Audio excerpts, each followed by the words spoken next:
Hi, Commissioner. Will you please try hitting *6 on your phone? Oh. Okay, I think we may be able to hear you now. Could you say something?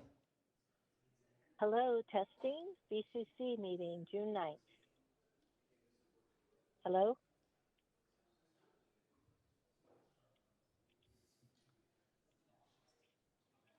Can you hear me?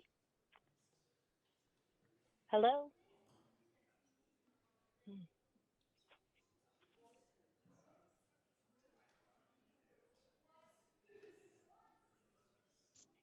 Test 1 2.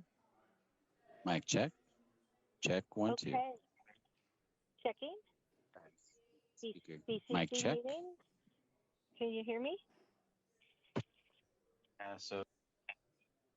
Commissioner, I can hear you online, but I don't think they can hear you in chambers.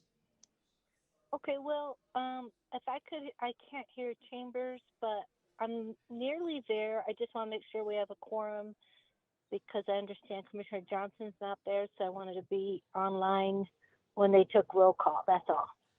I'm like 4 minutes away. Hello? I will let them know. Okay. Hi, Commissioner, Daniel? and we can hear you. We're just adjusting the volume now. Okay, perfect. That's terrific. Thank you. I appreciate you all.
Ready?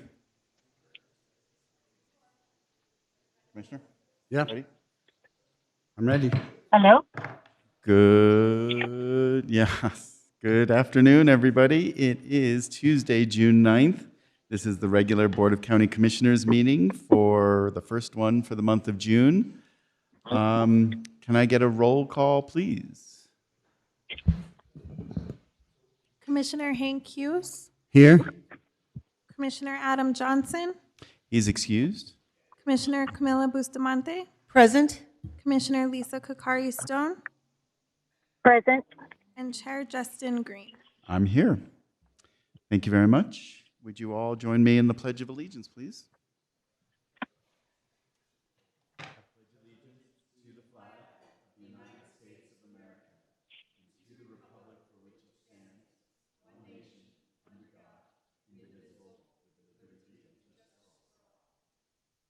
Salute the flag of the state of New Mexico and the Zia symbol of perfect friendship among united cultures. Thank you.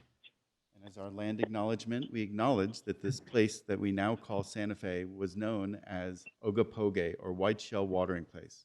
We recognize that this is the ancestral land of the Tewa people and part of a larger sovereign landscape for the Hickory, Apache, Navajo, and surrounding pueblos who have cared for this land for thousands of years and continue to do so today. Thank you. We have a moment of reflection from Daniel.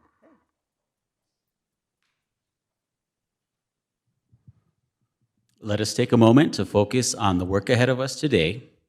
Being ever mindful of our decisions and in the best interest of our community, we take a moment of silence.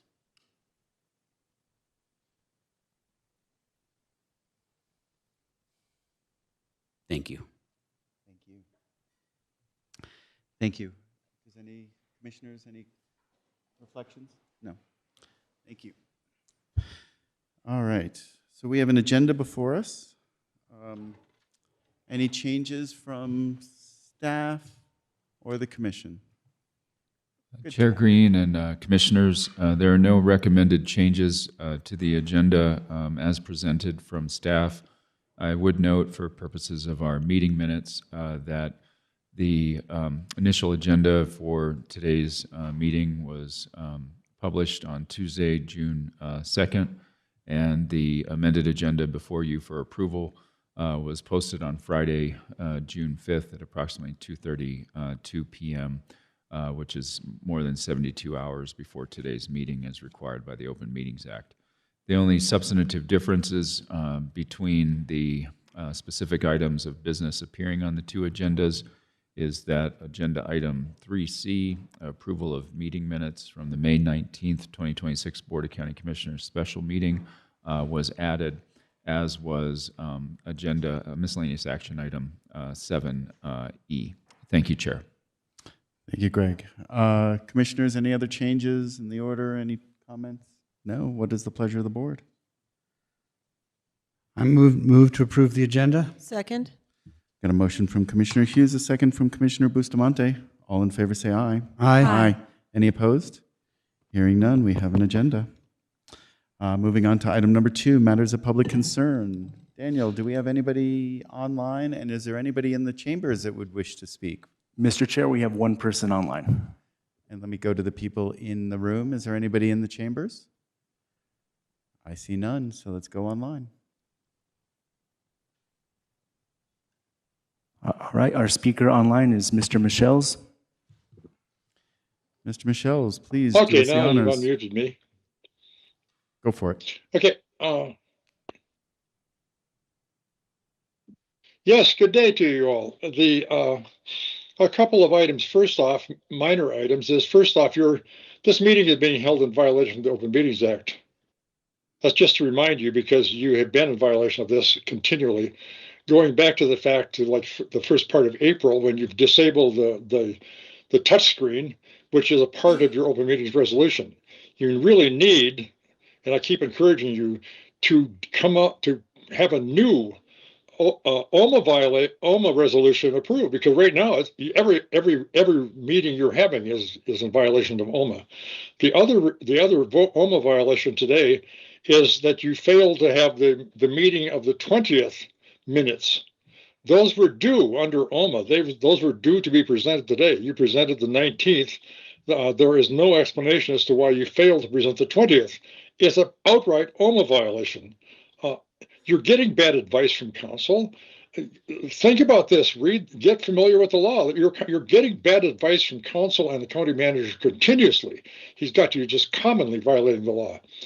The other item, which is extremely important, is you need to make a very close look at the Independent Salary Commission. They are running around doing mischief, and nobody seems to be aware of it. They had a recent meeting in which they decided that they, in their wisdom, should set standards and requirements for elected officials. They have no right to even consider this. I mean, the legislature never chose to do that over a period of decades. These people have decided that they are brighter and they want to put standards on elected officials. This is absolutely ridiculous. And part of that ridiculousness, which makes it a bit painful, I believe, is the people from the county manager's staff Park is one of them. She's the head of HR. Sarah Smith, who's the office manager. Walker Boyd, who's the county attorney. They are all in that room, and part of this, rewriting the laws of our state about the qualifications for elected officials. And the meetings of the ISC have never been legal because they're in constant violation of the Open Meetings Act, and they're in constant violation of the rules of order. Come on, please take a look at the ISC. They're running around rewriting the law for you, and they're trying to impose requirements on elected officials where they have absolutely no right to do that, and there's never been an intention on the part of the state legislatures to do that. So these are just making mischief, and the county manager's staff are part of the mischief. This should be a great concern to you. They're absolutely undercutting your position and your authority. So please look at that and look at the OMA violations. We need to fix some of this stuff. Thanks for your attention. Thank you, Mr. Michels. Daniel, anybody else online? Mr. Chair, there are no other users online. Thank you very much. And once again, anybody in the chambers that might want to come speak? Okay, well, we are done with matters of public concern. Let's move on to item 3, approval of meeting minutes. We have 3 items on here. Item A is approval of the Board of County Commissioners meeting minutes from May 12th. Commissioners, any changes? Staff, any changes? I move for approval of the minutes of May 12th. I second it. Got a motion from Commissioner Hughes, a second from Commissioner Cacari Stone. All in favor say aye. Aye. Any opposed? Hearing none, we have minutes from the 12th. And on to item B, special meeting minutes from May 14th. Any changes from staff? I move for approval, May 14th. Excellent. Good motion from Commissioner Second. Hughes and a second from Commissioner Bustamante. All in favor say aye. Aye. Aye. Any opposed? Hearing none, we have special meeting minutes from May 14th. On to item C, special meeting minutes from May 19th. I move to approve. Got a motion. Second. Motion from Commissioner Cacari Stone, a second from Commissioner Hughes. All in favor say aye. Aye. Aye. Any opposed? Hearing none. Trifecta. We've got meeting minutes from May 19th as well. Thank you. On to the consent agenda. Commissioners, anything that you would like to pull or discuss? I move to approve the consent agenda as presented. Second. We have a motion from Commissioner Hughes, a second from Commissioner Bustamante. All in favor say aye. Aye. Any opposed? Hearing none, we have a bunch of resolutions and other things. Some numbers, please. Item 4A is resolution number 2026075. Item 4B, resolution number 2026076. Item 4D, resolution number 2026077. And item E, resolution number 2026078. All right. My thing does not have 4 resolutions on there, but that's okay.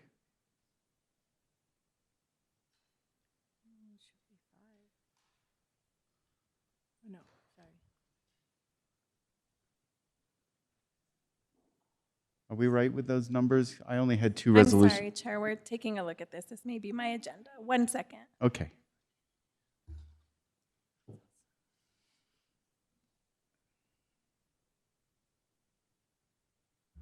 My agenda was repeated, so you're correct. It's resolution number for item 4A, 2026075, and item 4B is resolution number 2026076.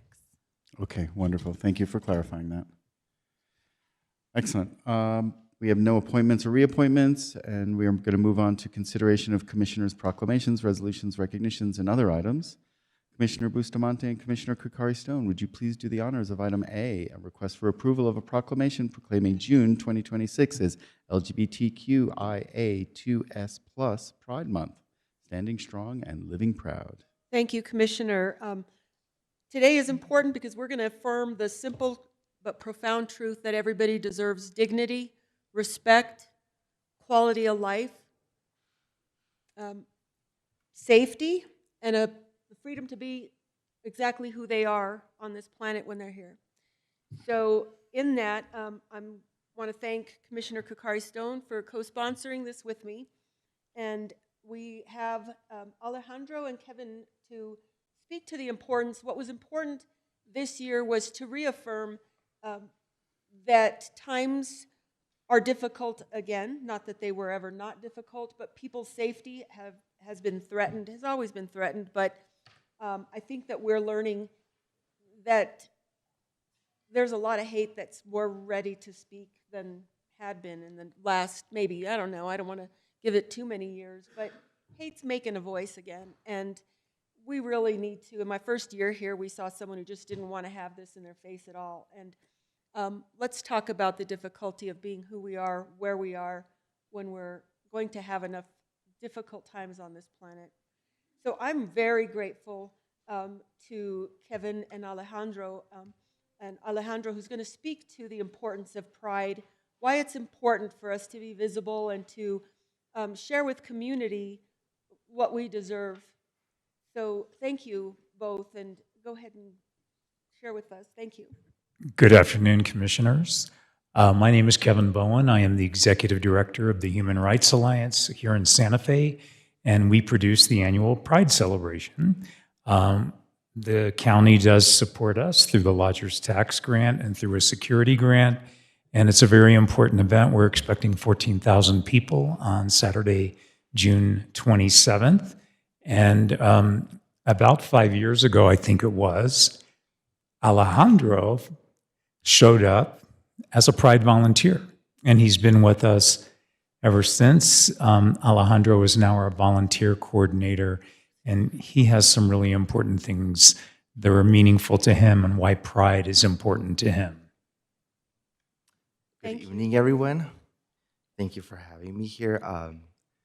Yeah, certainly Pride has taken on this really important role in our community of being visible, the major one, but also recognizing everything we've gone through and kind of the family that we've formed with everyone, the LGBTQIA2S+ community.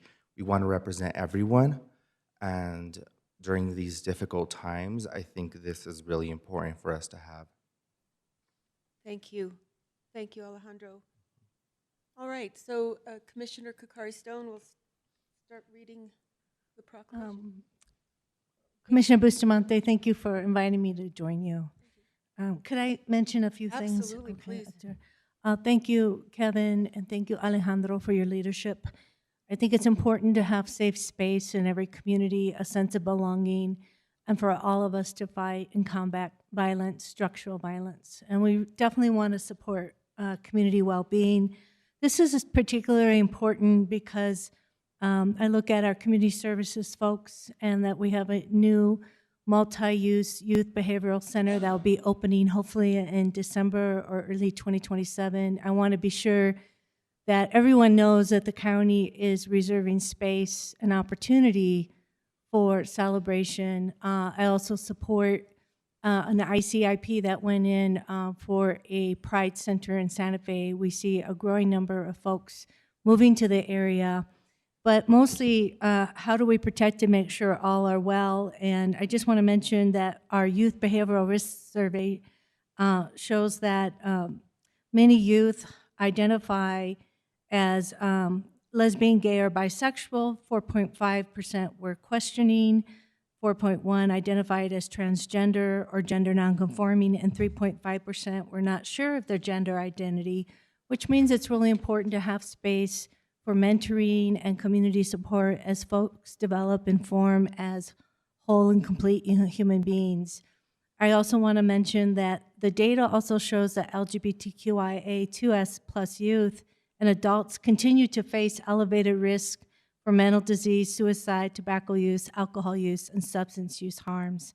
We've talked about others harming LGBTQIA2+, but I want to talk about the self-harm that comes from community hatred and why it's important we have mentors and that youth in Santa Fe County and in New Mexico know we support them and that their parents feel supported and their families and their networks as well. I also want to share, as electeds, it's important for me to sit here with Commissioner Bustamante because we are also targets with multi-identities and positionalities, being out, queer and gay. And my own family, my sister and my two brothers are LGBTQI. And that's important to notice that family and parental support are really important. And so I carry that. It's not something that's a choice. And so I stand firmly in supporting this, and it's just really critical that we all speak out and be out and know that we're safe when we are so that others can feel safe. Thank you. Thank you, Commissioner. Thank you, Commissioner. Are we going to read it? Would you like to read it, please? Okay, sure. Thank you. Oh, actually, Commissioner Hughes. Okay. Well, I support this, and I look forward to hear you read it. I too support this, and thank you for taking the lead on this. This is one of those, probably all 5 of us would love to sponsor this, but we can only have 2 at a time. So, but thank you so much for leading the charge and helping show that Santa Fe County's besides everybody. Thank you. Okay, Santa Fe County Proclamation proclaiming June as LGBTQIA2S+ Pride Month. Standing strong, living proud. Whereas our lesbian, gay, bisexual, transgender, queer, questioning, intersex, and asexual two-spirit, and all other persons of diverse sexual orientations, community members serve our Santa Fe County as educators, healthcare workers, first responders, public servants, business owners, and community leaders. And whereas Santa Fe's history is deeply rooted in the rich traditions of multicultural communities whose understandings of gender and sexuality have long reflected a fluid and inclusive spectrum, predating modern constructs and affirming diverse identities through cultural, spiritual, and social practices that build strong communities when every person is welcome, valued, and empowered to participate fully and authentically. And whereas throughout history, LGBTQIA2S+ individuals have demonstrated extraordinary courage and resilience in the face of discrimination, exclusion, violence, and injustice. And whereas periods of social and political uncertainty often test our collective commitment to fairness, inclusion, and equal protection under the law.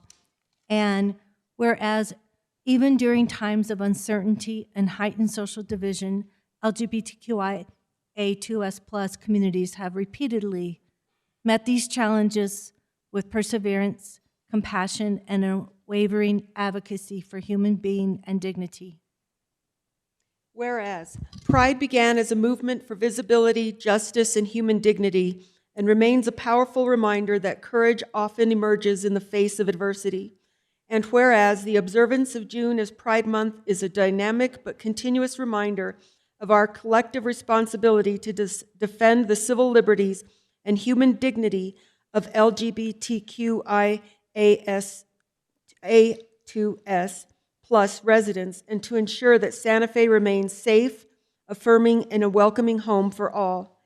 And whereas the active and engaged LGBTQIA2S+ communities of Santa Fe have an enduring impact on the quality of life in our city and county, and Pride Month serves as a reminder to us all to persist in the ongoing fight against prejudice and discrimination wherever it may exist. And whereas, at a time when fundamental questions of belonging, equality, and civil rights continue to shape public discourse across our nation, Santa Fe County affirms its commitment to safeguarding the dignity, safety, and humanity and constitutional rights of all people, and to strengthen an inclusive democracy for future generations in which every person is respected, valued, and able to participate fully in a civic life. And I'm going to do something we haven't done before, if you don't mind, Chair, because we say now, therefore, let us proclaim, and if we can do our vote and then proclaim, I think we can stand firm on our decision to do this. Is that okay? Of course. Thank you. I appreciate it. My pleasure. So call the vote. All right. Can I get a motion? I'd like to make the motion. to adopt this proclamation. I second it. We have a motion from Commissioner Bustamante and a second from Commissioner Cacari Stone. All in favor say aye. Aye. Any opposed? Hearing none. Now, therefore, let it be resolved that we, the Board of County Commissioners of Santa Fe County, honor the resilience of LGBTQIA+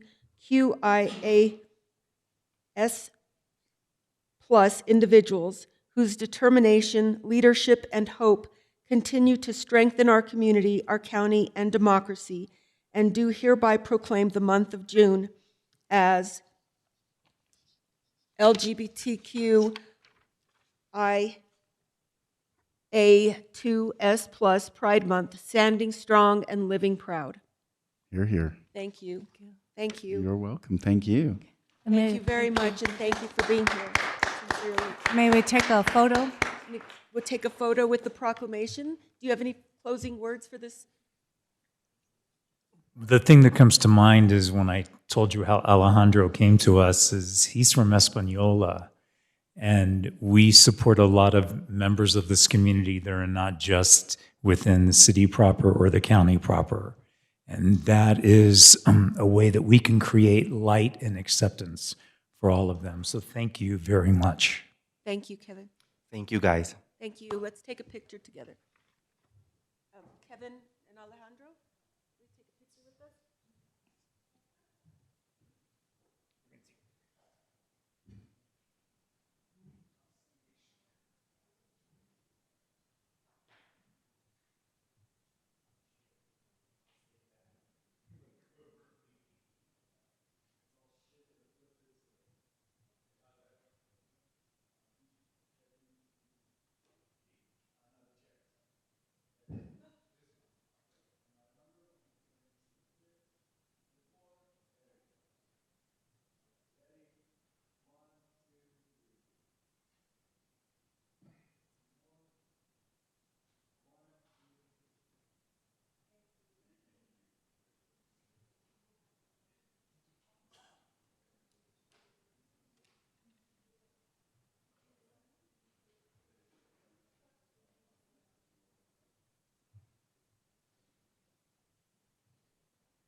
All right.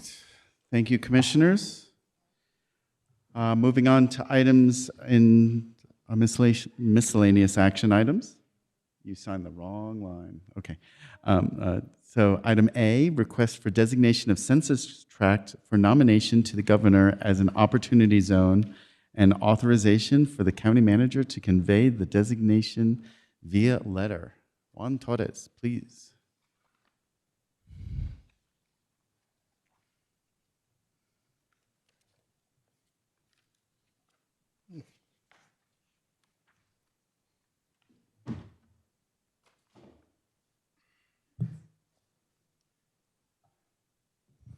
Good afternoon, Commissioners. My name is Juan Torres. I'm the Economic Development Manager in the Community Development Department.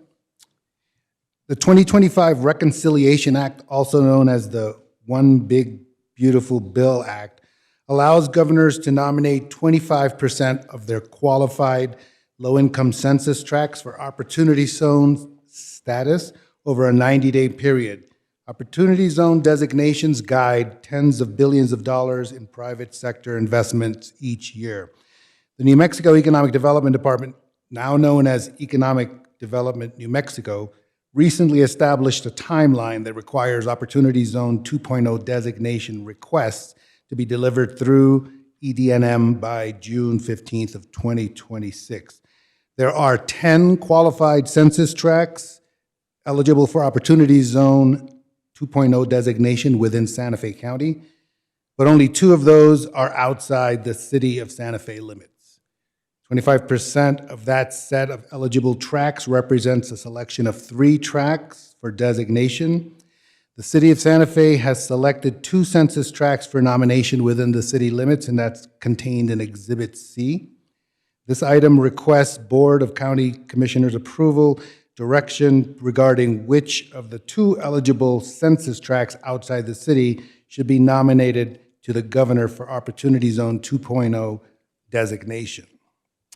In 2017, the federal government created the Opportunity Zone program to address economically distressed communities designated by the U.S. government to spur economic development and job creation. They allow investors to roll their capital gains from other investments into specialized funds, offering significant tax deferral and exclusions in exchange for funding local business and real estate.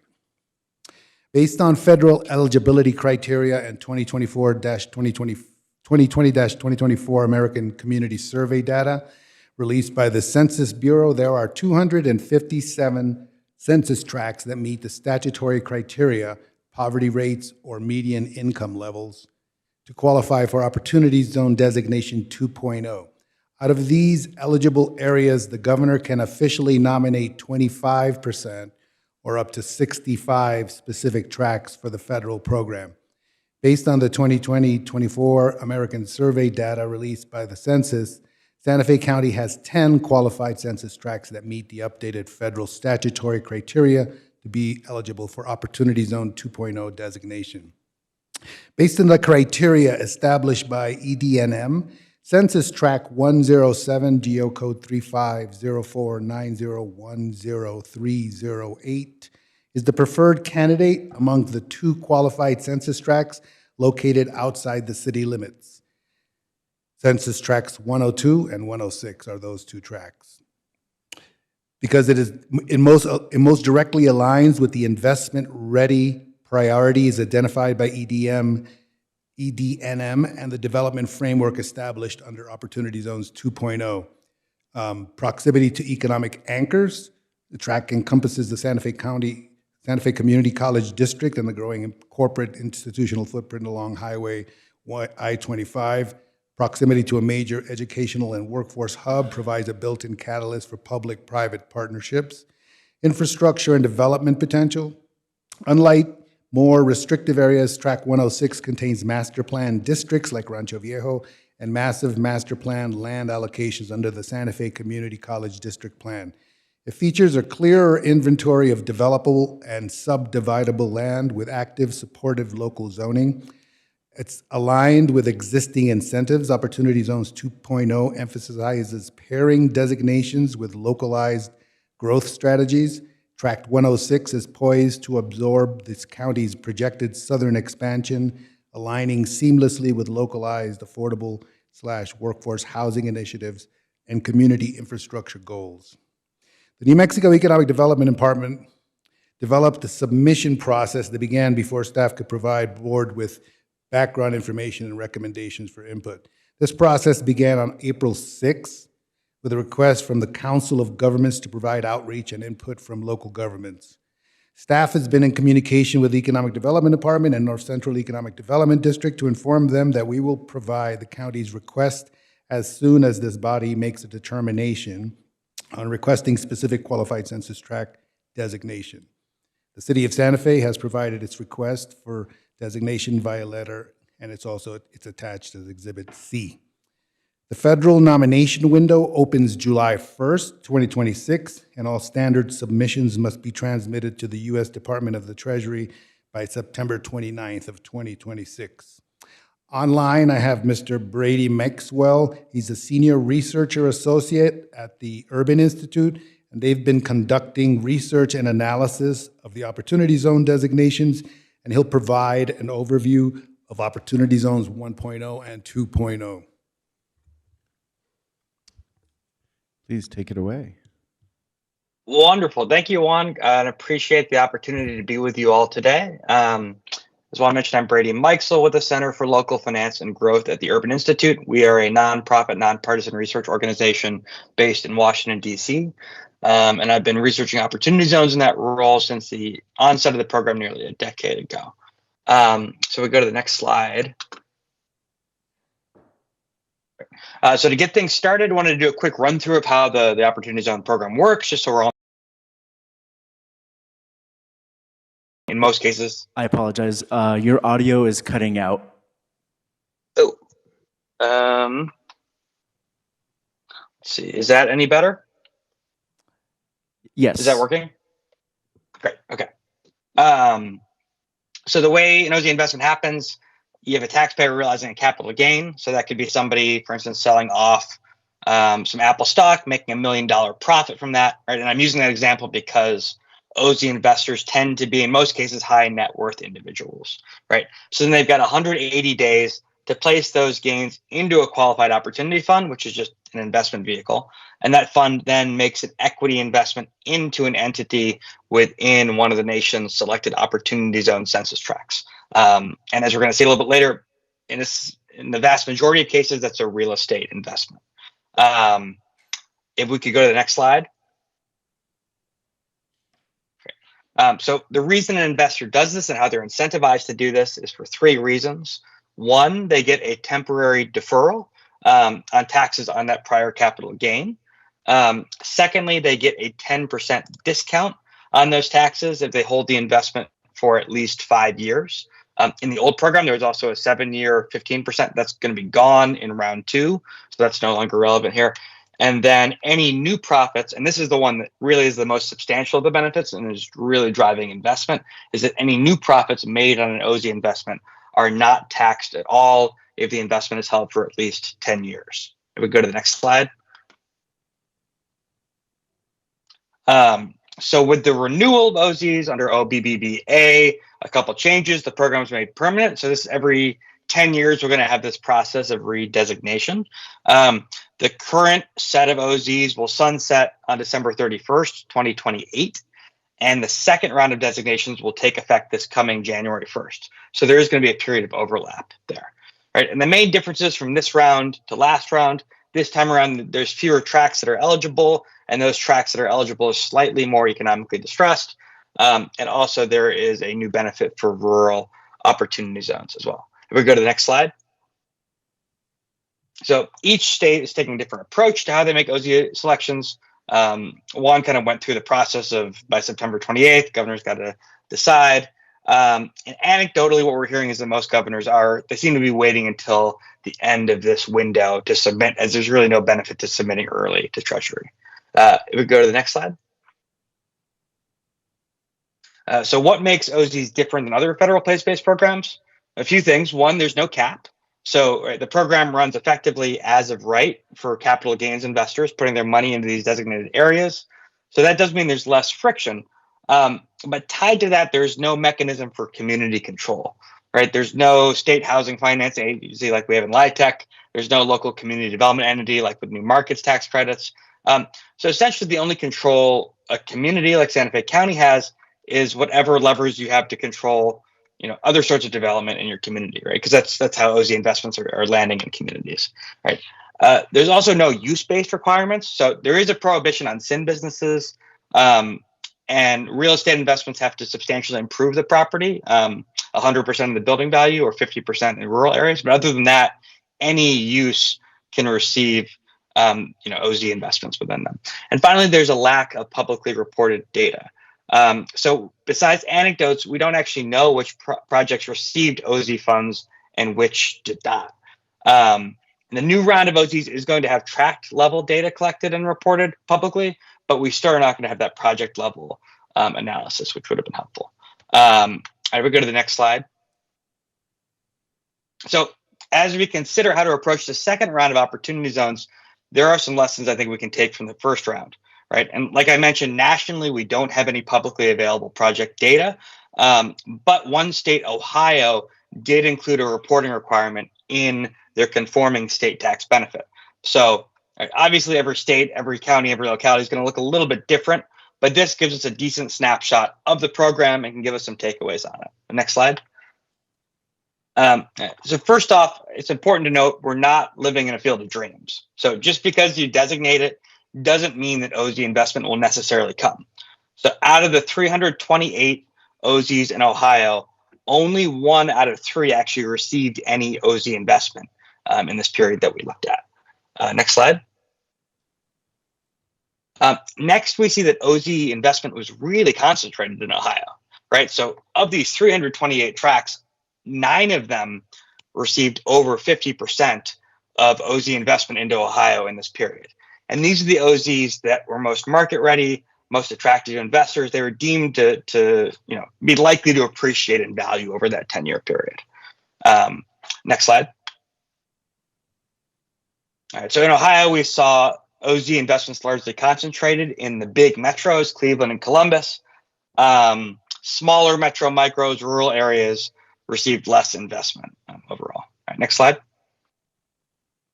So looking at project type now, we saw that nearly 2/3 of OZ investments went into projects with a housing component, some of that mixed use, some solely residential, and next most common were commercial and industrial real estate projects. Now, the program does allow operating businesses could get investments, but other folks have found about 94% of the total projects within OZs were on the real estate side, and we didn't identify actually any operating businesses in Ohio. It's possible that some did occur, but we did not identify any on the operating business side. So really, this is a real estate program that we're seeing. Next slide. So diving a little deeper into that housing that's produced, it's very important to note that this is largely market rate housing.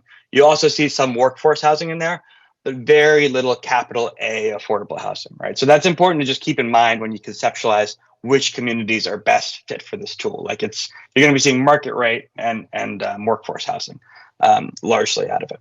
All right, next slide. All right, so how can we use these findings to inform the next round of OZs? We got a few takeaways to consider for the next round of the selections. We go to the next slide. Thank you. All right, so in zone selection, we're not selecting which projects receive funding. We're instead selecting which areas projects can receive the benefit, right? So this is market driven, and the market that's being created, especially for investors seeking to maximize their returns, is one that's centered around the appreciation over the next 10 years of an investment into this community, right? So we want to keep in mind that investors are looking for projects that are most reliably going to grow in value and appreciate. And that's really driving their decisions of where to go.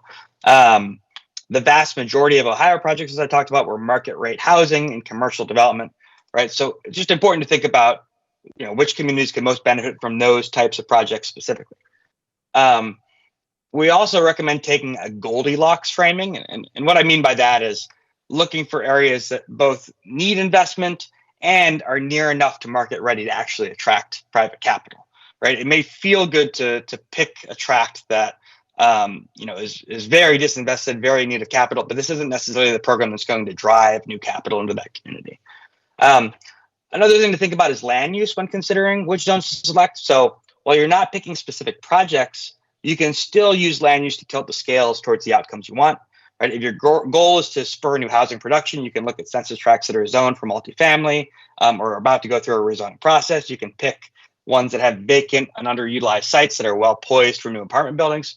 And conversely, if you want to focus on the industrial development side, you can pick zones or pick areas that are zoned for and have the right parcels to attract this type of development.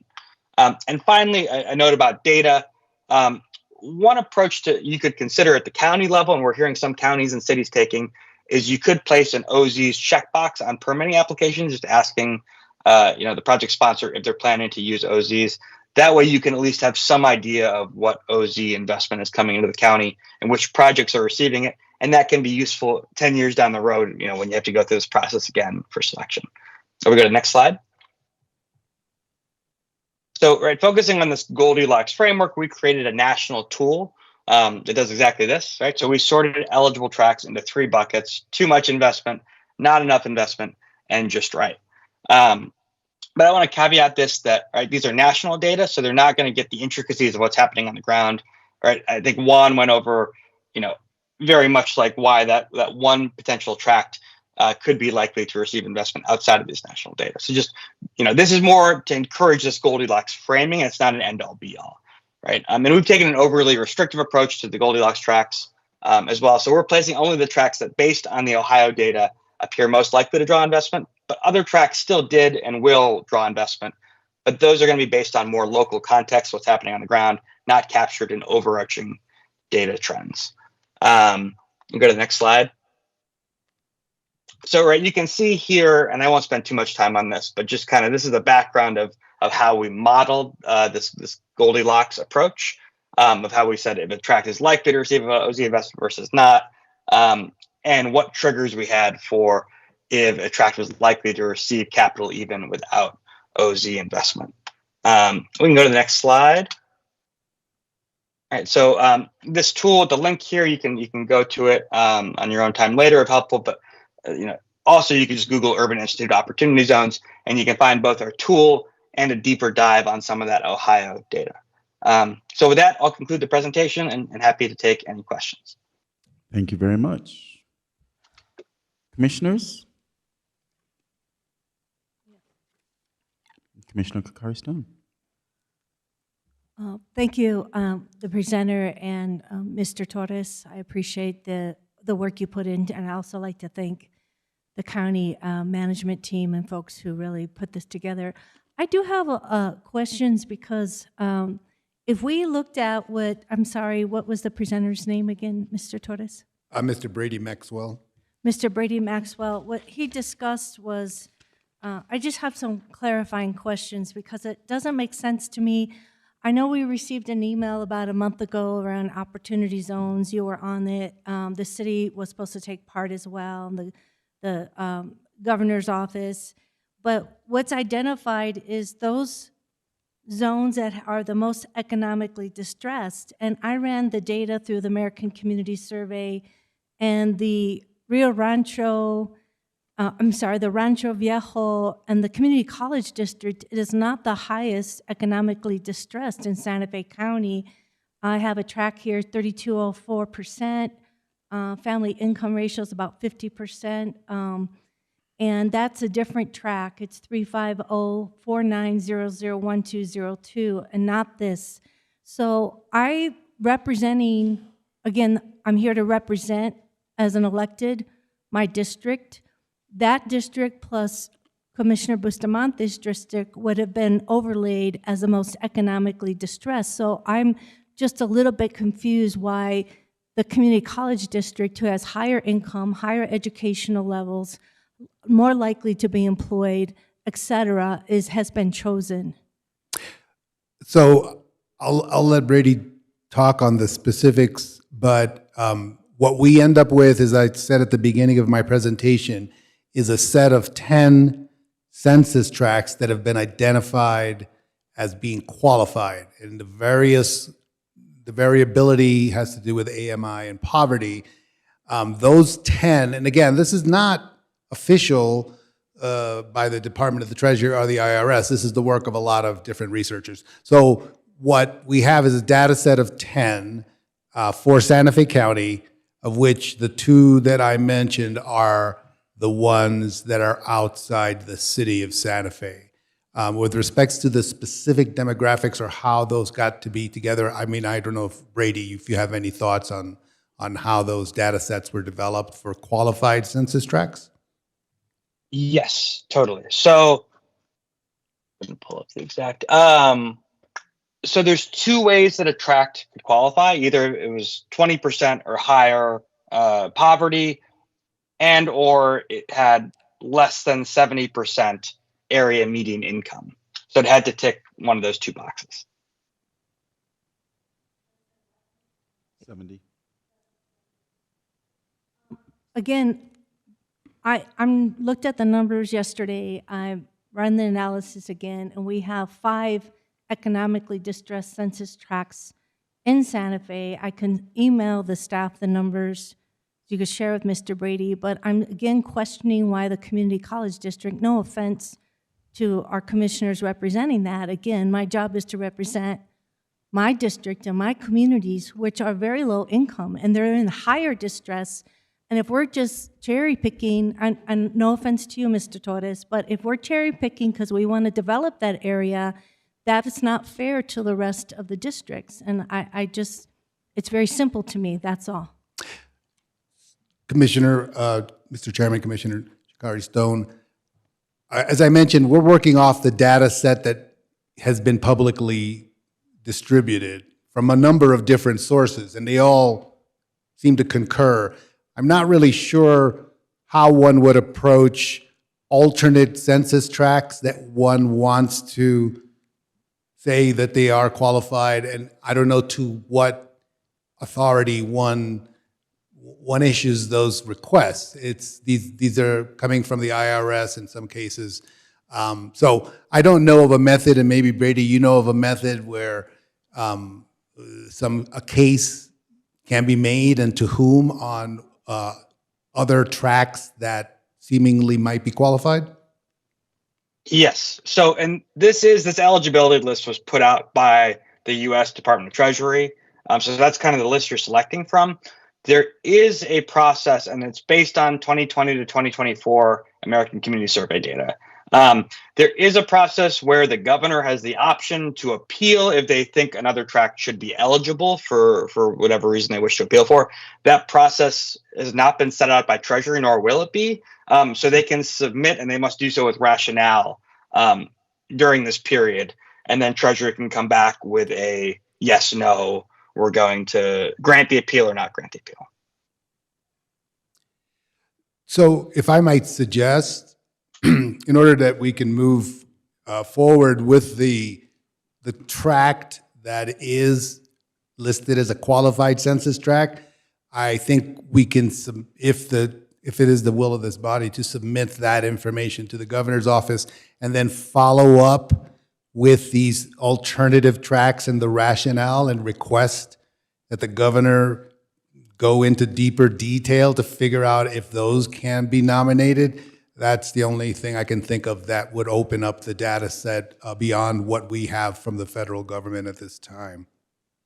Thank you, Mr. Torres. Chair Greene, so I'm looking at your table, and it's the same data that I ran with the ACS, but the highlighted ones show only the 20.78% poverty and 21%, but we have other census tracts, the same ones identified, 35049001202 at 32% poverty, and the other one is 35044, the first row, at almost 24% poverty. So why are we picking tracts with lower poverty rates and higher income rates? The tracts that I've identified as highlighted are the two tracts outside the city limits.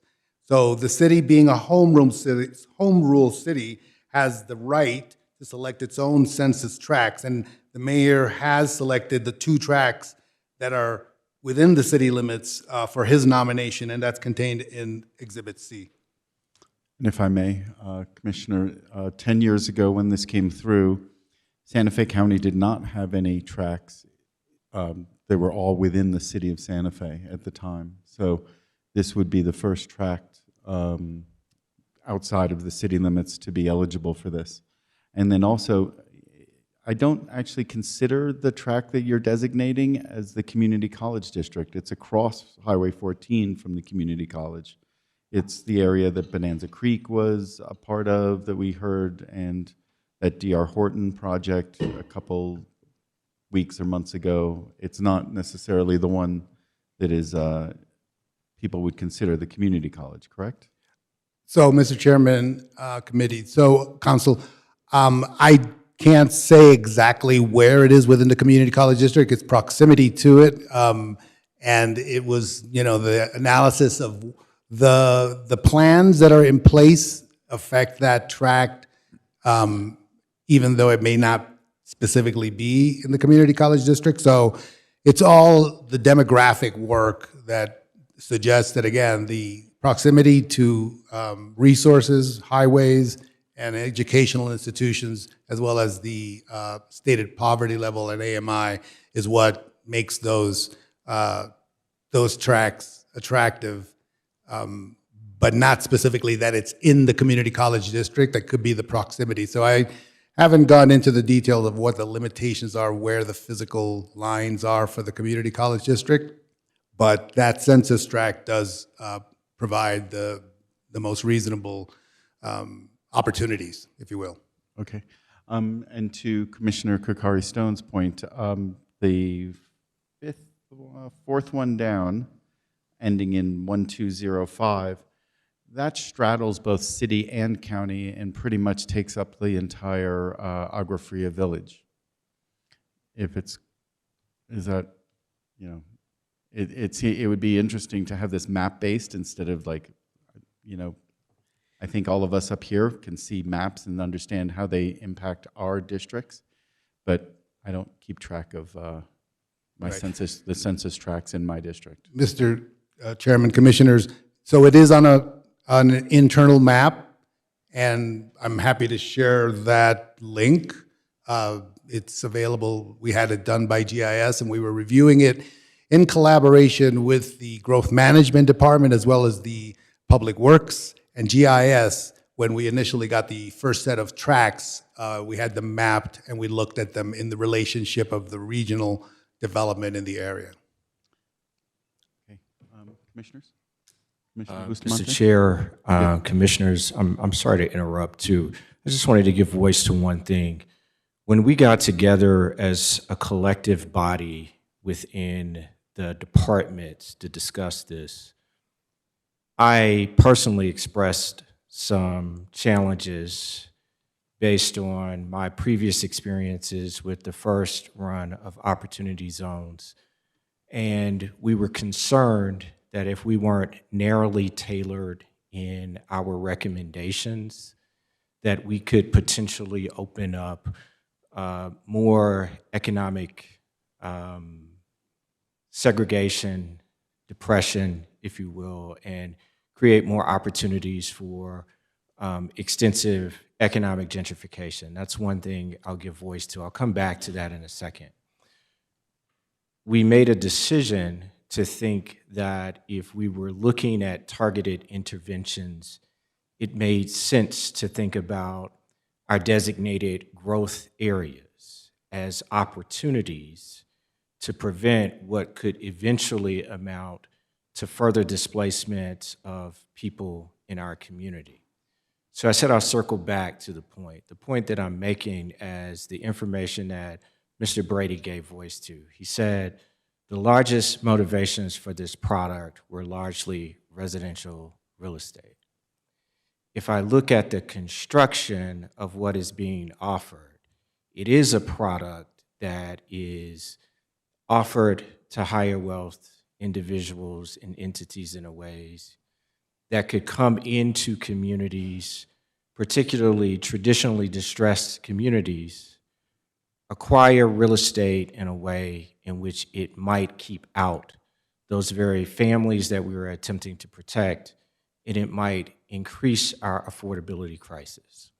At the time when we had discussions about how we might approach this, when Juan brought this back to our attention and we assembled as a group, we thought a prudent recommendation was to focus on growth areas and not open up potentially an opportunity for more gentrification and some taking of properties in our communities in an outsized way. And so I do want to say that that is a part of some of the motivation of the underlying recommendation as well. And we made a decision once we got the city's recommendations for what they would pursue based on what we thought was best in alignment with the county's interest and also its already designated growth areas. So I hope that does provide some context. It is not by any means a comprehensive example of the debate that went through, but I did want to give some voice to those ideas for you. So just to give a little bit of clarity to Commissioner Cacari Stone, the one that is in your district, in the Agua Fria Village, is the city's designated one. Yeah, okay, just to. Thank you, Chair Greene. Thank you, Mr. Torres, and thank you for also speaking. I understand, and I understand that it's also the same gentleman on the phone, Mr. Baker, correct? Urban Institute also did research on inequity impacts, as well as Brookings Institute of Opportunity Zone formulas and designations. So I think what we're dealing here is I'd like to see the city's list, because this is an opportunity where, as BCC members, we should be coordinating with elected at the city level and saying, hey, let's make sure we're picking up on our communities that get left behind. Let's make sure we coordinated on investments from the city and the county, and we're submitting something that make sense, that fill gaps together on behalf of our constituents in the rural and the urban areas. I understand why you chose them. There are also, opportunities for existing developments. And again, I think it's the formula we're dealing with. It's not that I lack an understanding of what's in the city or county. It's that, again, my job here is to talk about equity. And when we get opportunities for resources coming in, especially from the federal government, it's come very few these days. It's my job to advocate on behalf of my communities. And we just had a community forum on May 19th. And the Southside community, the community of District 2, that's lower income, is not feeling left behind, but is experiencing being left behind. So I understand the formula. I applaud the county staff for putting so much time and meeting with the city, for bringing in the gentleman from the Urban Institute. But I just want to stand for the record. As a county, we need to start looking at an equity framework in everything we do. Thank you very much. Mr. Chairman, Commissioner Cacari Stone. So the mayor's letter and designation is contained in the packet Exhibit C. It also has his analysis of why those two made sense. And I think the takeaway with Brady's participation, I think, is that there is the opportunity for the commission to consider land use policy decisions going forward that could help limit the things that have been negative about the program so far. And I leave it to you, Brady, if you wanted to add anything to that. Yeah, I mean, I think, right, like what we've been finding, and certainly this is only from like looking nationally, you all are making your own decisions locally, and we're not endorsing any localized decision. We're finding nationally that looking at the first round, there's a subset of very disinvested tracts that unfortunately did not actually get any OZ investment because they didn't have the market conditions that OZ investors wanted to invest with, and even with the incentive. The other end of the spectrum, we saw the tracts that were already seeing substantial amounts of market investment prior to designation, seeing aspects of gentrification occurring, and OZ investors concentrated in those tracts because they saw the largest upside for appreciation in real estate values. Right, so the recommendations that we've been giving nationally is to kind of find that Goldilocks of what's in between there. What is a tract that's close enough to market ready that this added incentive can tip the balance and make some projects happen, while not, picking areas that are already receiving their fair share of investment.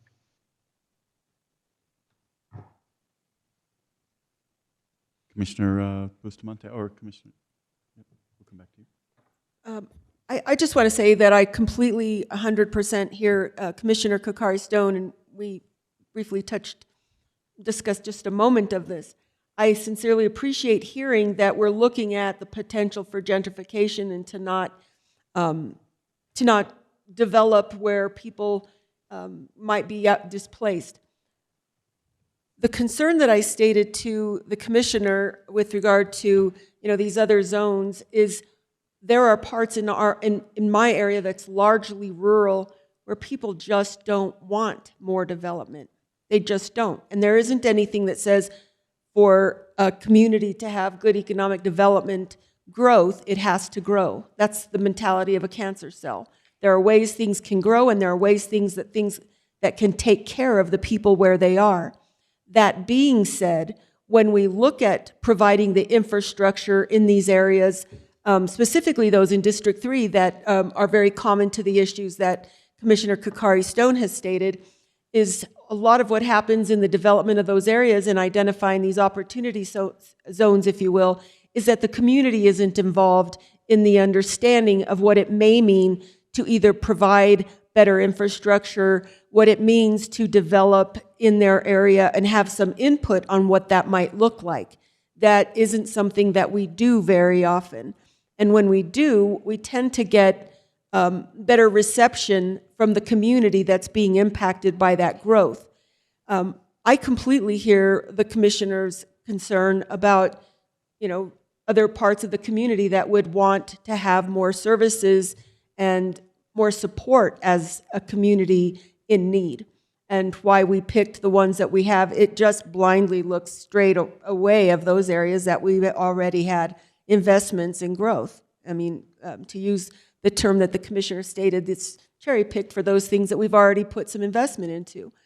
I don't know, it's not like this particular opportunity zone was just dropped off in the last several months. It's been something that we've been working on, or we've had information available for a little while.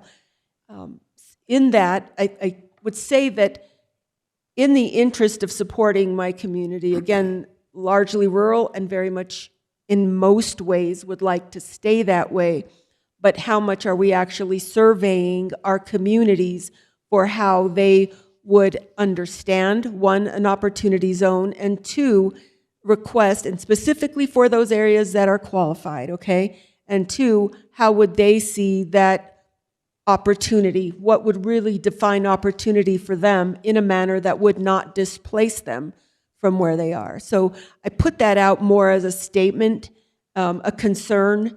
Anything that's pushing more development in District 3 is going to get me in trouble. They do not want more development. There isn't water right now, and for some, that's good news. For others, it's, well, I'm not going to be able to develop my land. But that's a conversation that the community will boil out, not the county making decisions on their behalf without having that input. And again, like the commissioner was stating, I'm simply here to represent those who have elected me. So food for thought in how we're moving forward with the opportunities that we present to our community members. I completely hear the commissioner that it looks apparent that we're supporting something that we've already invested in, so it'll make it easier. But that's where I'll leave it. Thank you, Commissioner. Commissioner Hughes. Chair.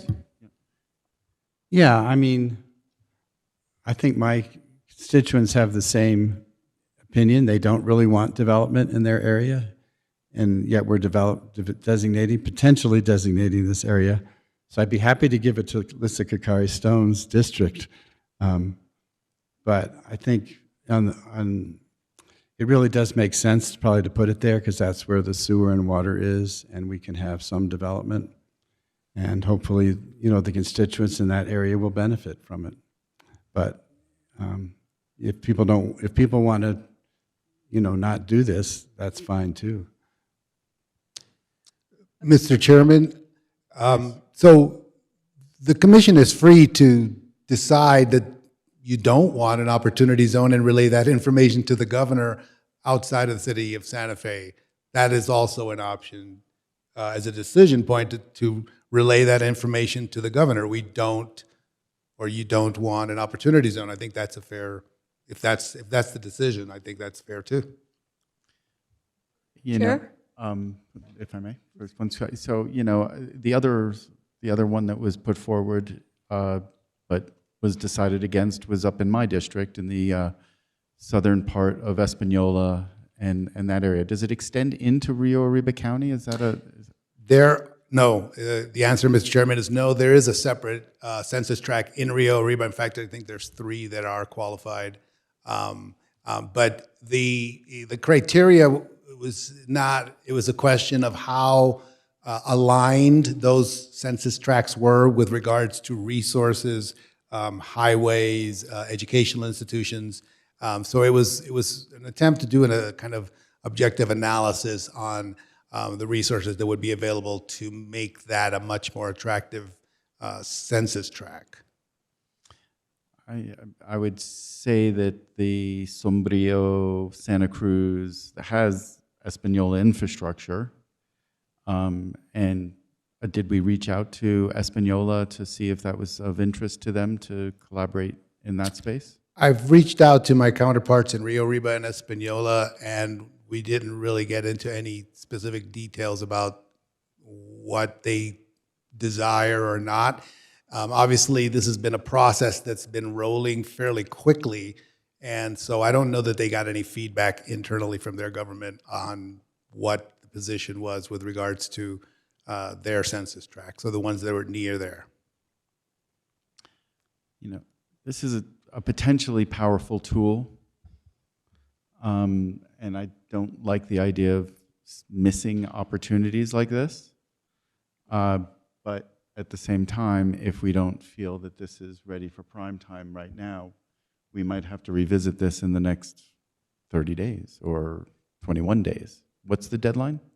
The deadline that was established by the New Mexico Economic Development Department is June 15th. The governor's deadline is between July 1st and September 29th. The Economic Development Department established their criteria for collecting the information. Yes, ma'am. Oh, thank you, Chair Greene. And, you know, I think we need to move forward and submit this to the governor. You guys have done your due diligence. I do respect your leadership, Mr. Torres, and the staffs. I'm going to commit to drafting a letter for my other commissioners to consider that would go to the governor, because under it, even the research that Mr. Brady's done and his other colleagues at Urban Institute show that the way that the formula is for Opportunity Program 2.0, it's less likely that the money goes to affordable housing, small business development, workforce development, and community-owned enterprises. And I think we're interested in that in Santa Fe County. So I will take the initiative and the commitment to write that letter for the governor, but also to our congressional delegates. I'll put forth at the next commission meeting to my other commissioners for a vote. And I think that's a good balance so we can move forward with this. It's not our staff's fault. What's set at the national level under the Big Beautiful Bill Act is set. And I think something that could have an opportunity for our communities has a differential unintended consequence. And again, that's not your bind and your fault. And I recommend we just move forward. Thank you. Would you like to make a motion, therefore? Or Commissioner Hughes, did you have more comments? No, but I'll make a motion. I just move that we approve the designation of Census tracts for nomination to governor as an opportunity zone and authorize the county manager to convey the designation letter.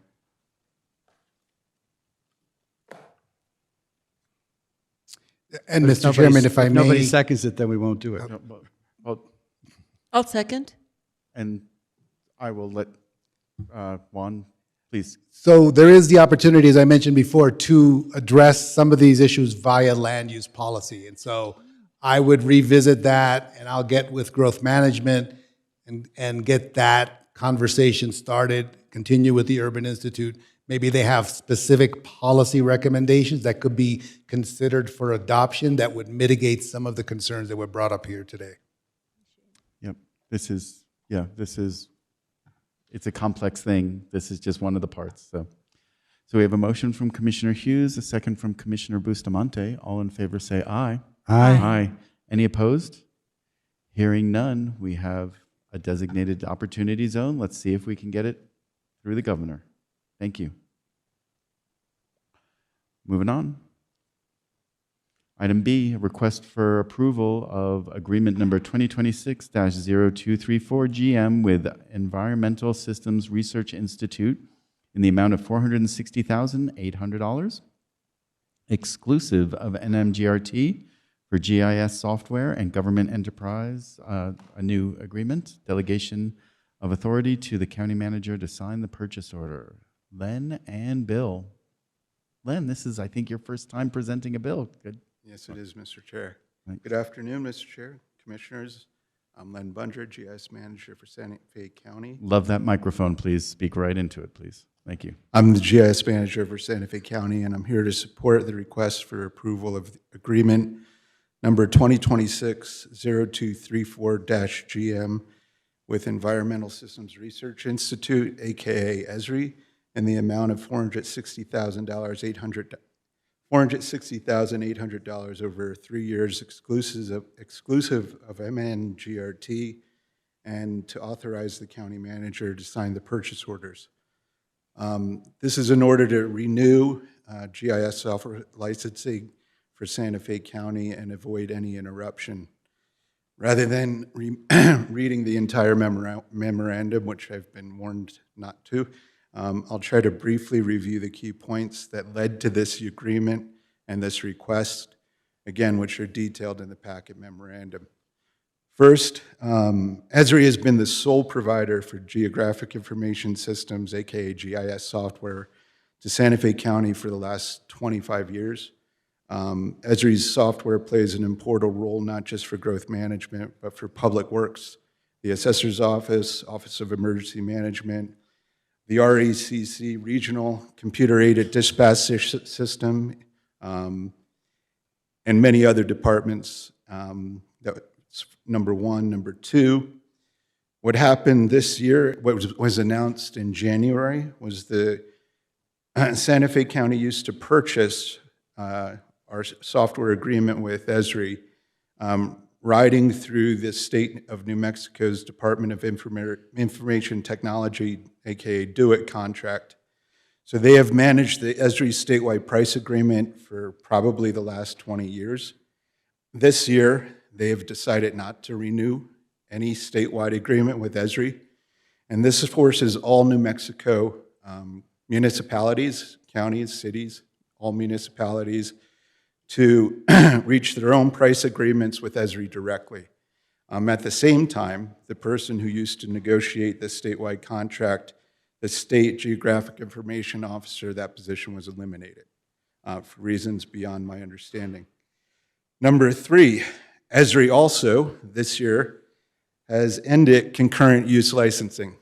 So this greatly affects our county particularly, in that concurrent use licensing allowed licenses to be shared amongst various different GIS users as long as they weren't using them at the same time. Now Esri has switched to a licensing model similar to Microsoft 365, whereby every individual email requires a license that is paid for. So this increased just our desktop software license count from 26 concurrent to 85 named user licenses.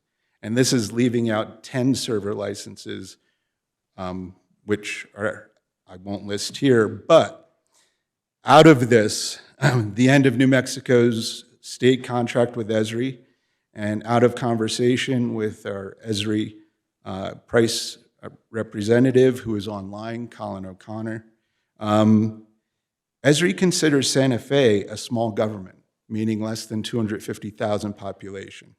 Now this provides an opportunity to the county because we are eligible to enter into a small government enterprise agreement, which is the proposal before you, which gives, over the next 3 years, this agreement will save the county approximately $84,551 versus state agreement pricing, because the state obviously is not a small government.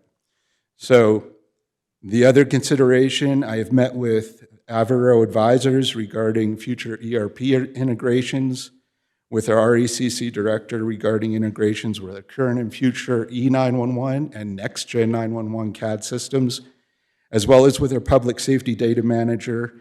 And the software provided with this license agreement will meet their current and future requirements, because right now we have every desktop software utilized in the county. Every license is utilized.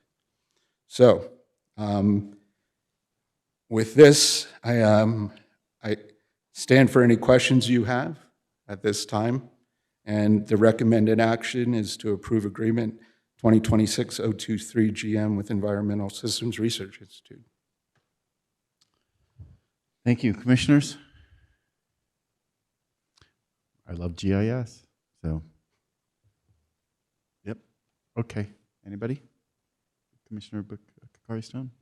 I just want to, it was having a quarterly meeting with growth management has been so great. And when you brought this up, it allowed me to be prepared for this to come to the BCC and to read about it. So I appreciate the work, and I approve this. And I don't know if we want to, if there's no other comments, if we want to move to approve the request, Chair. Okay, that's a motion from Commissioner Cacari Stone. I make a motion to approve the request of agreement number 2026-0234 GM with Environmental Systems Research Institute in the amount of $460,800 exclusive of New Mexico GRT for Geographic Information System Software Small Government Enterprise Agreement, and delegate the authority to the county manager to sign the PO. And I second that. We have a motion from Commissioner Cacari Stone, a second from Commissioner Hughes. All in favor, say aye. Aye. Aye. Any opposed? Hearing none. Thank you, Chair, Commissioners. Thank you. You've got an agreement. Item C, approval of the Restated County Utility Line Extension and Delivery Agreement between Santa Fe County and Tierra Pintada LLC. Travis. Good afternoon, Chair, Commissioners.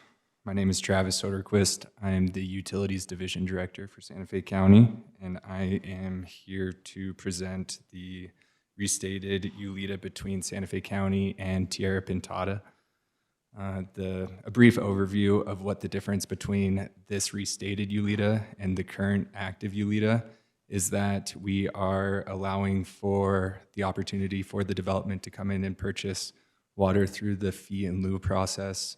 The current ULITA has the developer planning on bringing their own water rights to cover their usage, but with the current case going on between City of Rio Rancho versus Sandia Pueblo, the water right transfer process is being held up, and we're waiting for that determination to come out to see what the implications are. And so this additional option for the developer to come in and purchase water through the fee in lieu is just providing them another avenue to provide water to the development as a backup to the water right transfer that they're ultimately pursuing. It also allows for the county to have an irrevocable letter of credit in place for the development that the county can call on in the event that water delivery needs to begin, and the water right transfer has not been transferred up to the Buckman Direct Diversion at that time. I stand for any questions. Thank you, Travis. Commissioners? So, anything from you all? Just to clarify for my case. So, this is taking it from them delivering it, going out and purchasing it on the market because the market's kind of frozen because of Rio Rancho against Sandia. We're going to do the fee in lieu program, but then you added if the water isn't transferred. Clarify that last part. Yeah, apologies, Chair. So what the developer is planning on doing is transferring water rights that they've already located. They're looking to enter into an agreement with the people that are selling the water rights, and then they're going to start the transfer process. The fee in lieu process is only an option in case that transfer is held up beyond what their timeline will allow. Okay, great. Okay, thank you for clarifying. So it is still to keep the plan A, but the backup is a new plan B. Correct. Okay, wonderful. Thank you. Commissioners? Well, I'd like to make a motion to approve the, let's see, what is it? The restated county utility line extension and delivery agreement, et cetera, et cetera. Yes. We have a motion from Commissioner Hughes. Second it. And we have a second from Commissioner Cacari Stone. All in favor, say aye. Aye. I do have something that I want to say. Aye. Yes, Aye. I please. do. The issue of concern when we see these, and we are approving another development, and we had approved this this is way back, but when we shift on the water and where the water is going to come from, as we know, that is the leading question in how we move forward in assuring that people are aware of this change in how that water is going to be provided, because we did have public hearings in the interest of approving this development, and people had a chance to chime in, and now we're making a change on the water provision, and it concerns me that the community may or may not have had a different perspective given this particular change. So we're sort of doing, we're doing something that had already gone through review with public comment, and we're making a change on that. And I don't know if that, creates any concern for you at the dais. For me, it does, given, given that we had already allowed for that input. Do you have any? Do you have any explanation for that, Travis? How can we explain that best to the constituents and how it may or may not impact their concerns? Chair, Commissioner, I think it's a really good question, and I don't necessarily have the best answer for you. I mean, it's a concern that I share with you, and that's why I wanted to bring back the ULITA with any of the changes to how the water was going to be delivered to the development for the Board of County Commissioners to review. I know that ULITAs are outside of the hearing. It's more the final plat that is considered with the hearing, and so it's it doesn't excuse not allowing the public to have input on it, but I think your guys' judgment would be the best representation of what their concerns are. And so I think bringing it back to let you hear what the new changes are and the conditions are allows you to exercise that. I'm sorry, that's not a great answer, but I think it's our best chance. So Walker is raising his hand. Chair Greene and Commissioner Bustamante, I think that the one thing to note is that if this alternative option goes forward with them paying a fee in lieu of, that would mean that these developers would be obtaining water rights from the county that the county already has located at the Buckman diversion. And so in some sense, you can argue it's better than what the plan A is, because the plan A would consist of the developer purchasing downstream rights and applying to have them transferred upstream to the Buckman direct diversion, which, as we're seeing in the Rio Rancho and v. Sandia Pueblo case, I mean, there are objections to that process that are being litigated in the courts where folks are saying you shouldn't be allowing the transfer of downstream rights upstream. So I think you can argue that this plan B is, I think, more responsive to the public concerns that have been expressed about this whole process.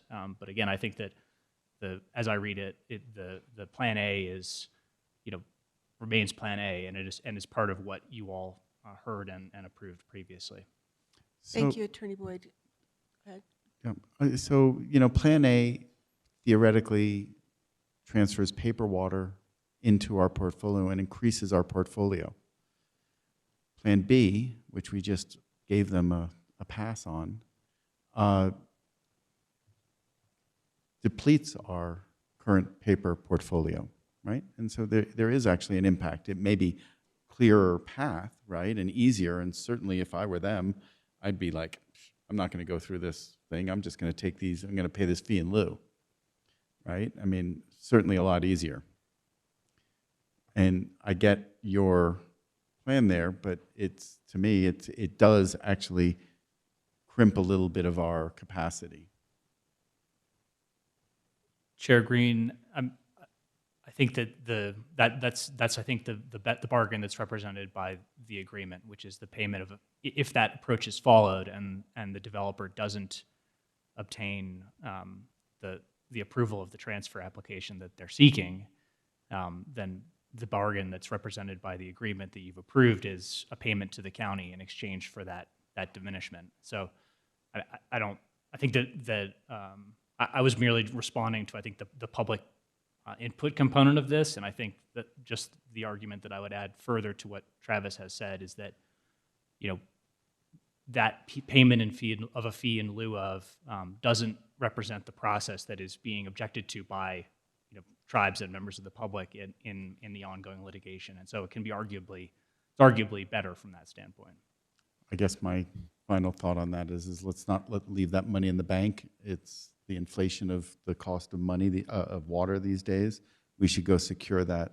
If they execute that fee in lieu, that we should go buy those wherever we can go find them. Commissioner Bustamante, did you have anything else? Thank you, Chair Greene.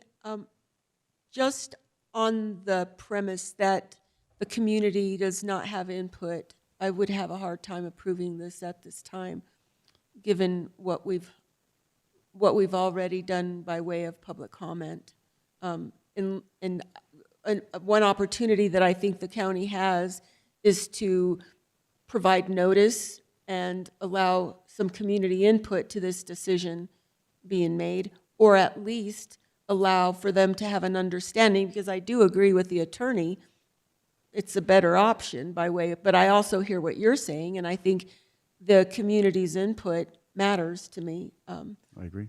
So this is where I stand on that issue. If there was a possibility to get that input with regard, provide the community the information and ask for input if there's an objection. And I know that's not what people want to hear when they want to move something quickly, not you, but the developers. But I think to do that and assure that the community understands where the water is coming from and how the county is making an adjustment for to address their concern is important. Commissioner Bustamante, is that a formal motion to reconsider the vote?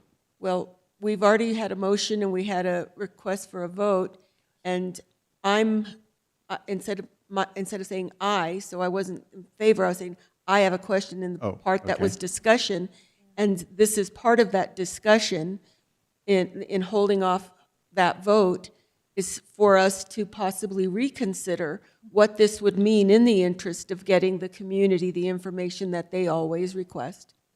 Mr. Chair? Yes, go ahead. My name is Carl Sommer, for the record, and I'm here on behalf of the person who's going to develop the property. If I could add just one thing that's relevant to Commissioner Bustamante is your process at the county is nobody can apply for a development without coming to get a ULITA. A ULITA doesn't have a public process in it. You either approve the ULITA or you don't. And so there is no public process where people stand up in front of you in a ULITA to comment on your approval or disapproval of that. And the ULITA goes along with the development if you approve it. So I don't see there's no process in place for a public review of this addition. The only other thing I would add is the agreement as it's been crafted requires that we make the application for the water rights. It's not just a, hey, we got this deal now. We have to apply. We have to bring it to the county attorneys for, to make sure that they're good with the water rights. The only thing is that process might be outstripped, and we have to follow that through to conclusion. So I would just add those two things. There's no public process, and we're still required to apply. Okay, I appreciate that, and I appreciate that, Carl. Thank you, Chair. Yes, and that's true, and it's sort of a loophole for not having to get that input, because even though that in itself does not require or does not have a community input component, it is, when it comes to us, part of the question that community is going to be involved in with regard to the approval. So as much as it doesn't directly, the input isn't tell us what you think about this ULITA, it is about what do you think about the whole development. So this is, yes, a part of it, but we made that decision based on the big picture, and this is a component of that big picture that is changing. So that's my answer, but thank you, Carl. Commissioner Hughes. Yeah, I certainly share the concerns that Commissioner Bustamante expressed, and I guess I think to the extent we feel like we're running out of water, we should consider that at the point when people apply for a development. I mean, once we've approved the development, we sort of have to approve the water to go with it. You can't have a development with no water. But we'd certainly be willing to look at, and I think we should look at, how much development we're going to allow and how much water we're going to devote to that. But it's more at the development process that we have the public hearing, which we're going to have today, for example, where that really we can take that into account. To both of those points, that is something that came up in a conversation I had with growth management earlier this week, and that we had with Commissioner Cacari Stone, where some of these processes need to be consolidated into public hearings. And I think I'm going to be working on some updates to the SLDC in the next few months to bring a more comprehensive and process forward, so that we're not piecemealing and going back and bait and switch and all of these different things that can sort of, oh, you've decided this, oh, now we're moving the goalposts and doing all of these things that seem to be of concern, and water is definitely one of those issues. And I will add that to the list, and I hope you will all support these changes as they come forward. Yes, Commissioner Cacari Stone. Thank you, Chair Greene. Thank you, Travis, for your presentation. And I support what Commissioner Bustamante is putting forth. And my question for our Attorney Boyd is, even though the ULITA doesn't formally recognize and require a public input process, as the BCC members, can we call for that and give it an opportunity for the public to respond to this shift in the water rights?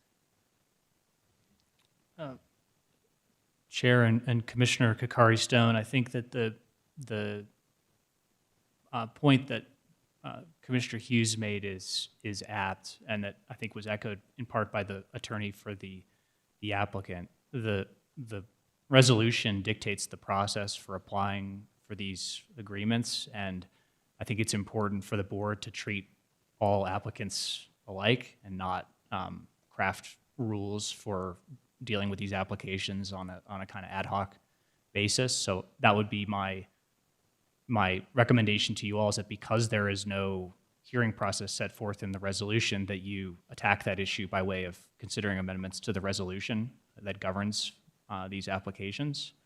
In terms of your handling of this particular contract, I think that the minutes need to be clear, and they may be unclear at this time, depending on what the board is contemplating.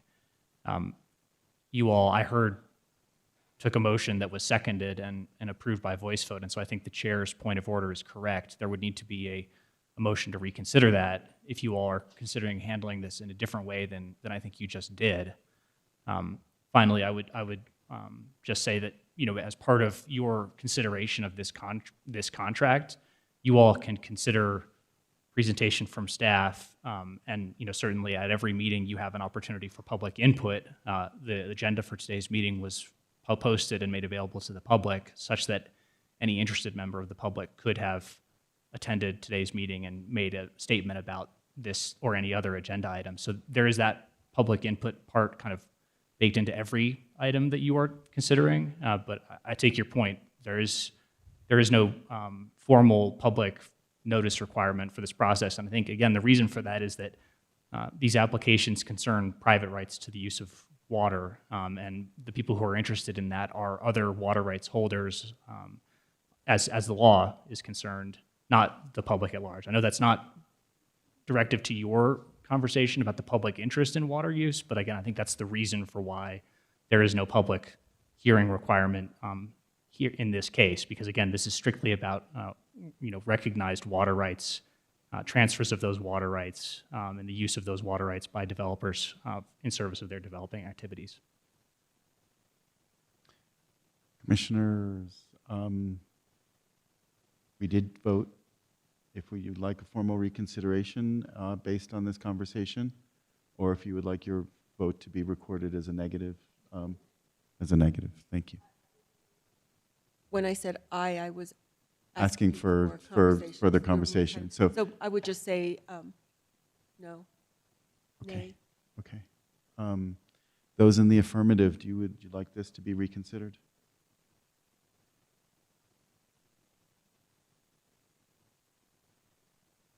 We have a no. Okay. Hearing. No, that's. In support of Commissioner Bustamante's, I always stand for community input, but also the fact that Attorney Boyd was advising us on parity, treating all these the same. I'm sticking with the vote yes, but I want to make the comment that, yes, Chair Greene, I think many of us are looking at ways to amend and modify the Sustainable Development Codes, and we need to have a way to do that that's in cooperation with our staff, because they're in the process of updating them. So I'm going to ask the county manager to help us so we don't have rolling quorums, vet some of our amendments that all of us are kind of baking right now to make sure we align them and we do them in an order that makes sense, but also include the ULEDA and issues around water rights. And I know that's Commissioner Bustamante's portfolio as well. So I will defer to her on what she would like to amend or think about. So I'll stick with my vote, but I think it's important for the record, we say we need a more comprehensive, upstream, systematic way to move these decisions along regarding precious water. Yep, and I agree. I mean, this is an esoteric, nuanced thing that 5 of us up here are supposed to understand on behalf of our community. And it's complicated, and yet our community does need to understand it better. And we hear the question all the time, where is this water coming from? And guess what? We have a presentation about that later today. So maybe we're going to hear more about this, and maybe we can all work together about incorporating better public process to understand these things. I would. Yes, please. Thank you, Chair Greene. Absolutely. I'm glad that you noted that it is complicated, and our communities, many people don't understand the nuances. And I say that having, okay, now I get where this is going to come from because we're going to switch that. And that takes a little bit of some education and understanding of those issues. So thank you for mentioning that. That does not fall on deaf ears. Thanks. We certainly need to, it's becoming more and more apparent that we need to be looking at that case by case, right? Shouldn't be so easy that we just flippantly just give water away as it may be, right? Much more intentional about how we spend our water. Travis, you have a 3-to-1 vote. Gentlemen, you've got a 3-to-1 agreement. Go get the, go drink the water. That's right. All right. Item D, a resolution to authorize certain growth management department staff and enforcement officers for the Solid Waste Division to issue citations for violations of county ordinances, repealing and replacing Resolution 2025-060. Peter, welcome. Good afternoon, Chair, Commissioners. I'm here to request your approval of a resolution that is a annual requirement under the SLDC for the commissioners and the board to appoint certain members of the growth management division. Thank you, Sarah. To issue citations for violations of SLDC and other code enforcement violations. The Mexico state statutes authorize certain staff members authorized by the board to issue these citations. And this is an annual certification. We have, as I've told from code enforcement, we have an eager young code enforcement officers that's kind of ready to go, and they're ready to get them out in the field and issuing citations and enforce our SLDC. And I request your approval for the resolution authorizing the designated staff members and officers, and I stand for any questions. Thank you, Peter. Commissioners? So I have a question. What happens if we hire somebody mid-year? We could do an updated resolution, but it does require, the SLD does require that and the state statutes do require the board to approve someone to issue citations. They can still investigate and look at things, but they can't issue an actual citation until we get the approval. Gotcha. So if somebody goes and investigates and says, hey, I see cause, we send somebody out there who can actually write the citation. That's correct. Okay, great. Because we are short-staffed in code enforcement, so I would hope that we would fill those positions and have people ready to do that. Okay, great. Commissioners? Go for it. I'd like to make a motion to approve the resolution. I second it. We've got a motion from Commissioner Bustamante, a second from Commissioner Cacari Stone. All in favor say aye. Aye. Aye. Any opposed? Hearing none, we have a resolution. Chair, I have your resolution number. It's item 7D, resolution number 2026-077. Fabulous. Thank you. Thank you, Peter. Moving on to item E, a resolution also authorizing the county manager to acquire real property interest for the State Road 14 sewer interceptor and Abajo lift station project. Hi, Michelle. Thank you, Chair Greene. Hello. Hello. So this sewer interconnect project has come before you in some different phases. This is not the first you've heard of this, but it has 3 main parts. And we are now at the part where we're needing to wrap up all of the property acquisitions necessary to build the project. So originally, the project was designed by a developer, and at some point, the county took over the project to construct it, and we're at that stage now. We have a few permanent utility easements that we still require, and then also we need to acquire this 3.5-acre parcel where we're going to build the Abajo lift station. So the first part of the project is the sewer and infrastructure. The second part is the lift station expansion. And then the third part will be expansion of the Quill sewage treatment plant.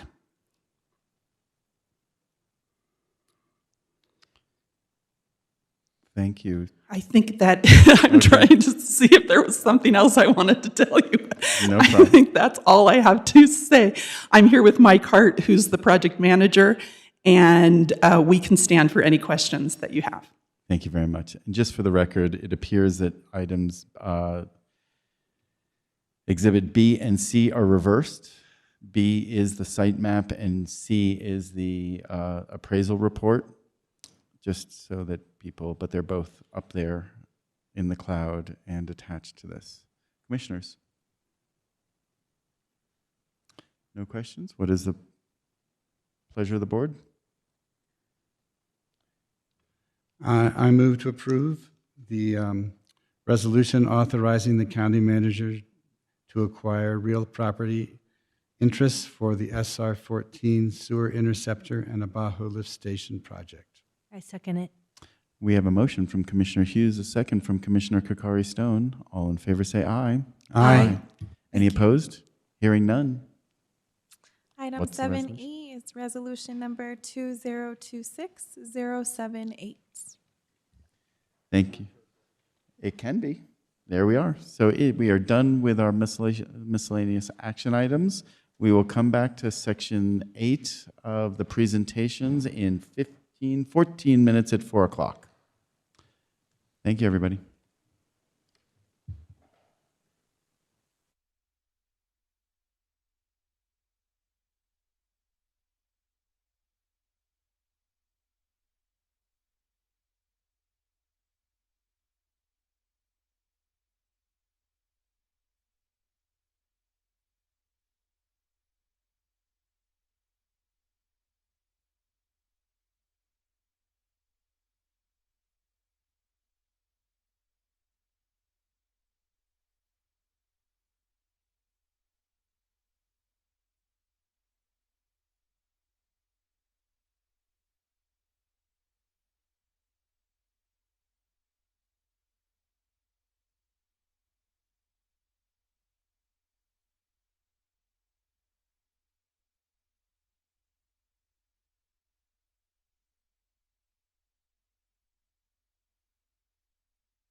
Brains. Brains. No, it's not raining, but we're talking about the brains. Thank you. Thank you for making us much smarter with our energy use in our buildings. Will Donahue has our presentation on the county's brain energy management system. Take it away.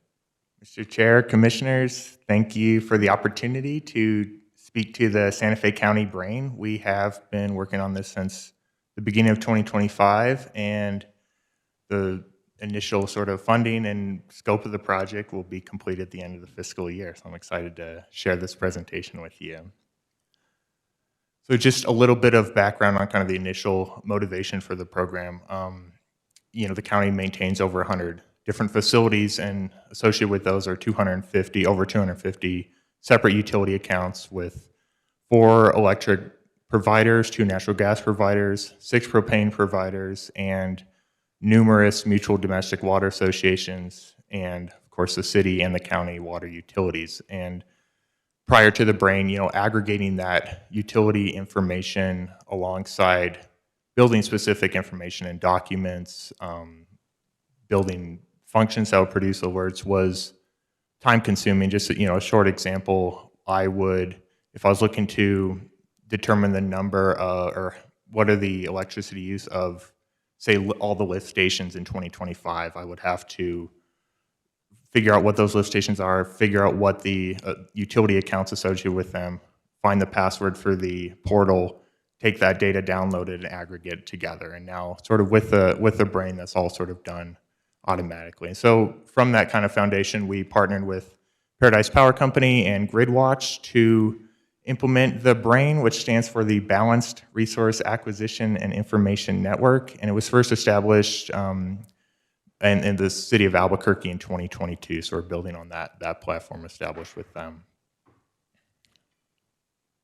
So yeah, we were fortunate to receive a $350,000 grant from the Energy, Minerals, and Natural Resources Department, Energy Conservation and Management Division, through their grid modernization grant. And some of the objectives of the grid modernization program are to improve county efficiency, facilitate the collection of monthly and real-time energy data and utility data, inform building optimization, different decisions about how we manage our buildings, identify errors, maintenance issues, and answer questions related to how does having real-time data allow us to more effectively interact with the grid. And we have good other organizations that are doing the same thing, including the City of Albuquerque, the New Mexico General Services Department, and of course the city. They have all received a grid modernization grants to integrate the brain within their operations. So some of the key project areas, sort of as I mentioned, utility data aggregation and analysis, automating the collection and recording and analysis of utility data, displaying it by facility and by groups of facilities, along with PV production, and being able to see sort of how our buildings are performing against a baseline, and allowing us to see, okay, these buildings are high performing, these buildings are low performing, and could be characterized for new energy efficiency interventions. The other big component of this is integrating building alerts, and so this is still an ongoing process, but really trying to take in building control systems, things like smart thermostats are two we're working on. Right now we have our electric vehicle stations, we have our city water alerts, and then we also have energy use alerts. And so trying to aggregate all those data that's on different platforms, having it all in one location, and using that information to inform and make our sort of maintenance operations more efficient. And then the final component is the collection of real-time electricity data. And so as part of this, PPC installed 8 E-Gauge energy monitors at 8 of our kind of highest use county facilities, and that provides real-time data which will allow us to identify billing errors if we're being overbilled by, say, P&M. It also allows us to really see in real time the impact of different changes to our building, HVAC, different improvements at that same time. So I will have a short 4-minute presentation on the dashboard, and you can see it in action. So let's see if that plays there. Which displays an icon for every county facility that has an electricity, natural gas, propane, or water utility account associated with it. You can navigate by zooming around the map, or you can use the search bar to search for the facility you're interested in, typing in the name, address, or utility account number. Let's navigate to the Public Works Complex. This is the facility page. From here you can see specific information on each facility. You have a map of the facility on the top left corner, and below each utility account associated with the facility. On the right, you'll see utility-specific data with total, average, minimum, and maximum usage, and you can toggle between the spend and usage. For this account, we have electricity, water, natural gas, and PV production. You can sort between annual, fiscal, and calendar year, and you can also export this data and have a full report of facility usage by utility. If you go to information, you can see building-specific information on the top, and then you can click over to documents. The brain allows facility-specific information to be stored in a single location that is easily retrievable. For facilities that are leased by the county, or leased to a service provider such as youth shelters and family services, lease information can be viewed on the left. Here you can view lease details such as the expiration date, set up alerts to inform key staff members, and access any associated documents. Moving to the groups page, you can see the same information but for groups of facilities. Here, they are broken down by department with subgroups such as community centers. Looking at fire departments, as with facilities, you can sort by calendar or fiscal year, toggle between spend and usage, and export group level reports. Moving to group analysis, you can see the energy use intensity for each facility within a group compared to a baseline facility, in this case, a fire station. Red indicates instances of poor performance against a baseline, and green shows positive performance. This allows you to quickly identify facilities for intervention. This is the alerting page, which aggregates a range of different platform alerts within a single dashboard organized by facility. If you zoom into a facility, you can see the date the alert was created and the type. Here at 102 Grant, we are receiving alerts for charge point and water usage. The table on the right shows all active alerts, such as for the EV charging station at 949 West Alameda, which is currently unreachable. Notes can be added, and individuals can be notified of the issue, and the issue can be snoozed for a user-determined number of days. Currently, alerting is active for the City of Santa Fe water utility accounts, county facilities with real-time electricity monitoring, and EV charging stations. Efforts are underway to integrate additional systems such as building control systems and Wi-Fi thermostats. Additional tabs include comparison, which allows you to compare usage between facilities, reporting, which allows you to produce additional facility, group, and portfolio level reports, emissions, which provides up-to-date facility and portfolio level emissions calculations, Energy Star, which allows for integration within the Energy Star portfolio manager, and eStream, which is a separate platform integrating real-time electricity data from the 8 high-use county facilities where eGauge is installed. This allows staff to quickly identify usage spikes, monitor PV performance, and compare facility energy use and production against utility-provided bills.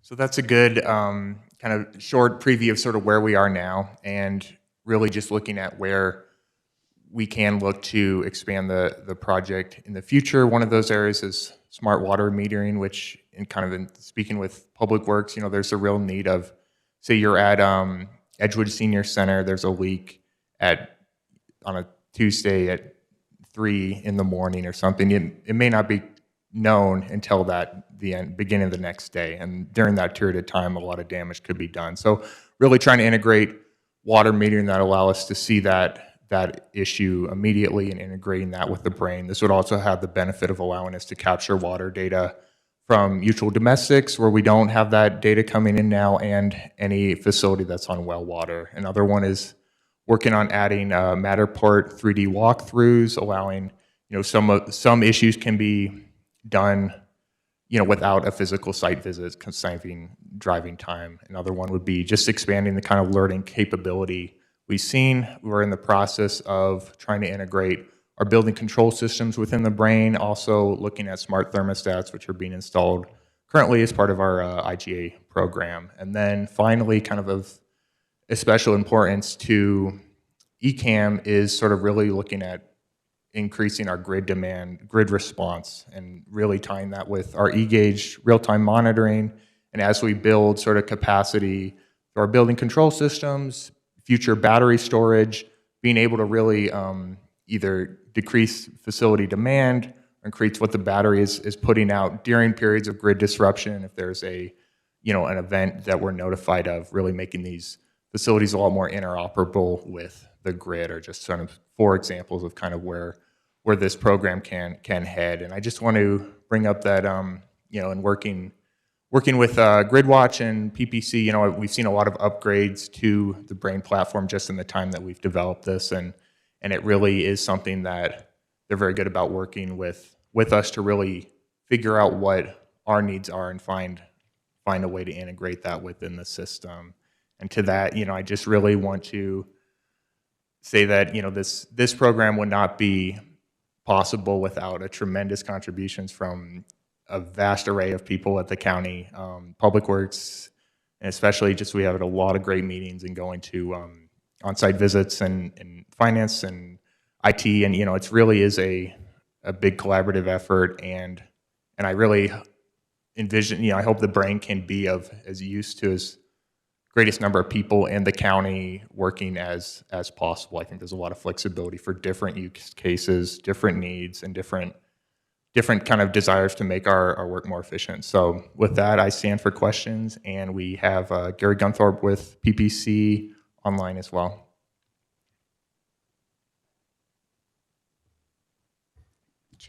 Go ahead. Yes, Commissioner Bustamante. Sorry. Thank you, Chair.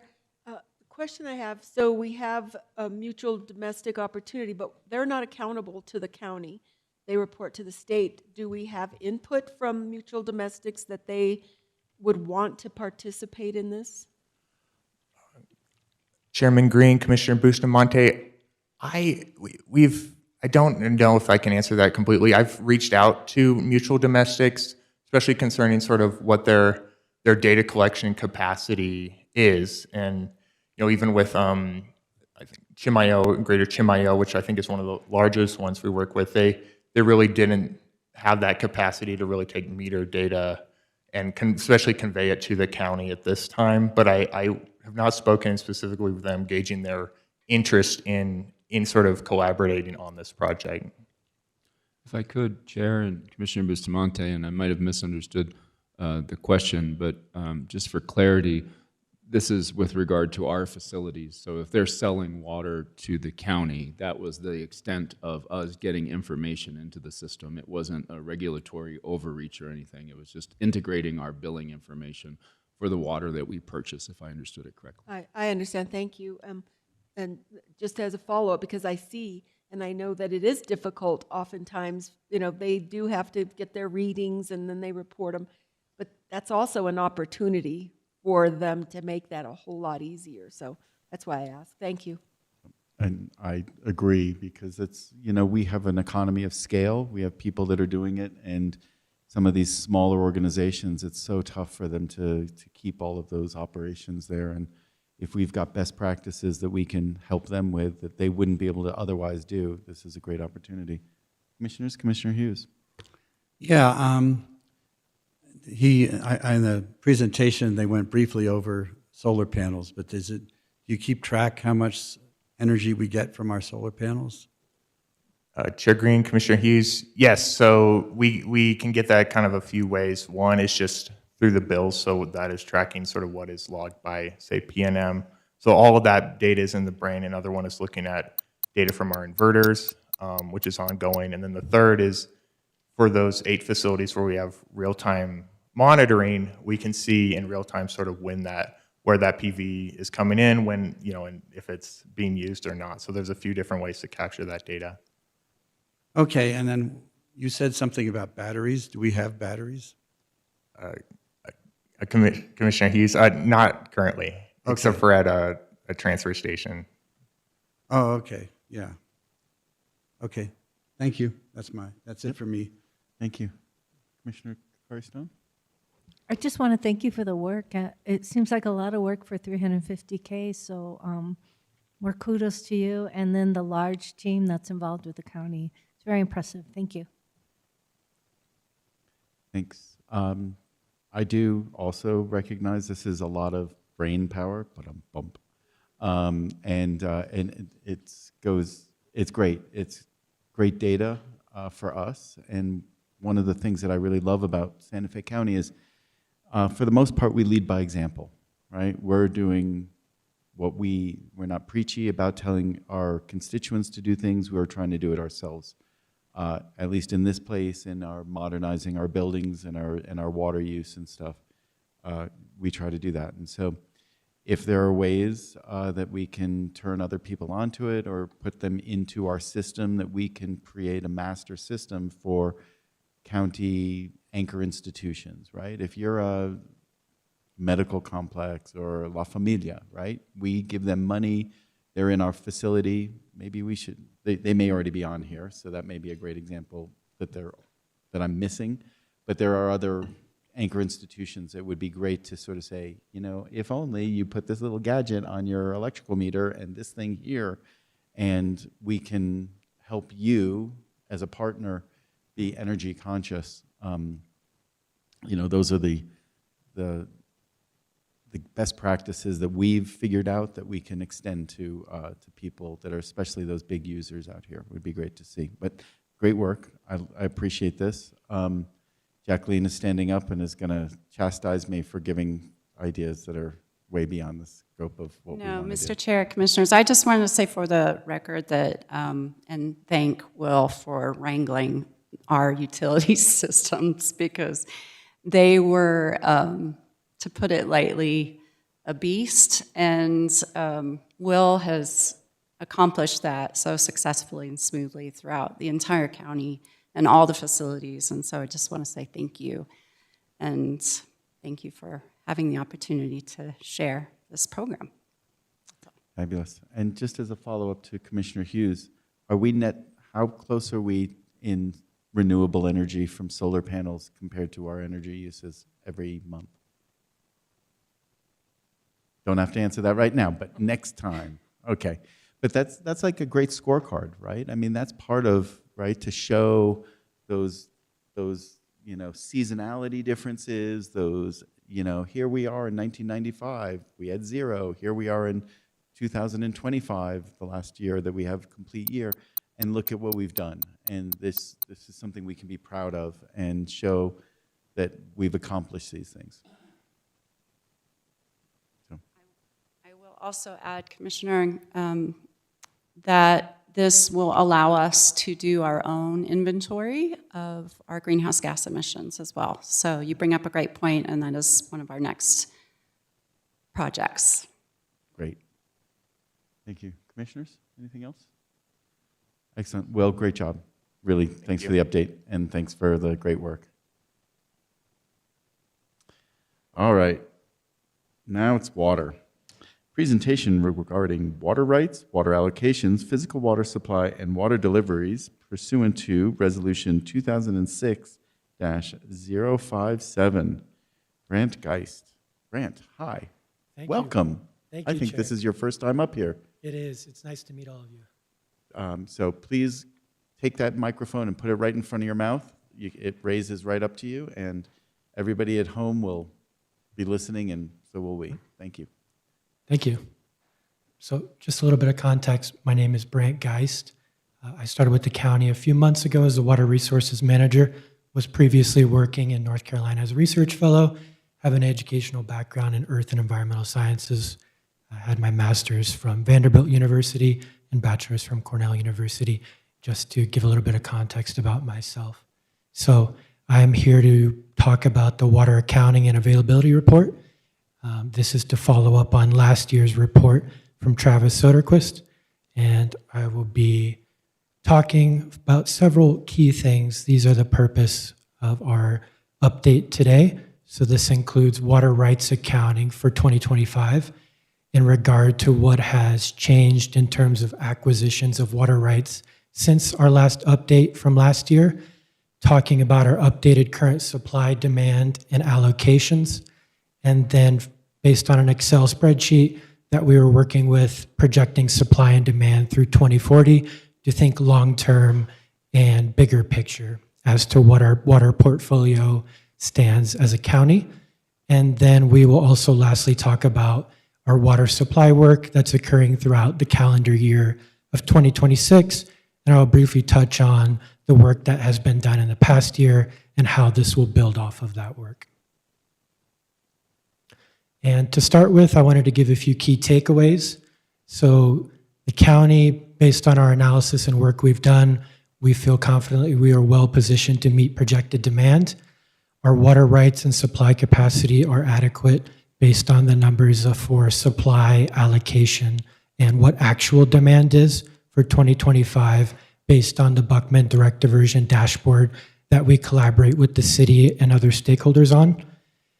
But this is a very positive outcome, but it is all contingent on continued infrastructure investment, timing of capital projects, as well as continued planning and foresight, all remain very critical to ensuring that we continue to be well positioned moving forward based on projected demand in our current water rights portfolio and inventory. And as you can see here on the right, I included a photo of the Rio Grande to get a bit of context for constituents who might not be as familiar.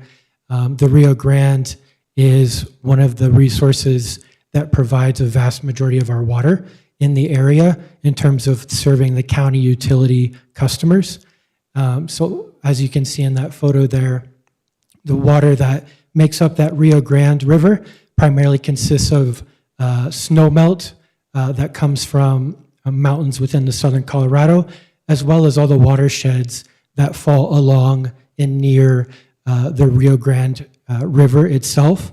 And so that forms the tributaries that make up the water supply that ultimately enters the Rio Grande.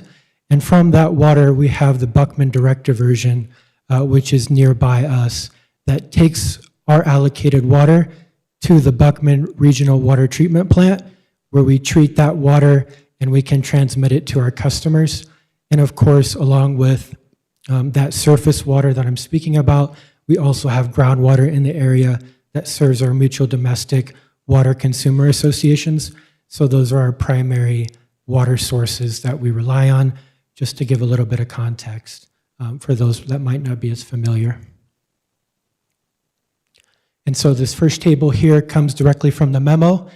And so the memo was quite lengthy, so I did, my process was to extract the most relevant material and include it here in a concise presentation for you all.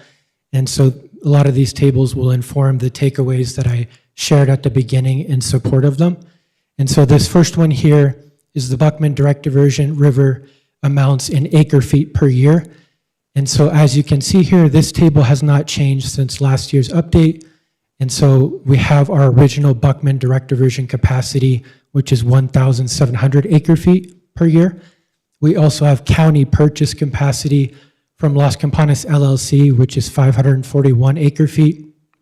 And then lastly, we have Las Campanas 2009 Water Co-op bulk water agreement in the amount of 332 acre feet to give us a total current supply of 2,573 that can be diverted from the Buckman direct diversion.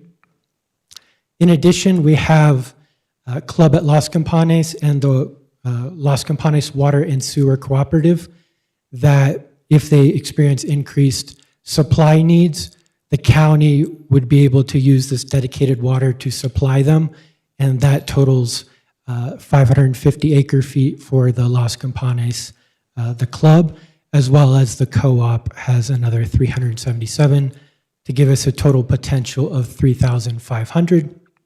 And so the key takeaway from this slide is that diversion capacity remains well above what our current annual demand is, which I will show on a later table. And we also have this additional potential capacity provided by future flexibility through those additional sources as well.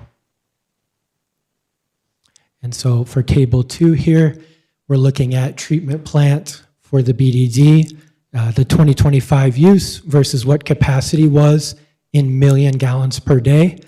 And this is all based off of the 2006 Facility Operations and Procedures Agreement. And so what you can notice here is in the county current column, the max value reached is 1.87 million gallons per day.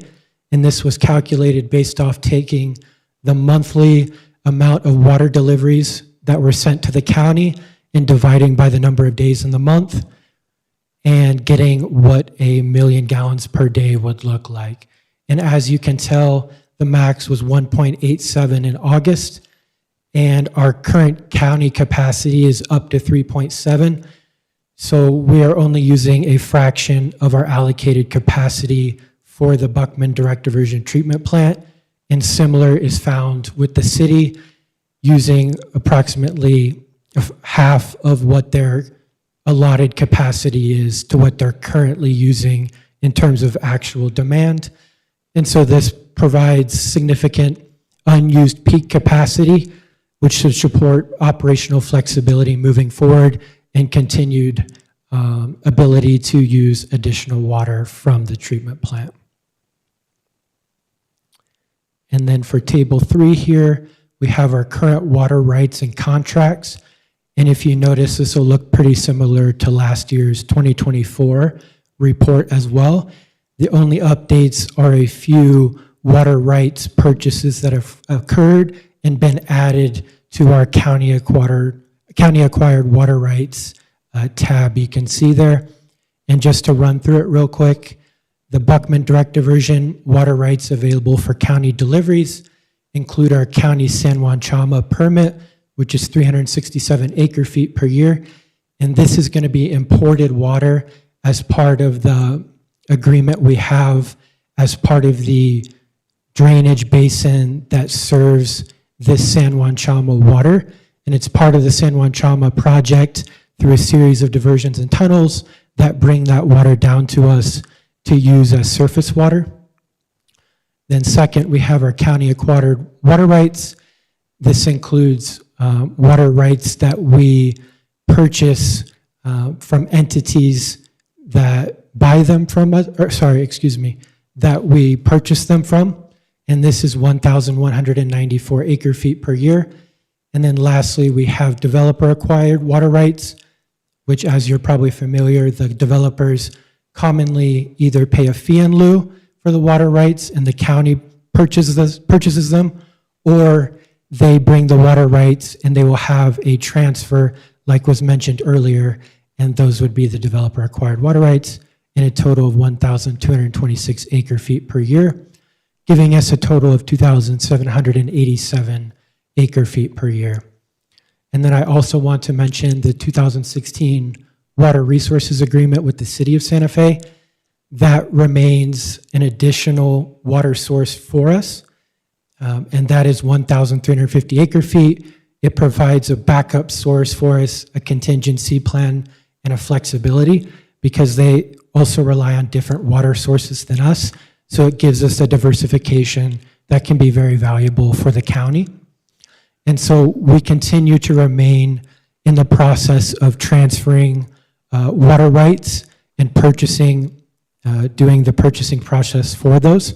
And that will continue to strengthen the county's supply portfolio moving forward.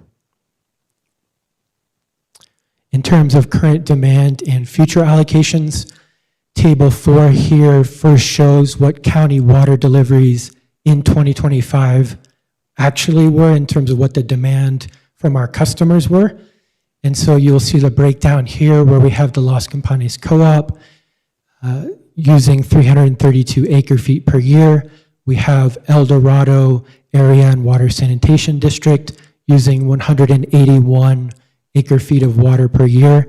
that we provide supplemental water to, and then as well as Canyoncito, which is nearby, where they use 15 acre feet per year. And then all other customers use 877 acre feet per year of water, giving us a subtotal for potable water, meaning water that is for drinking standards and consumption, to 1,405. And then lastly, we have the club at Los Campanes, which is going to be non-potable water for the golf course. It is raw water that is delivered from the Buckman direct diversion directly. That is just over 300 acre feet, giving us a total of 1,706 acre feet per year. And then as you can see, table 5 is the current and potential county allocations based on ULITAs and other documentation for developments. You can see pre-2018 allocation total, it was just over 2,500 acre feet per year. From 2018 to present and the developments that are completed, it is 1,571 acre feet, giving us a total just over 4,000 acre feet per year. And then one change I did make was basically giving more clarification to delineate potential future allocations based on conceptual plans or other developments that are not nearly as further along, to help give more clarity and a better picture as to what current and potential future allocations could look like. And so the big takeaways from this is that 2025 deliveries remains significantly below existing allocation totals. And in terms of allocations, these will build out over many, many years and only become demand when projects are constructed, connected, and placed into service. And so, in addition, with the way our water budgets are structured when we're considering approving developments, we're very strategic and thoughtful about how we are doing that. So our water budgets are designed in a way that are quite conservative based on the analysis I've done, comparing what actual water usage is for a single family residence to what's allocated for one. But I think that conservatism is for a good reason, to help protect our system and make sure that we have ample water for the foreseeable future. And so, based in consultation with staff as well, given I have only been around a few months, I wanted to get a bigger picture as to what some of the key constraints and risks are in the lens of the county. And so a big one is continued infrastructure capacity by service area, because as you commissioners know, we're covering a very diverse area, and the county's utility service area is quite spread out around the different districts that you represent. And so we want to make sure if we have aging infrastructure, we're making sure we're maintaining it, improving it, and having those investments to it to make sure not that we have the water, but we can deliver it to where and when it needs to go. And secondly, with the BDD being an important component of our water delivery, making sure any sort of turbidity issues or issues with pumps, for example, making sure that the treatment plant can operate at a high capacity is important long-term for us, so we can transmit the water we need to. And as I said earlier, timing of capital projects is important because things are often time sensitive. So now that we're staffed up on utilities, we're doing an improved job of keeping track of deadlines when grants or other materials need to be submitted or completed in order to effectively reach milestones and goals for the county, for public works as a whole, as well as utilities specifically. And then for OSC approvals and water rights transfers, I went down to OSC a few weeks ago actually and submitted change of ownership applications on behalf of the county to continue moving forward and strengthening our water rights portfolio, initiating different transfers for points of diversion, for example, to really strengthen our water rights portfolio. And that, as has been alluded to earlier, it's becoming more challenging to move water rights and do different OSC applications. So that is one thing we want to stay on top of and make sure we're doing our due diligence to execute those properly. And then the last one, which is very relevant to this year in particular in the summer, is drought and long-term reliability. So we're actively, staff, working on a drought mitigation plan, water conservation plan, and other materials that'll help give us a better picture as to how we can ensure we have ample water supply available to constituents within the county for the foreseeable future. And our work plan, this is just a few items that I pulled, but there's definitely a lot more that we're working on. But these were some of the most important, in my opinion, was a cost of service and rate study. We haven't done one since 2018, and this will help from a financial side provide a lot more insight and up-to-date numbers to inform the utility and how we are operating financially for allocating money for infrastructure improvements, reserve funding, and making sure we are a self-sustaining entity. And in terms of reuse and reclaimed water planning, a big one is our aquifer storage and recovery work. We're working extensively on that to try to optimize our water use so we can hopefully use less potable water and instead use treated effluent from the wastewater treatment plant to use for non-potable purposes such as construction, intent for the bulk water station is a good one, or the Los Campanes Club, their golf course, for example, can use treated effluent. So trying to find ways in which we can lower the amount of potable drinking water quality water that we're using, and instead using treated effluent to use that more effectively. And leading into that is our 40-year water planning that we are also collaborating with the city on for Santa Fe 2100. And we will have a workshop with them next Monday, which will be great. And so we're looking forward to that, to collaborating and continuing to strengthen staff level relations now that myself and other utility staff are on board. So that's an exciting thing.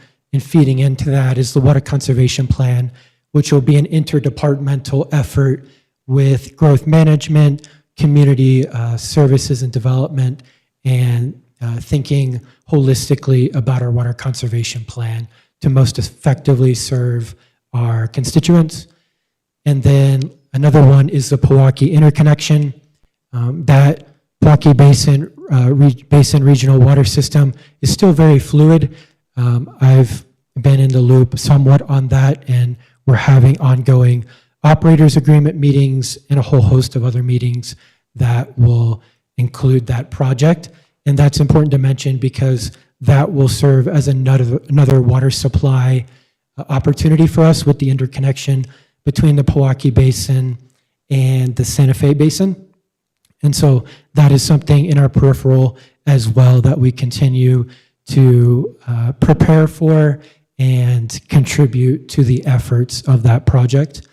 And lastly is the water rights accounting and transfers. And so that is definitely one thing that I am working on, is helping the county get up to speed with some of the transfers that need to be executed for changes of ownership and other documentation. So I've been working closely with OSC for that as well. And so with that, I will stand for questions. Thank you very much. That was great. Thank you, and congratulations. You made it past your first presentation. Well, almost. Let's see how you deal with the questions. So, commissioners. Commissioner Hughes. Yeah, just real quick, I went to Cornell also. So. Very nice. And I was a water resource specialist at Cornell. Very cool. I didn't understand it. No, I just. No, I was wondering if you considered at all seasonal water availability. I mean, I know, when you look at it on paper, we have enough water, but maybe during the summer, when there's a drought and the Rio Grande goes low, I mean, did you look at that? Commissioner Hughes, yes, that's a great question, and that is something in collaboration with the city. I attend their water operations meeting weekly, and that is something we've discussed, especially for the summer, because the Rio Grande, their surface flows are becoming quite low, and to a point where we won't be able to potentially divert native water from there, and we would be limited to just San Juan Chama project water. And so a big consideration in an ongoing dialogue we have with them is having conversations about how we would use wells or backup water supplies that involve the city. And so under our conjunctive management, our priority is to use surface water when available, and when it is not available, resort to the groundwater. And when that juxtaposition changes and we can resort back to surface water, we can replenish the groundwater and try to replenish that system accordingly. So especially for this summer, it's definitely a paramount question we're tackling. And so we try to have an adaptive management mindset where we're constantly in communication and adapting as to how we can best handle the situation. Yeah, thank you. Well, I look forward to this summer, and hopefully we get lots of rain, but we'll also just see how it goes. And thank you for your presentation. Thank you. Thank you, Commissioner Hughes, Commissioner Bustamante, Commissioner Cacari-Stone, Commissioner Bustamante. Thank you, and thank you for the presentation. So the vulnerabilities, how much is it through modeling? What kind of system are we using to evaluate the impacts of climate change that have a potential to deplete water from all sources? So our greatest on the Tesuque Ancho, if we had a forest fire, what types of measures would we be taking to assure that the groundwater was protected? And I'm saying, like, that's not a real question, you know. And when we get to the types of winters that we had in Colorado this past year, you know, San Juan, Chama, even the Rio Grande, we're counting on water coming from Colorado. And just last week, I saw that they have they settled on the Elephant Butte, Texas water commitment. And the question that I had during that whole discussion, because it was a presentation, was what does that mean for our use up north? So when we look at what's happening between Santa Fe and Albuquerque, and the Rio Grande is completely dry. So I think there are probably like 16 questions in there. I mean, but modeling for all of those, you know, we're going to rely on groundwater, but the groundwater might be affected by fires or whatever. So I just want to hear that process from you. Yep.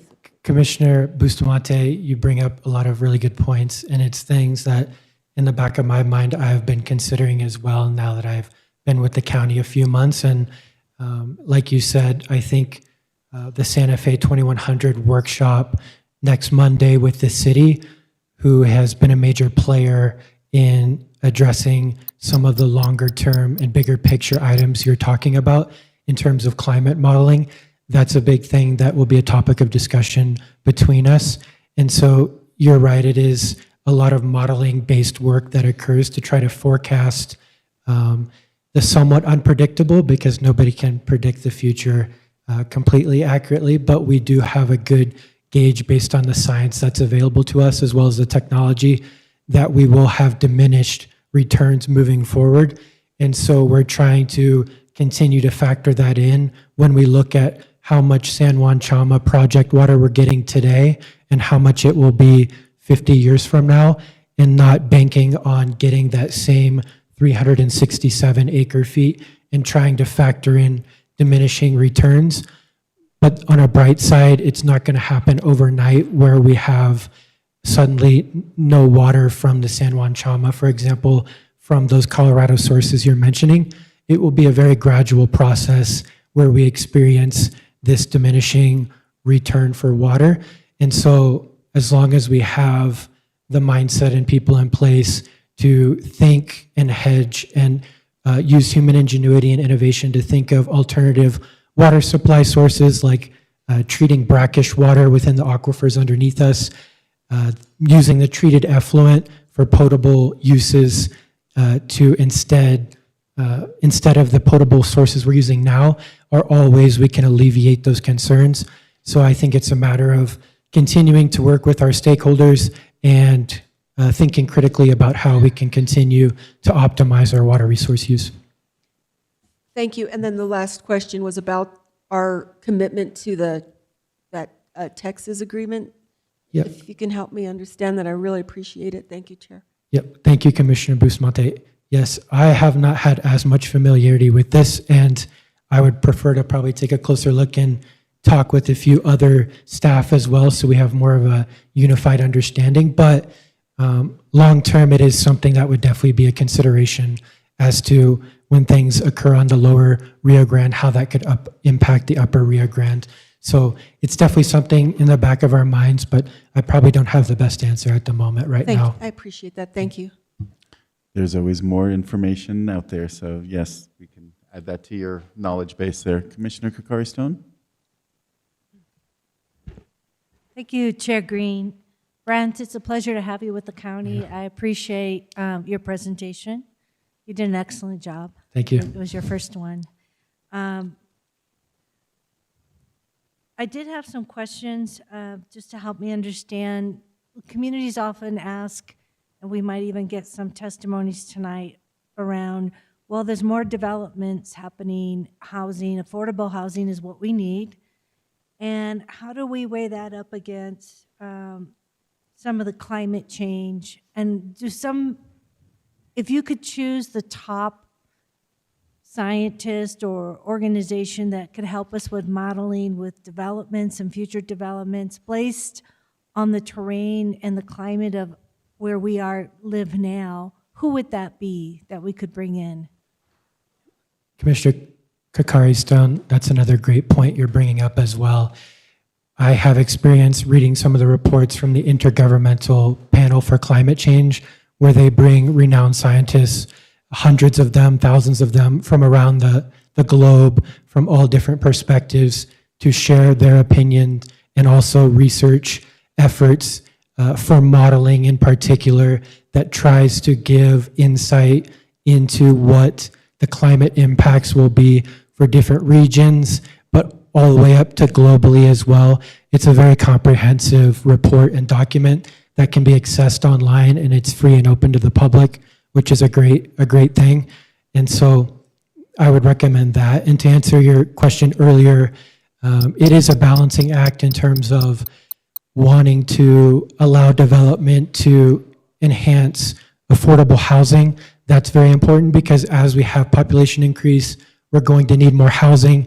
So if we do not have any growth, then it would become more and more expensive and unaffordable if we don't have any growth with population growth in tandem. So that is why the Utilities Division and Public Works Department, we're trying to be very strategic and thoughtful with the developments that we bring online. And so, as mentioned earlier, we continue to improve the ULITA process and the language within it to make sure it is in the best interest of our existing constituents while still serving future constituents in an equitable manner. And so that is something that is definitely an important part for the process. I appreciate that. I mean, personally, I'd like to read the report. If you can send that to myself and Olivia Padilla, my constituent service liaison. I'd like to see, given that we're growing a good expertise with you and Travis and others, a policy brief that looks at pros and cons. Like, as you know, I led the moratorium on data centers and with Commissioner Hughes, and really looked at that it's a water guzzling system, right? And how do we think about solar and the use that solar needs and the pros and cons of the benefit of renewable energy? How do we think about affordable housing versus water? And to look at our trends, since you guys are meeting with the city, to look at our trends that we've had and how much we've used, but with these modeling. So personally, I don't have the time to put in to kind of think about the hard questions, but given you have the expertise, maybe just run something and do a brief for us to understand a little bit more. So I want to also add, we have a lot of what I call tesoros in Santa Fe County, treasures. We have retired hydrologists, water engineers, indigenous water protectors. We have a lot of folks who, the watershed, I walked on the Santa Fe River Trail with them just last week, and with our public works to talk about the phase that we're finishing and to think about the river and how it flows and water conservation. So how can you all tap into our community knowledge? Because we just don't want it to come from government or quote unquote academic experts. Yeah, great question, Commissioner Cacari Stone. I am in agreement with you. I think we want to take it from a lens of a holistic approach. And so now that I've got my feet wet with the county a bit, I think we will, especially this summer, given the drought concerns and the predicament we are in just with the climate this summer, we want to be more engaged with other stakeholders, and especially that starts Monday with the city, and also this Next Gen Water Summit this week, which the county will be presenting Friday at 2 p.m., where we will have an opportunity to interact and engage with the public, not just in that presentation, but also during the duration of the other presentations, where I will be in attendance to communicate with other communities in the greater New Mexico area, but there will also be national people as well attending this conference, which makes it very exciting because we will have all levels of visibility there with local, state level, as well as national scale conference attendees. So I think that'll be a great opportunity. And at the beginning, when you mentioned incorporating energy and renewable energy, for example, I think that would be a good time, especially with the presentation before me, to connect with the sustainability group as well. And so we can make it a collaborative effort that's transdisciplinary, that takes on multiple perspectives to try to make the best outcome. I appreciate that. And I admire and appreciate your enthusiasm and interest for this. Can you also, in a policy brief, give us, the county, growth management opportunities or windows of options for amending the Sustainable Development Code? And as we think about new housing developments, what would be best practices that are innovative that other counties are using? I'd like to see that because I think we need to reconsider that for future developments. Thank you so much. Yep. Commissioner Carstone, I'd be happy to do that. And another thing I'm interested in doing is doing some predictive mapping to understand where potential pending developments are, as well as based on geographic and county utility circumstances, where developments are likely headed, so that everybody can have a better picture as to what the future could look like. Well, I just wrote that down, and Chair Greene, thank you for the time. And let's have you come back and show us what you found. Thanks. Great job. I do have a couple follow-up questions. You know, the supply and demand, it would be great to have it on one slide, right? And so supply, all the different areas of supply, but also future supply. So Pewaukee Basin Regional Water System, interconnect, or, you know, all the new customers that we're going to be having up there. All of the different mutual domestics that were either pledged to take over, whether it's Hyde Park Estates 1, or it's Chupadero, or it's the other ones that are out there. Honestly, all of those mutual domestics should be at least put in a bucket of ones that we're going to take over and we're pledged to do that, and the ones that we're not, but there are partners out there, and to have them in a catalog to understand what their water rights are and how we may be able to help them share with that. Just, again, you don't have to answer, but sort of as a future visualization for everybody to understand. Also, the storage aspect, right? Because I don't think you mentioned it, but it is actually something that we could start to do, whether it's storage in a reservoir up north, or it's actually in groundwater, that we start to actively recharge our aquifer through, you know, wastewater recharge or whatever methods we decide to do in that, to start to talk about that and give us some policy decisions as to say, do we want to be, how do we want to start to go into that?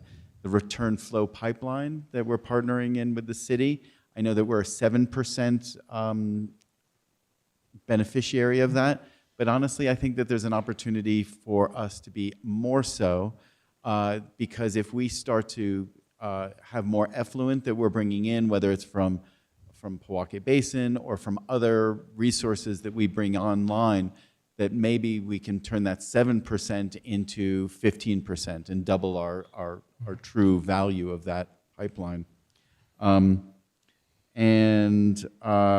Really on the demand side, to really look at type of housing that we're talking about, right? So it's not just gross number of units that we think that we're going to be putting things into, that we start to list them into what part of our market space that are they solving, right? Because 700 affordable homes actually has more value to the 5 of us up here to pledge water to than 700 second homes for people that, you know, maybe should be, it's a different market space. And so, you know, all of those different supply sides, all broken out on the same page, look at those demand side, look at expectations of when they're going to come online, and we can start to see in one page, it may not really be able to fit on one page, but it should be on one page, where we can see 700, next year we're going to have 700, or in the next 18 to 24 months, we're going to have 700 affordable units coming online. We've pledged water to them. This is fabulous. This is what we're here to do. That's new demand. Then we're going to have 700 other homes in that community college district. What does that mean? So those are not affordable, big A affordable, but they're going to be affordable to somebody. Just to comprehensively, happy to work with you on that. I love this presentation. This is great to see it. It's evolving in the right direction. Happy to make this into, to help a little bit. Let me cut myself short here just so that you have the opportunity for all these people to come in behind you. But if you have any other follow-up, please. Yeah, Chair Greene, those are all great points and things I would like to incorporate when I'm back next year for the 2026 water accounting and availability report. Please come back in 6 months, right? Before the year is end, because your learning curve is so great and there's so much information that you can add into this. There's no need for this to be a once-a-year thing. I love it. I'm sure all of us appreciate you coming back. Anything else, commissioners? No. Great job. Congratulations. Welcome to Santa Fe. And I was an Orangeman up the street from you at Syracuse. So we're all these Northern New York, Central New York people here. Thank you. Cheers. Welcome. All right. That was fabulous. I hope everybody here who is coming here to talk about the fireworks ban, right? You're all here for the fireworks ban? Okay. No, just kidding. I know what you're here for. Okay. So I got news for you. This theoretically starts at 5, but we got a little bit of business. So you can hang out here all you want and learn about all the things that we talk about here. You can also go step outside and conspire amongst yourselves. So we won't start without you. We have right now matters from the county. Let me give you a little update on where we are in the schedule so you understand where things are. We have matters from the county manager. Then all of us up here will talk about ourselves for a few minutes about the things that are important to us, and matters from county commissioners. We'll also get elected officials will speak, although they rarely do. And then we're going to go into an executive session that is going to be as brief as humanly possible, hopefully 15 to 20 minutes. So I don't expect anything to really start here for about 45 minutes to an hour for the hearings that you are all interested in. Fireworks, right? Well, it's the schedule. It can't start before 5 p.m., and we're making our way through the schedule as the agenda as we can. But anyway, commissioners, we're going to move on. Or county manager, what do you have for us from items from the county manager? Thank you, Chair Greene and Commissioners. I'll be very brief. I want to remind the public and Commissioners that this Thursday and Friday from 8 a.m. to 5 p.m. will be the 2026 Next Generation Water Summit, the theme of which is increasing demand, declining realities. Encourage everyone who's interested in these topics to attend. I know several of you and county staff are planning to attend. Also wanted to recognize that Commissioner Bustamante and Jacqueline Beam recently participated in an episode of the Counties Beyond County Lines podcast that highlighted the summit as well as its importance to our community. In that vein, I want to give a shout out to our communications team and Daniel Fresquez, as the county's podcast, Beyond County Lines, was recognized for the second year by FeedSpot as one of the top 20 Santa Fe podcasts. I believe it ranked number 7. So I appreciate Daniel's efforts to help us get information out to the community in a useful and popular format. We continue to have free green waste disposal days, and this Friday and Saturday are designated free green waste disposal days at Santa Fe County Convenience Centers to encourage folks to address any green waste issues and to do so in a way that is free, particularly important given the current ban on open burning. We do have 3 upcoming special Board of County Commissioners meetings. Friday, June 13th is a meeting of the County Canvassing Board. The Board of County Commissioners will meet as the County Canvassing Board to review and approve the report of canvass for the June 2nd primary election. Wednesday, June 24th, the board will hold a special meeting to receive presentations related to our adult detention facility, followed by an actual tour by the commissioners of the facility. And finally, Friday, June 26th at 2 p.m. is a special meeting to review proposed capital budget as well as the county's 5-year infrastructure capital improvement plan. And then finally, a reminder that next Friday, June 19th, county administrative offices will be closed in observance of Juneteenth. Thank you, Chair. Thank you, County Manager.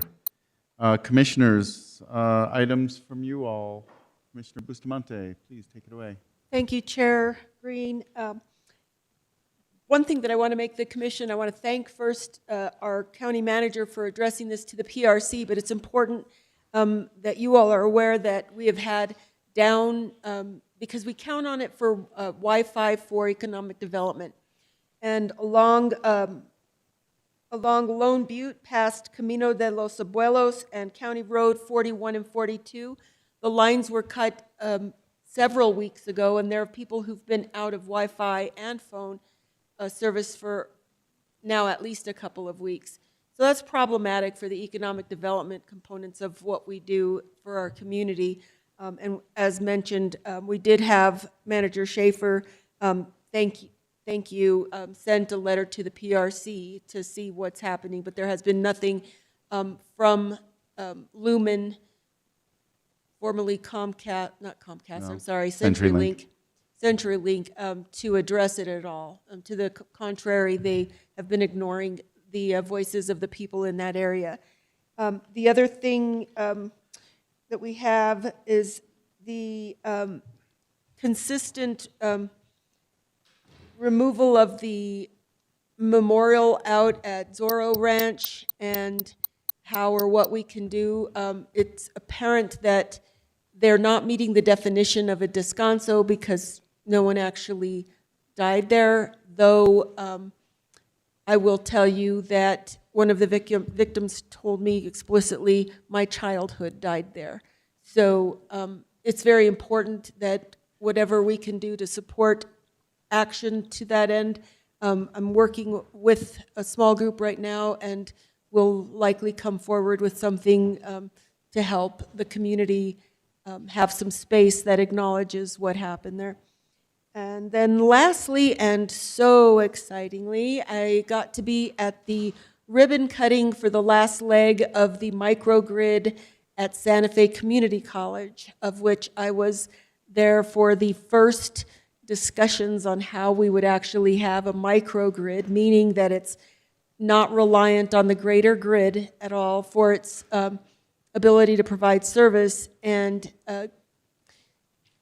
President Rowley flipped the switch and fireworks went off, and not really, but little pieces of paper floated around. That really did happen. They went pop, and it was really cool. But what it really, really drives home, and the presentation, and I'm going to ask that they do the same presentation for us here, that they did on the cost savings over the amount of time that they've had the same type of brain network. Their contract was with a different contractor, but the amazing cost savings that they have in their utility, given that it's all off of their local grid and 2 batteries, and the greenhouse itself is on its own battery. So it was very exciting. So that's all I have for now. Thanks. Thank you, Commissioner Bustamante. Commissioner Cacari Stone. Thank you, Chair Greene. Welcome, everybody. I'll try to be short because I know you're waiting. I'm just going to talk about updates in terms of some community engagement events and important deeper dives around issues in District 2. I met with the, last night, I worked with Councilor Castro and I co-hosted a meeting at the Nancy Rodriguez Center regarding a petition we received, that my office received from District 2 residents, about 100 petitioners having concern about the roundabout. The meeting went really well. I want to thank our county staff for showing up there, and Kurt and Marvelous, and who else was there? Let's see. If I forgot someone, forgive me. And also there was about 5 city staff and engineer as well, and we had a good discussion. While it's in motion and it's not going to be stopped because this has been going on for years, we looked at some opportunities for tweaking it. So I want to thank Gail from Plans of the Southwest to bringing community members together. We also had the Agua Fria Association meeting last night. Additionally, I met with the New Mexico or Santa Fe Association of Realtors. They worked with our growth management. Thank you, Alexandra Ladd and others. They submitted the report that they did. They did an interview with 20 folks to look at opportunities for changing the sustainable development codes for more affordable housing. I thought that was great work on their part. Toured a couple of facilities that the county's looking at, including Commissioner Hughes and I were at the same time looking at a Galileo site for expanding La Sala. I commend our community services for staying on top of what's happening around behavioral health. Also, our airport road facility, the former Youth Development Center, I'm really glad we hired a great design team and engineers. It looks like that's not really feasible for a community space, but good news, community, we have 7 acres there, and we can do something there on the south side, so I'm pretty excited about that. I was invited to serve on the steering committee for the Homeless Summit with the city, and that's at the end of the month, and I believe it's June 30th. June 29th. June 29th from 6 to 8 p.m. in the evening. Lots of good things happening. Senator Trujillo, with our state legislator, is leading an early childhood working group. Commissioner Bustamante, myself, and Treasurer Manzanares were invited. The city's invited. It's excellent. We're looking at how we can have better child care training, child care workforce, growing it, and having more child care centers. Thank you very much. Fabulous. Commissioner Hughes. Thank you, Commissioner Cacari Stone. Yes, thank you. I just have a few comments. One is I was at the ribbon cutting for the most recent segment of the Arroyo Hondo Trail. We actually had the ribbon cutting twice because we announced it at 2 different times. And thank heavens Gabe's hung around for both ribbon cuttings. My hour with Hank Town Hall is this Thursday at 5:30, and I've invited people to comment on the road connection between El Dorado and Route 14. People are commenting way ahead of time, including on Nextdoor El Dorado, because one of my constituents put my whole newsletter on Nextdoor El Dorado. They also put my whole newsletter on one of the HOAs for Rancho Viejo. So I'm getting lots of comments. Most people on either side of the district do not want the connection. So that's very interesting. And so let's see. And that's it for me. Thank you, Commissioner Hughes. So for my part, I'd like to thank the fine folks up at the Pueblo of Tesuque for inviting me to Feast Day. Feast Day was this last Saturday. It was a beautiful corn dance. They had close to 200 dancers, which I don't know if y'all get to see, but it was beautiful. I took part in the Pride kickoff at the Governor's Mansion a few weeks ago. Also took part with Commissioner Cacari Stone, and Commissioner Hughes was there as well. It took place in the Pojoaque Basin Regional Waters, the Northern Pueblos Tributary Water Rights Association meeting last month, and we'll be doing so again this month.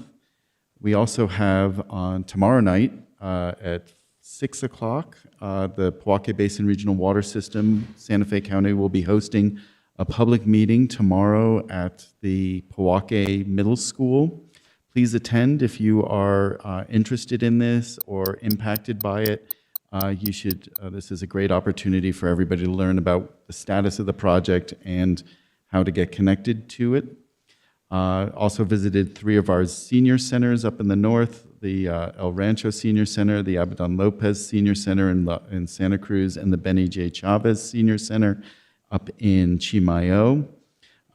Those were great to see the seniors. The meals were fabulous, and everybody loved what Santa Fe County does. So Community Services needs a great shout out for that.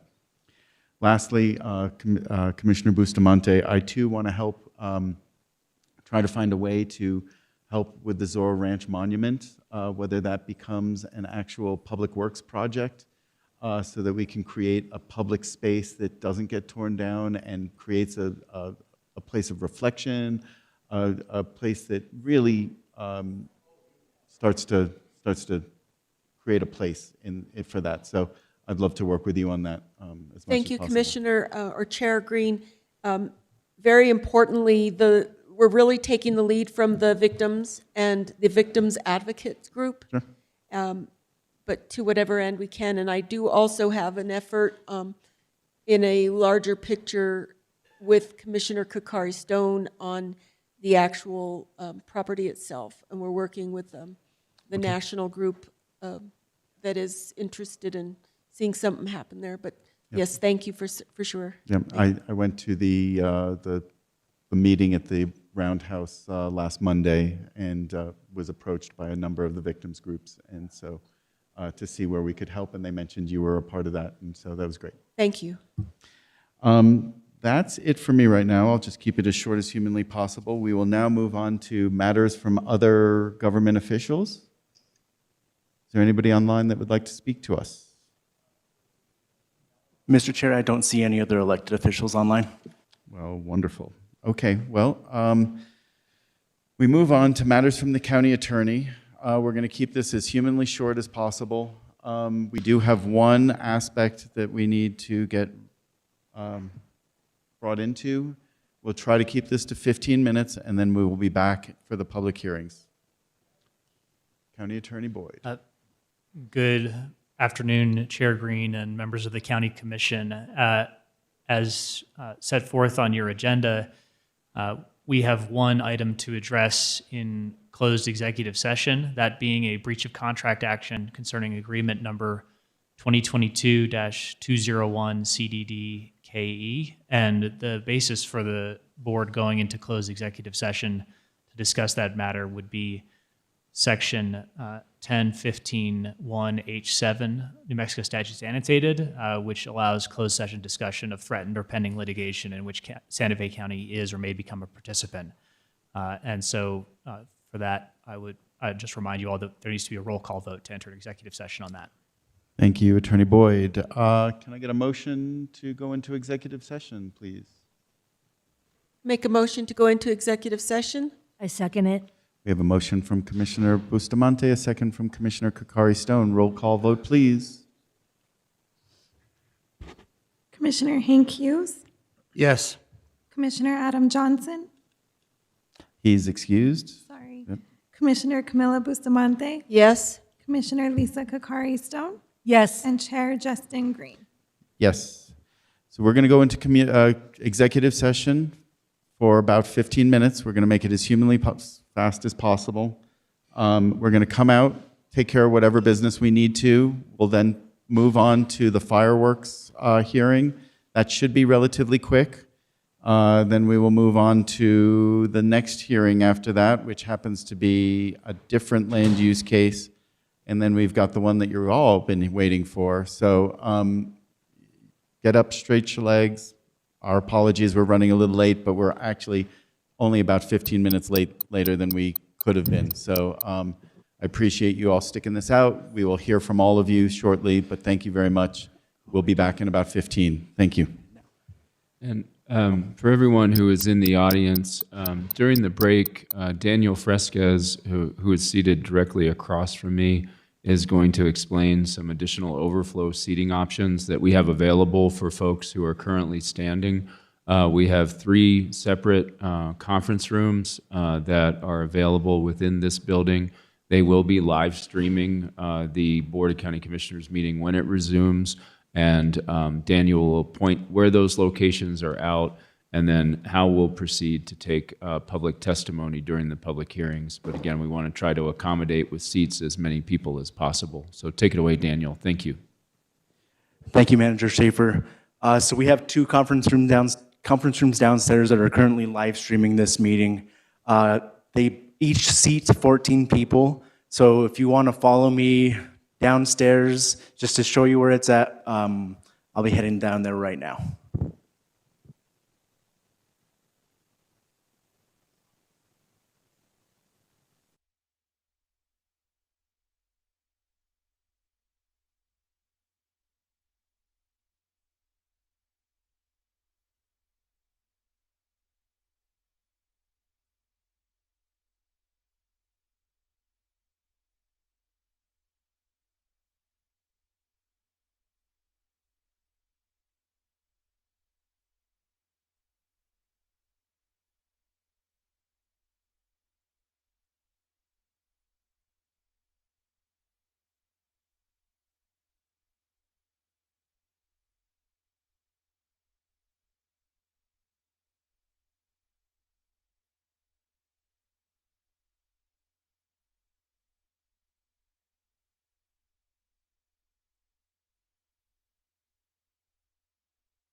Did you see the shared folder with the two orders I sent to you late last night and the transcript for Linnea? As long as you have access, that's all I was concerned about. I want to make sure you were able to access it. Okay. Might even take one of those with me.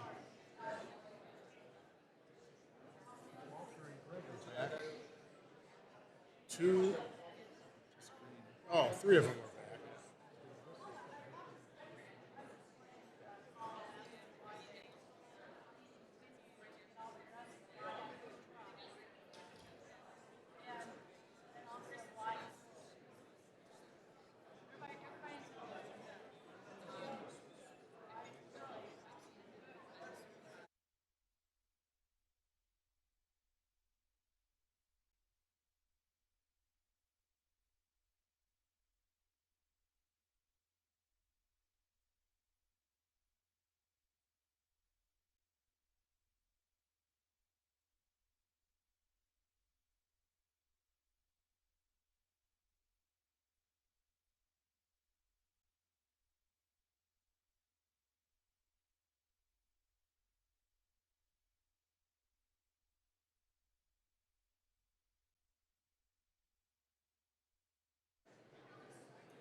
Yep. Okay, we're back. Thank you for your patience in this. We're going to come out of executive session. Can I get a motion from somebody, please? Make a Motion to come out of executive session. Nothing was discussed except what was mentioned by the attorney. Thank you. We got a motion from Commissioner Hughes. Second it. Second from Commissioner Cacari Stone. All in favor say aye. Aye. Any opposed? Hearing none, we're back. We have no action items as a matter of the executive session, so we are going to go on to our public hearings right now. The first item that we have is a public hearing pursuant to New Mexico State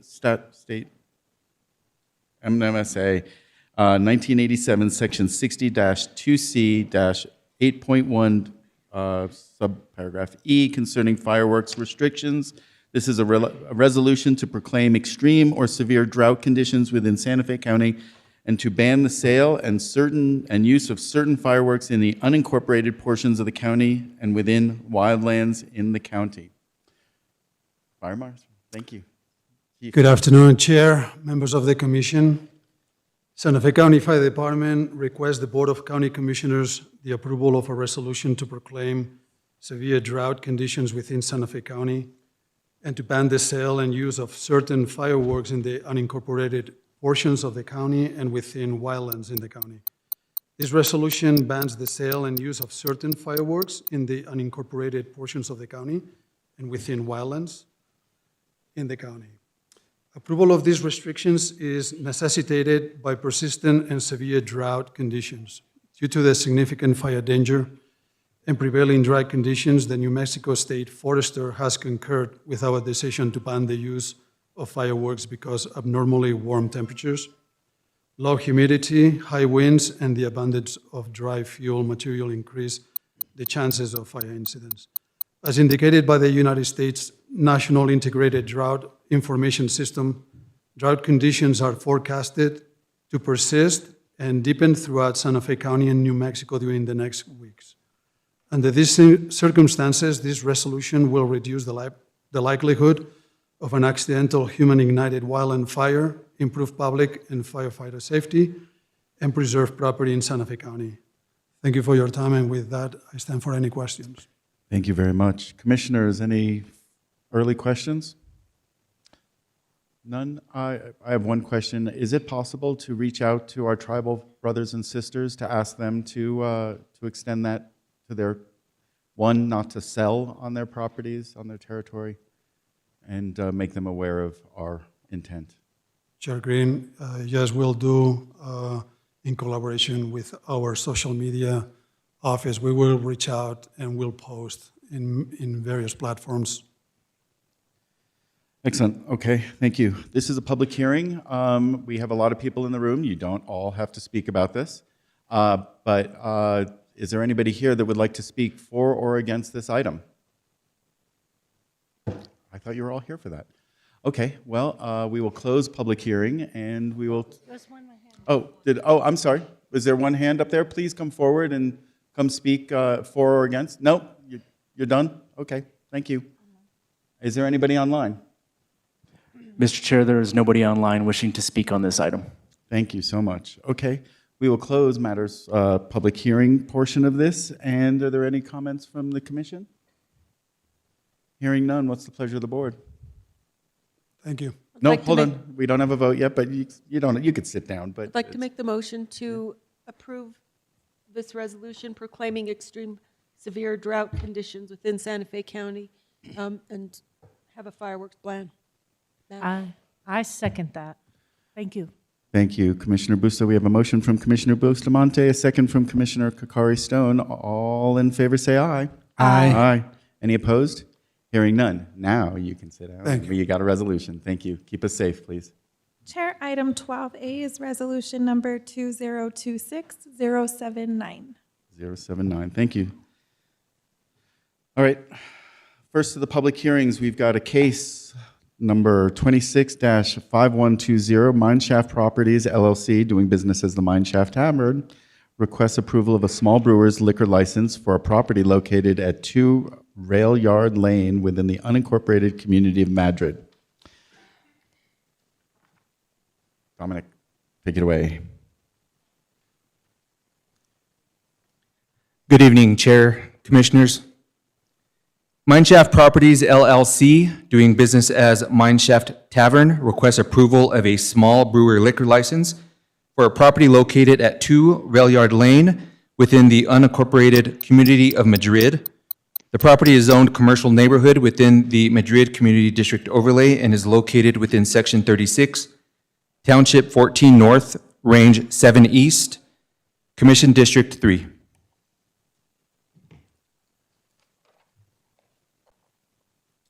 The Mineshaft Tavern is an existing restaurant, tavern, and entertainment venue located within the unincorporated community of Madrid along the Turquoise Trail Scenic Byway. The establishment has historically operated as a tavern and gathering place within the community and is associated with Madrid's historic coal mining district. The subject property is zoned commercial neighborhood within the Madrid Community District overlay pursuant to ordinance number 2016-9, the Sustainable Land Development Code. Chapter 9, Section 9.6, Table 9-6-8. The MCD use table allows bars, taverns, and nightclubs as a conditional use in the MCD Commercial Neighborhood Zone District. The Mineshaft Tavern is an existing tavern and bar use within the Madrid and is considered a legal non-conforming use that predates adoption of the current SLDC and the Madrid Community District overlay regulations. The applicant previously received site development plan approval on May 30th, 2024 for a brewery, tap room, retail, and museum use at 2 Rail Yard Lane. Activities associated with the request small brewer light liquor license are considered incidental and subordinate to the property's existing approved uses. Because brewing activities are not specifically classified within the SLDC and the proposed in the conjunction with the approved brewery, tap room, retail, and museum uses, staff finds the proposed alcohol service component to be consistent with the property's existing legal non-conforming tavern and bar use. The State Alcoholic Beverage Control Division has granted preliminary approval pursuant to the Liquor Control Act. The Liquor Control Act requires the Board of County Commissioners as the local option district to conduct a public hearing on the request. Under the Liquor Control Act, the board may disapprove the license only if alcohol sales are prohibited at the location under the New Mexico law, issuance of the license would violate zoning or under other ordinances, or the use would be detrimental to public health, safety, or morals of the residents of the local option district. Legal notice was published in compliance with the Liquor Control Act in the Santa Fe New Mexican on Friday, May 8th, 2026, and Monday, May 25th, 2026. A complete application was submitted on April 29th, 2026. Growth management staff reviewed the request for compliance with the applicable code requirements and found the following facts in support of the application. The activities associated with the small brewery liquor license are considered incidental to the existing allowed use, as the manufacturing of beer is not currently addressed in the SLDC. The applicant has satisfied the state of New Mexico's noticing requirements, and the site is located more than 1,000 feet from the nearest church and 1,000 feet from the nearest school. Staff recommends approval of a small brewery liquor license for the Mineshaft Properties, LLC, doing business as the Mineshaft Tavern, located at 2 Rail Yard Lane, Madrid, New Mexico. Chair, Commission, I stand for any questions. Thank you, Dominic. Commissioners, any questions up front? Hearing none, this is a public hearing. We will open public comment right now. Is there anybody in the room that would wish to speak for or against this? No one in the room. Is there anybody online that would like to speak for or against this? Is the applicant here? Would they like to speak for or against this? Well, I'm definitely for it. Excellent. Right on. I'm Lori Lindsay. I'm the owner of Mineshaft Properties, LLC, DBA The Mineshaft Tavern, DBA Madrid Brewing Company. I have to say this has been a long process, and it's been an educational process to get to this point, to be able to add this part of the business. It's very important to our business plan. It's important to the community, and we're happy to be here, and I'm willing to answer any questions that you guys may have as well. Thank you so much. Commissioners? Commissioner Cacari Stone.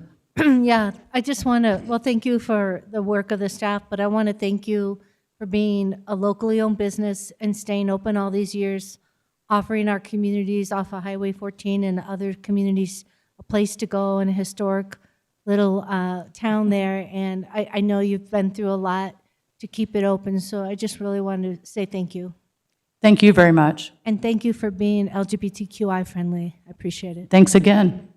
Appreciate that. Thank you. Commissioners? I can only second that. Thank you for everything that the Mineshaft offers. It really is a destination for people who are going, out and going through the hills there. So appreciate it, and it's consistent with your business plan. It's only because making it there is not on the list. Otherwise, you can have anything else. So right. Makes a lot of sense to approve this. I don't know how it could not, but thank you. Thank you, Commissioner Bustamante. I appreciate that. Thank you. Commissioner Hughes? I third everything they said. Excellent. I will fourth. Sorry we don't have our fifth here today, but we love the Mineshaft. Good luck with the beer. I want to taste it soon enough, and I look forward to that. So, thank you, Chairman Greene. Thank you. Commissioner, this is... I'd like to make the motion to approve the Mineshaft Properties LLC DBA, the Mineshaft Tavern approval for the liquor license for property located at 2 Rail Yard Lane. I second it. We have a motion from Commissioner Bustamante, a second from Commissioner Cacari Stone. All in favor say aye. Aye. Any opposed? Hearing none. Good luck out there. Thank you so very much. Congratulations.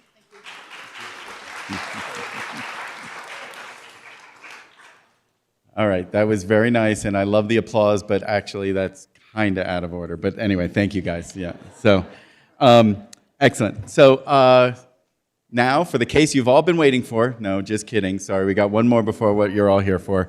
Now we've got item number B, case number 265100, Uno Mas LLC subdivision. Uno Mas LLC applicant, Integrity Land Planning LLC agent, requests a conceptual plan, affordable housing agreement, preliminary plat, and final plat for a 30-lot residential subdivision on 14 acres. The property is located at 3833 Rufina Street within the traditional community. zoning district of the Village of Agua Fria Overlay, SDA 2, and so on. Michael.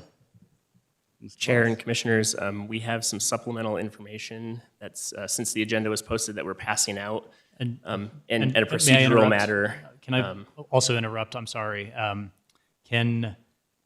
think because this is a quasi-judicial hearing, that we're going to need to have staff administer the oaths before we get started.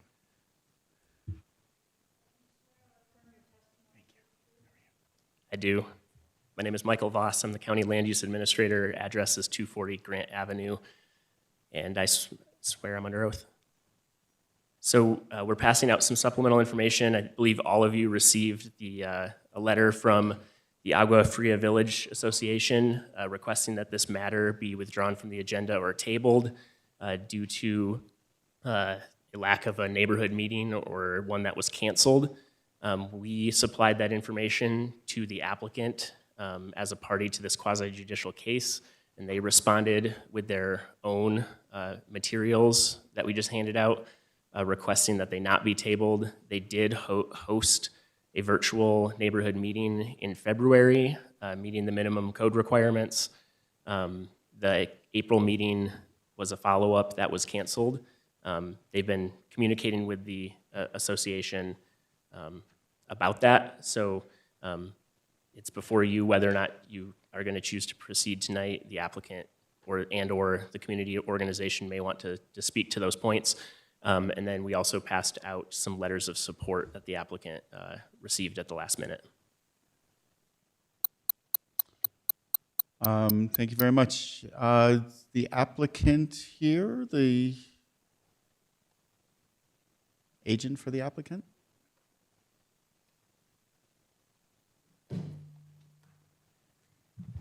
Please raise your right hand. Do you swear to tell the truth, the whole truth, and nothing but the truth? I do. Nathan Manzanares, Integrity Land Planning, 2536, P.O. Box 2536, Santa Fe, New Mexico, 87504. Commissioners, thank you for your time.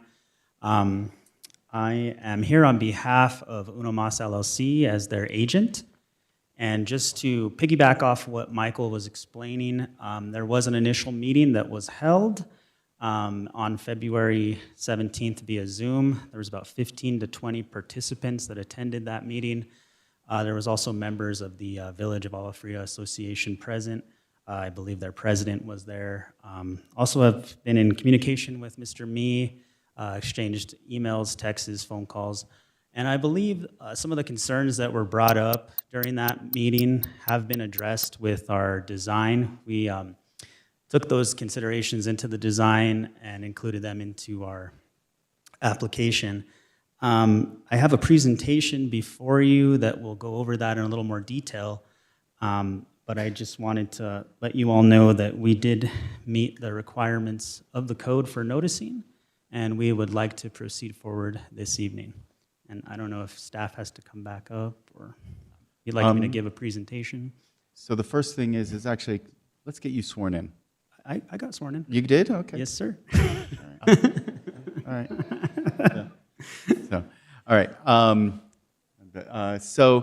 right. We will go to a few early questions from the board, then we will get public comment, and then we'll go back to the board. Well, if we're going to proceed forward, I would like to give the presentation then. Please. Chair, go. Okay. Is that Chair? Well, I just had a question.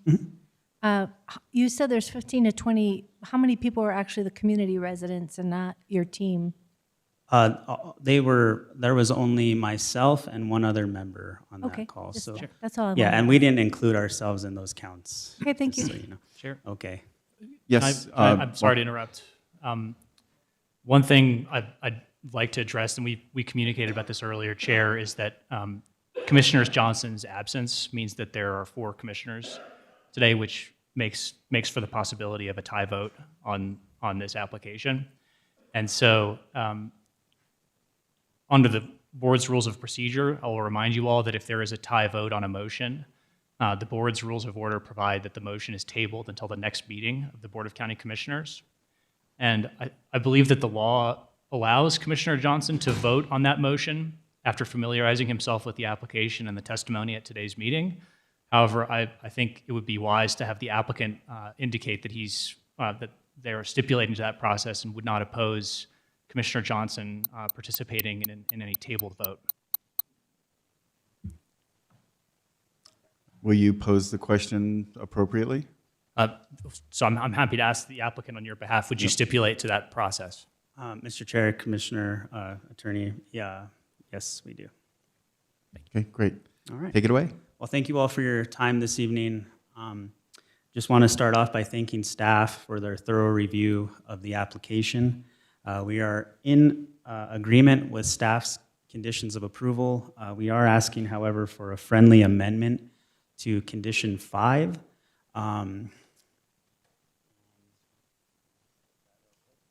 I'd like to read that into the record, and that stems around the note for mass grading.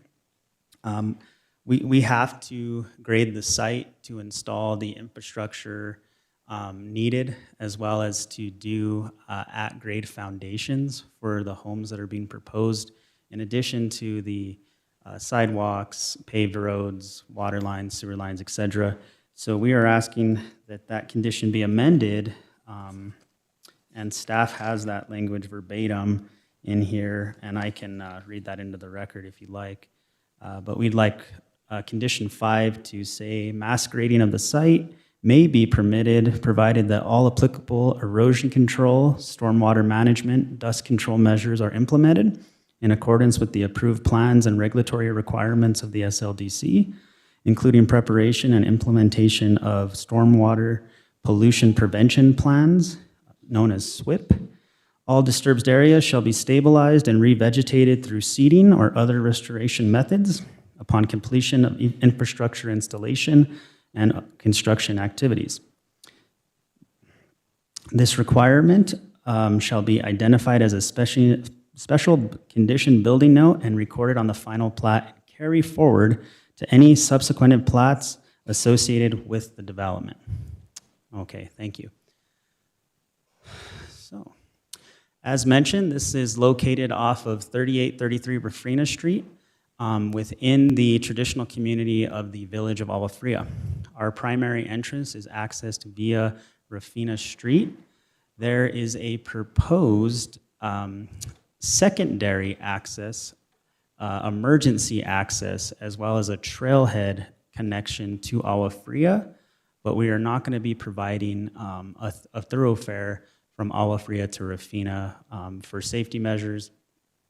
We just don't want to create that shortcut through the neighborhood. So as mentioned, we're on approximately 14 acres. We're going to be providing 20% of the units will be affordable. And we're actually working with the County Affordable Housing and Economic Development and submitted for some developer assistance funds.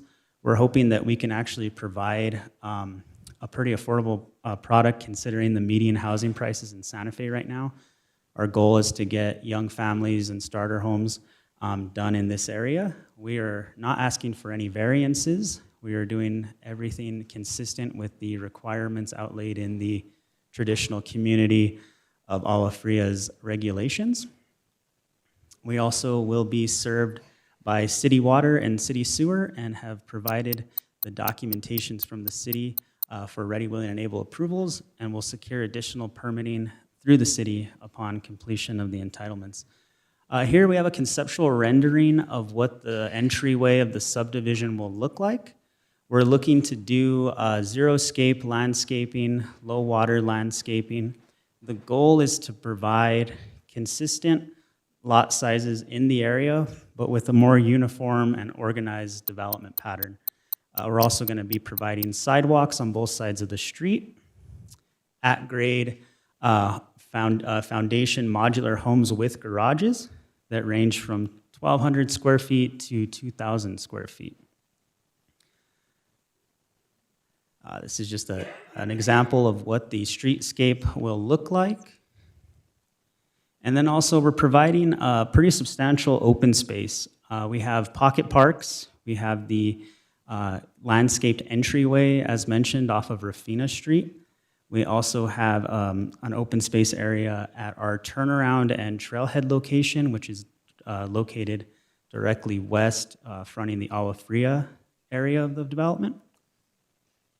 As mentioned, we're looking to do some amenities for the families that will live here.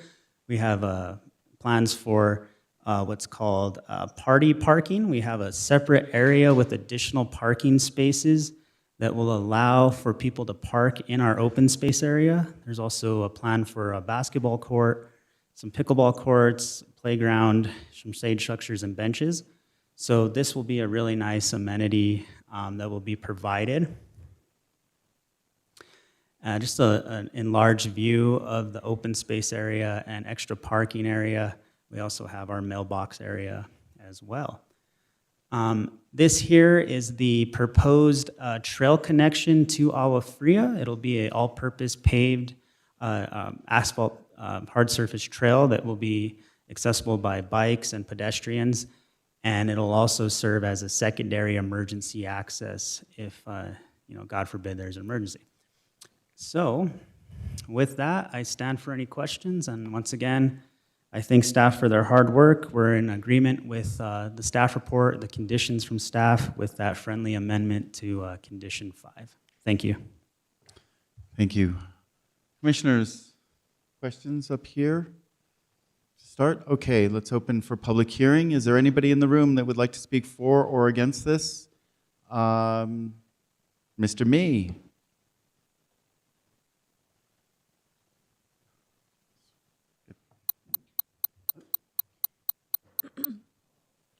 Please raise your right hand. Do you swear to tell the truth, the whole truth, and nothing but the truth?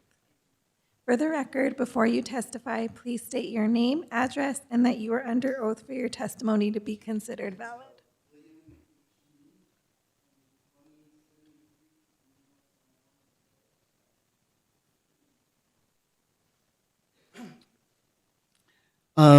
We just wrote to the commission to ask for a withdrawal of this case or a tabling of this case because, the applicant didn't address us as the community organization. It was just a very informal meeting that we had. We had a number of questions that we submitted to the applicant, and they only answered a few of those and didn't answer the whole thing. And then I know that we have some representatives of the community that went to the water utility committee meeting of the city of Santa Fe. And at that time, the city asked if the Agua Fria Community Water Association could provide water. They said no. They had given a letter to that effect.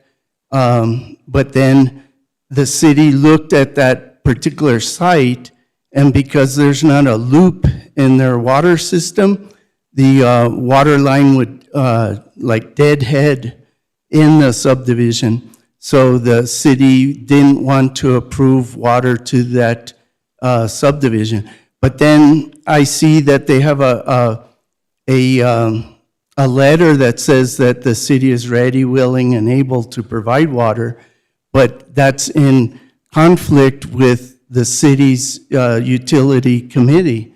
So I don't know what happened there, but we would like that to be resolved. And, we want to meet with the applicant. We gave them several dates in the end of June and the beginning of July that we could have the community organization convene as such. Just because I and maybe another Agua Fria Village Association member attended the, the February 10th meeting, that was in no way that it represented the whole village at that particular time. So that's why we're asking the Board of County Commissioners to table this case until they can meet with the community again. Thank you, Mr. Mee. Any other folks in the room that would like to speak for or against this? Yes, sir, please come forward. Anybody who wants to speak in the room to this, if you could all come forward and be sworn in together so that we can save a little bit of time.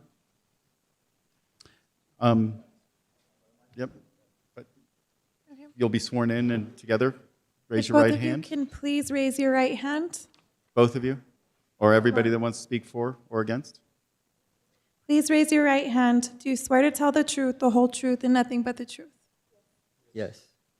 Before you present, if you can please state your name, address, and that you're under oath for testimony to be valid. Santiago Montoya, 2667 Via Caballero del Norte, Santa Fe. Before, I apologize, Mr. Chair. Yes. Could I have everybody line up in a single file line? That way it stays fair to everybody. And when you- speak into the mic and make sure you adjust it closer to your mouth. And when you start, name, address, and then acknowledge that you're under oath so that we can acknowledge that. I'm good? Acknowledge that you're under oath. Just say, I'm under oath. I know I'm under oath. I'm under oath. Okay, thank you. Okay. All right, Santa Fe And Community please Commissioners. limit your 2 minutes, please. Okay. My name is Santiago Montoya, and I'm a third generation Santa Fean. Santa Fe has always been my home and important part of my family history.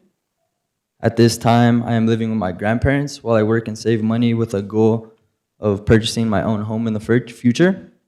I have been employed at the same job for the past 3 years, and I continue to work hard, stay focused in building a stable future here in the community where I was raised.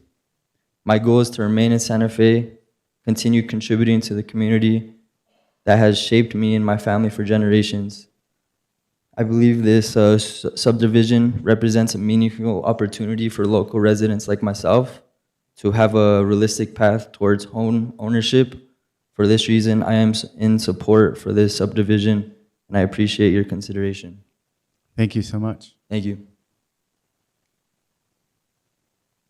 Diego Ortiz, 110 Las Estrellas, and I swear I'm on oath. Use the mic, please. Can you hear me now? Yes, sir. Diego Ortiz, 110 Las Estrellas, and do I just say I swear on oath? That's good enough. Thank you.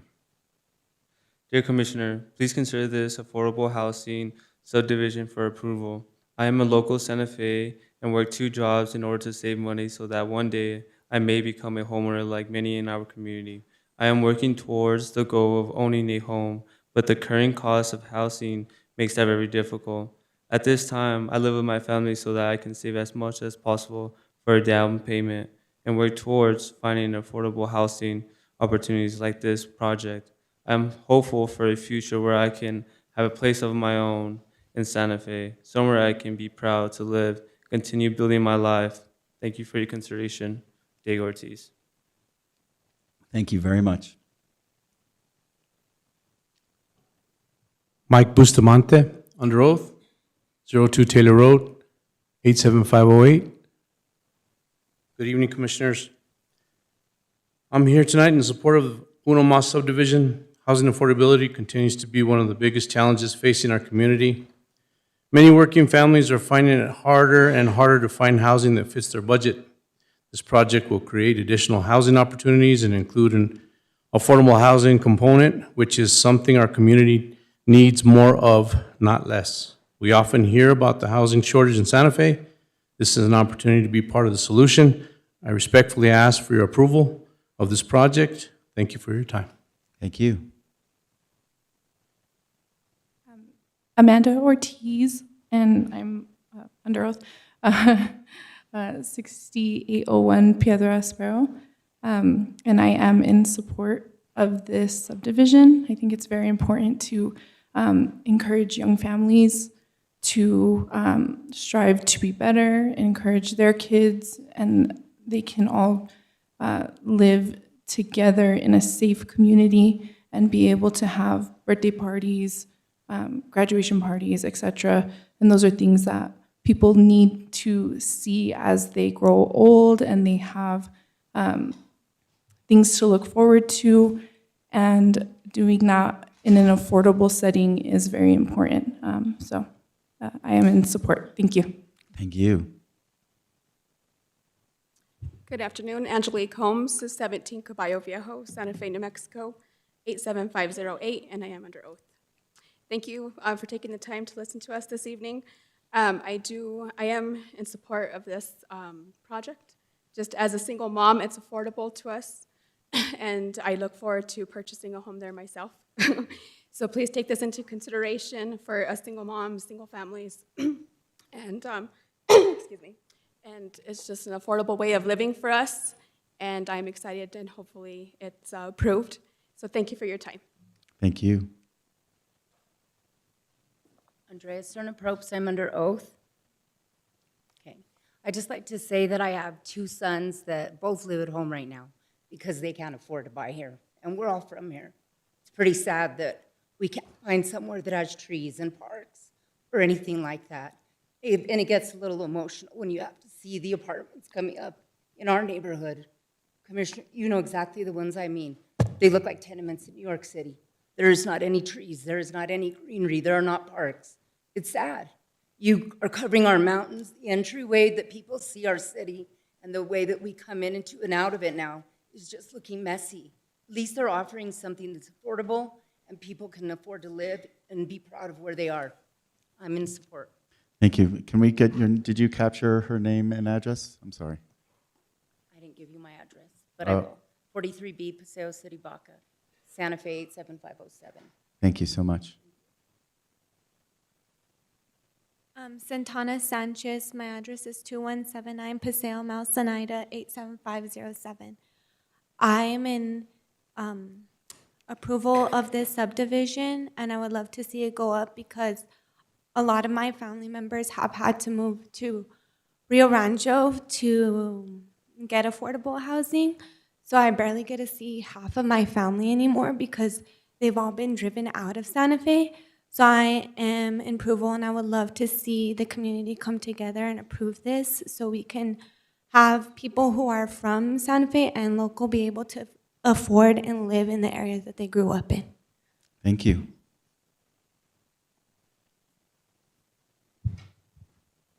How's it going? My name is Daniel Chavez. I'm under oath. My address is 2179 Paseo Malsanada as well. And I'm also in support of this project, and I ask that the chair and staff would also be in support. As well, affordable housing is not just a matter of shelter. It is a foundation for stronger communities, healthier families, and more resilient local economy. When teachers, nurses, and retail workers and seniors can no longer afford to live near the neighborhoods they serve, entire communities risk unraveling. This project directly addresses the gap created by stable for working families, reducing homelessness, as well as easing the financial burden that forces far too many to choose between rent, groceries, or medical care. Therefore, that's why I support this. Thank you. Thank you. Under oath, Orlando Watson, 60 Paseo Nopal, Santa Fe 87507.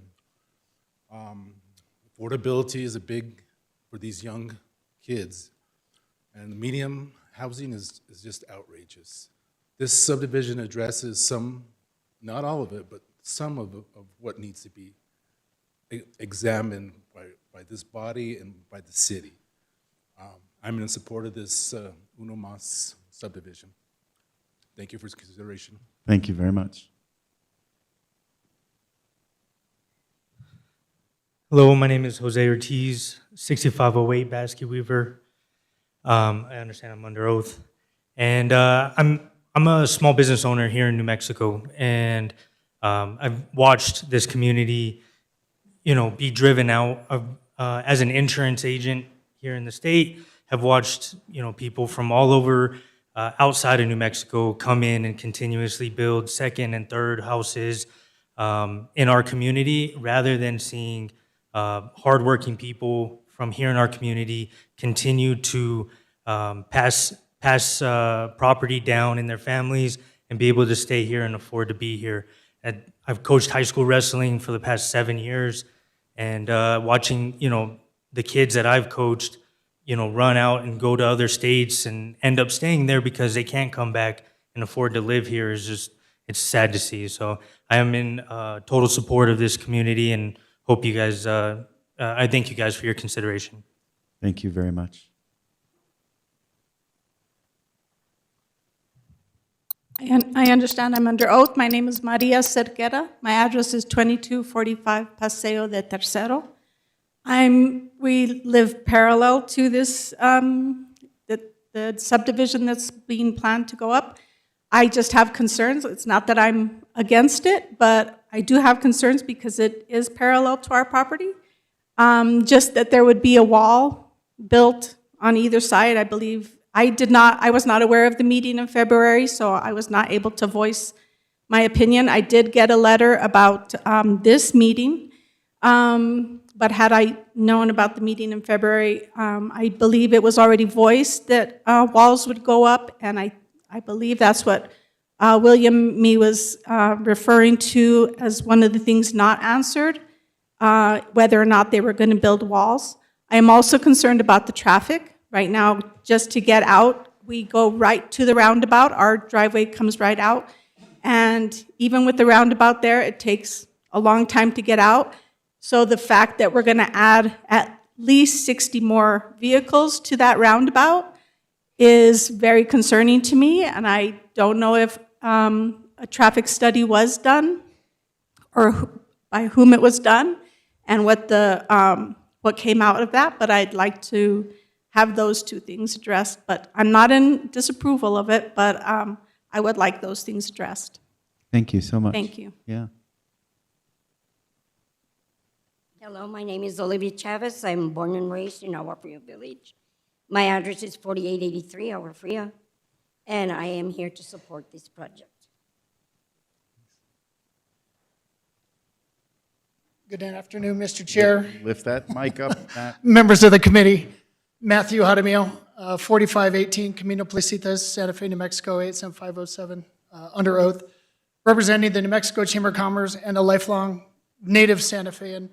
As we travel the state looking for opportunities to really keep some of our next generations here in New Mexico, this is a good opportunity that is really provided to us by a local native New Mexican from a wonderful family that's trying to do the right thing.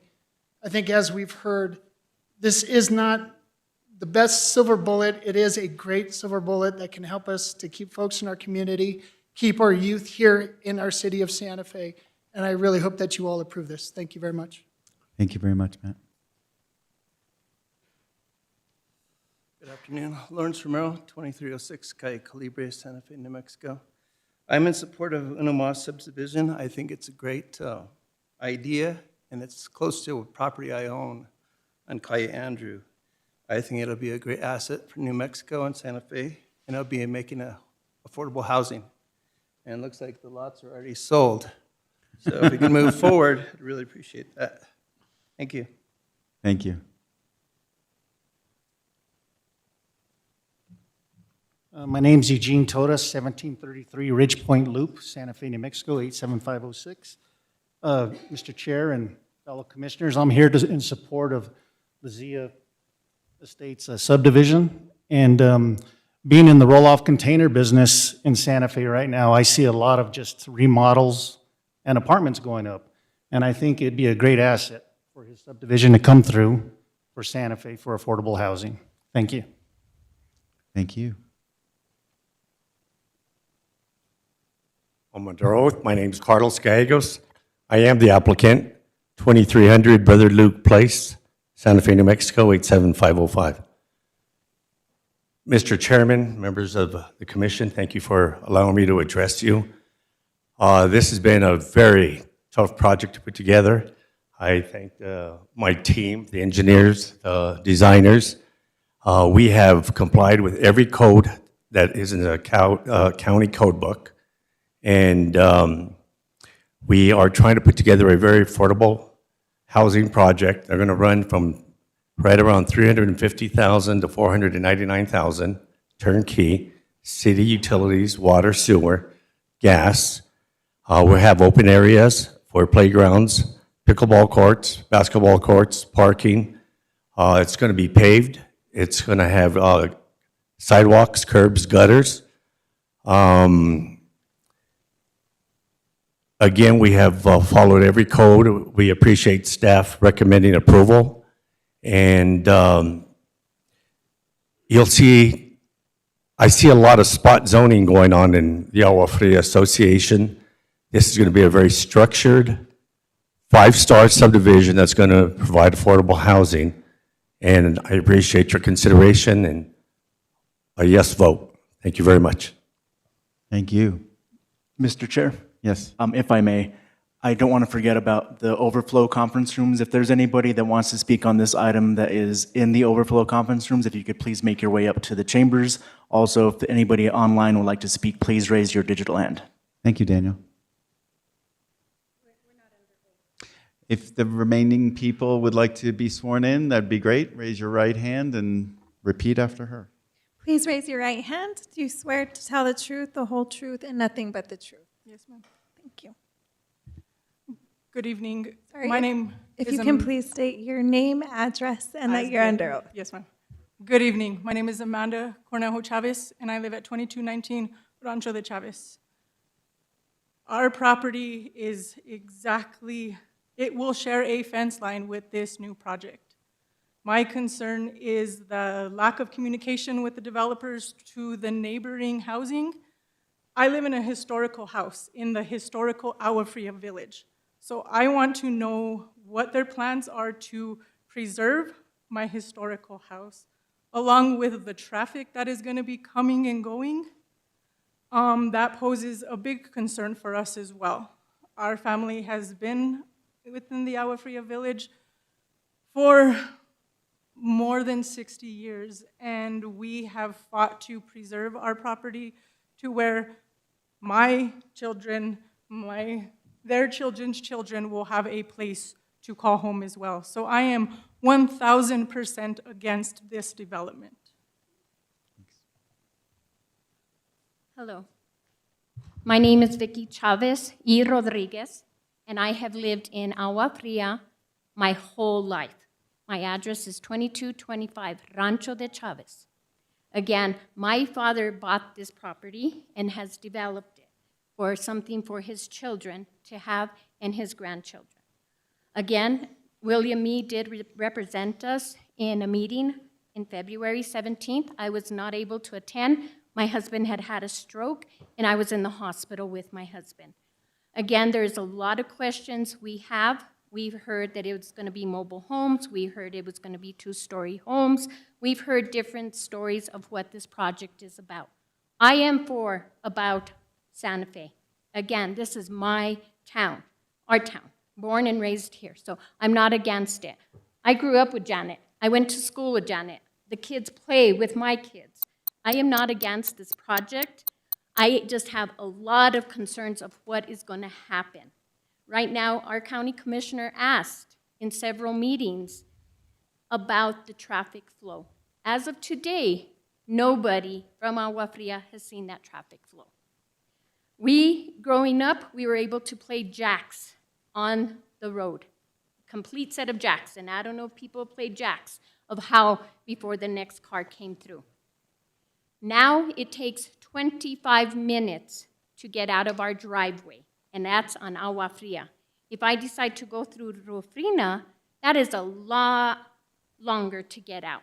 We talk about drought. We can't do fireworks because of the drought. Yes, our city's going to give the water, but you know what? What about other people in Agua Fria who can't even put another home for their children? And we're looking at, yes, I hear these addresses, but where is for Agua Fria, for the family? So yes, I'm up and down about this.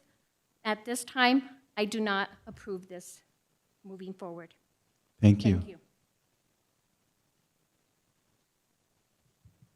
Good evening. My name is Felicia Rodriguez, and I live at 2235 Rancho de Chavez, and I am under oath.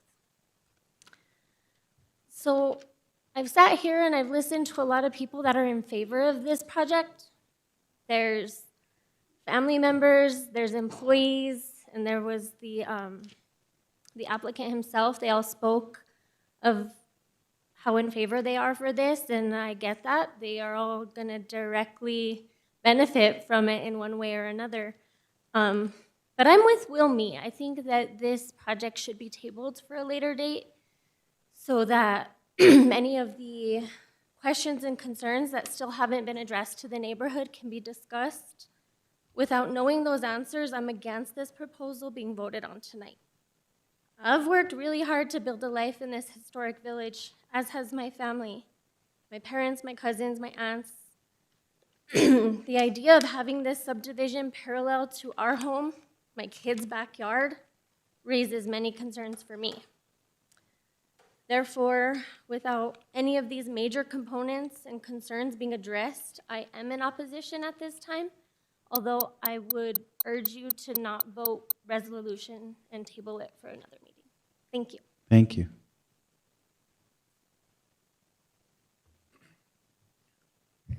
Good afternoon. My name is Gene Lucero. I live at 2275 Rancho de Chavez, along with the rest of my cousins and aunts. And I'm against it as well. I grew up with these guys, and we were in the historic village where we had our horses. Our grandfather raised pigs, was well known through the village, was a school teacher at Agua Fria that no longer exists. You know, this subdivision coming in, I'm for it, bringing people back to the village, but I think a lot of the people that are going to move in there aren't even going to be from the village. And who's to say how affordable these houses are? You know, again, with the water as well, I just feel like it's more of an issue than a great idea. You know, I think you guys should really consider it. You know, maybe vote on it another day, but right now we're against it. Thank you. Thank you. Hi. I'm not very good at this, so I'm nervous, and I'm not a public speaker, but my name is Janet Montaño Gallegos. I am Carlos Gallegos' wife, and my family is also from the village of Agua Fria. Our business was on Agua Fria. My children grew up in the village. They were born there. They were baptized at Agua Fria Church. They went to catechism. They were baptized, confirmation, First Holy Communion. My son, Daniel, who spoke, lives in the village behind the church, San Isidro Church. I had 2 children, and I am fortunate enough that my son does and lives in the village. My daughter, unfortunately, was older. She passed. She lived in the village. She passed in the village. The name of the street is named for her, for my daughter, Chantel. I have worked in that village most of my adult life. My father, who is here, is Victor Montaño. We owned a ready-mix company. We have helped the village. We have provided to the village, to the community of Santa Fe itself. We're just trying to help people. I hear all the time from people, I can't afford Santa Fe. There are police officers, teachers, nurses that I know that live in Rio Rancho that commute because they can't live here. Let's keep our people here. I was born here. My dad was born here. My grandpa was born here. I am as local as they come. I just want to be able to provide what we can. And affordable housing is hard. What you're doing and making an infrastructure and trying to make a community, it's expensive and it's hard, but we are wanting to do that and put forth our efforts to be able to help the people, to fix what we can. It's not a solution for everybody, but it is for some. So with that, I ask you to please consider all our efforts, what we're doing, and think about the local as well, because I am as local as they come. Thank you. Thank you very much. Thank you. Is there anybody else in the chambers that wishes to speak to, for, or against this? Daniel, is there anybody online? Mr. Chair, we currently have 2 people raising their hands online. Our first speaker is Joseph Maestas.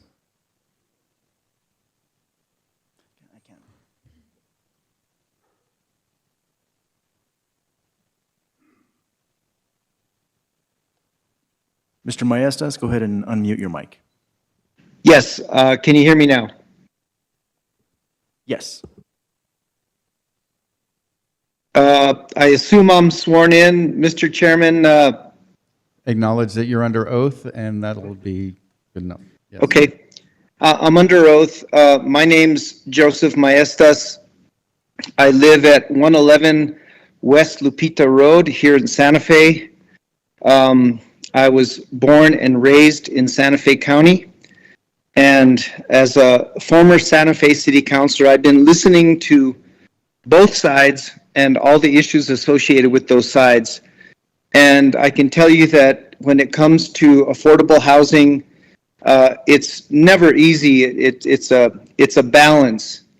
But in looking at this development, which I am calling to support, I support Uno Mas subdivision. I've known the applicant for decades. He is an upstanding individual who is very giving to the community, and I think this is a testament to his generosity to the place where he, he makes his business and where he's living. And so I realize that the village, there's a lot of potential impacts that go with this, but no one can deny the need for affordable housing. And in looking at this development, it provides just a wonderful balance of affordability, open space.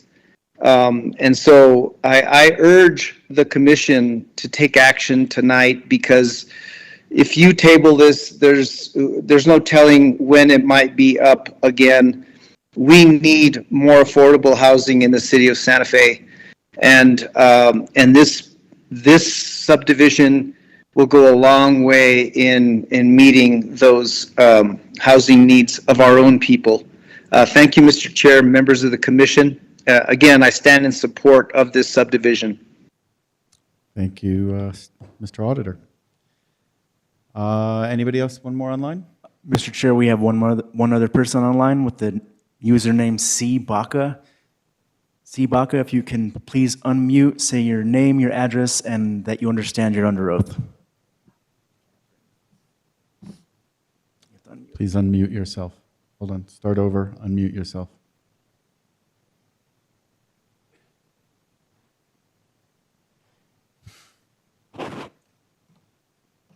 Thank you, Commissioners. My name is Catherine Baca. I live at 2062 Terrazas Lane in Santa Fe, 87507.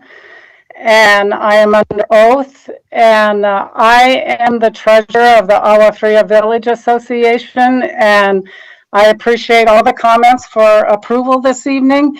But I have concern, first of all, because we are a community organization and we had requested this meeting from the developer to present to us, and never happened. So none of our issues were addressed ever.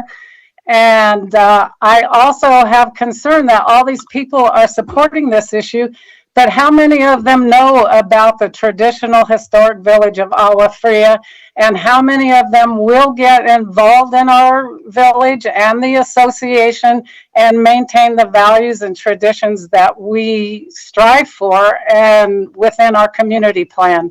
So I really would like this to be tabled for them to make their presentation to us as a community organization, and allow a lot of the adjoining landowners who were not able to attend that February meeting. So that is my request to you this evening. Thank you. Thank you, Ms. Baca. Anybody else online?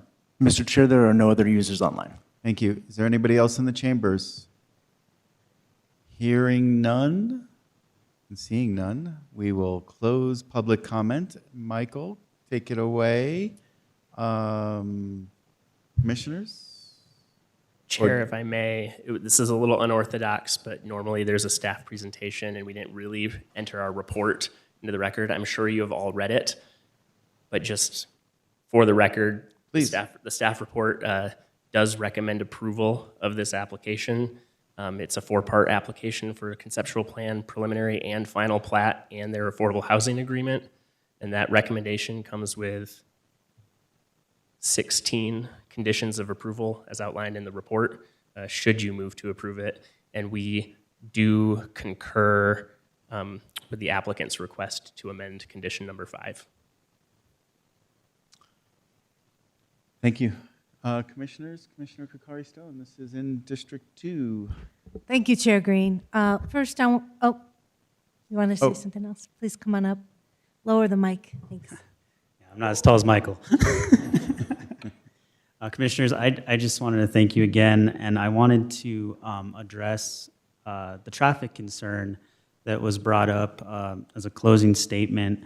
Also, just reiterate that we are code compliant, and we did host that meeting in compliance with the code. We have our traffic engineer here, Steve Rodriguez, who did a comprehensive traffic impact analysis.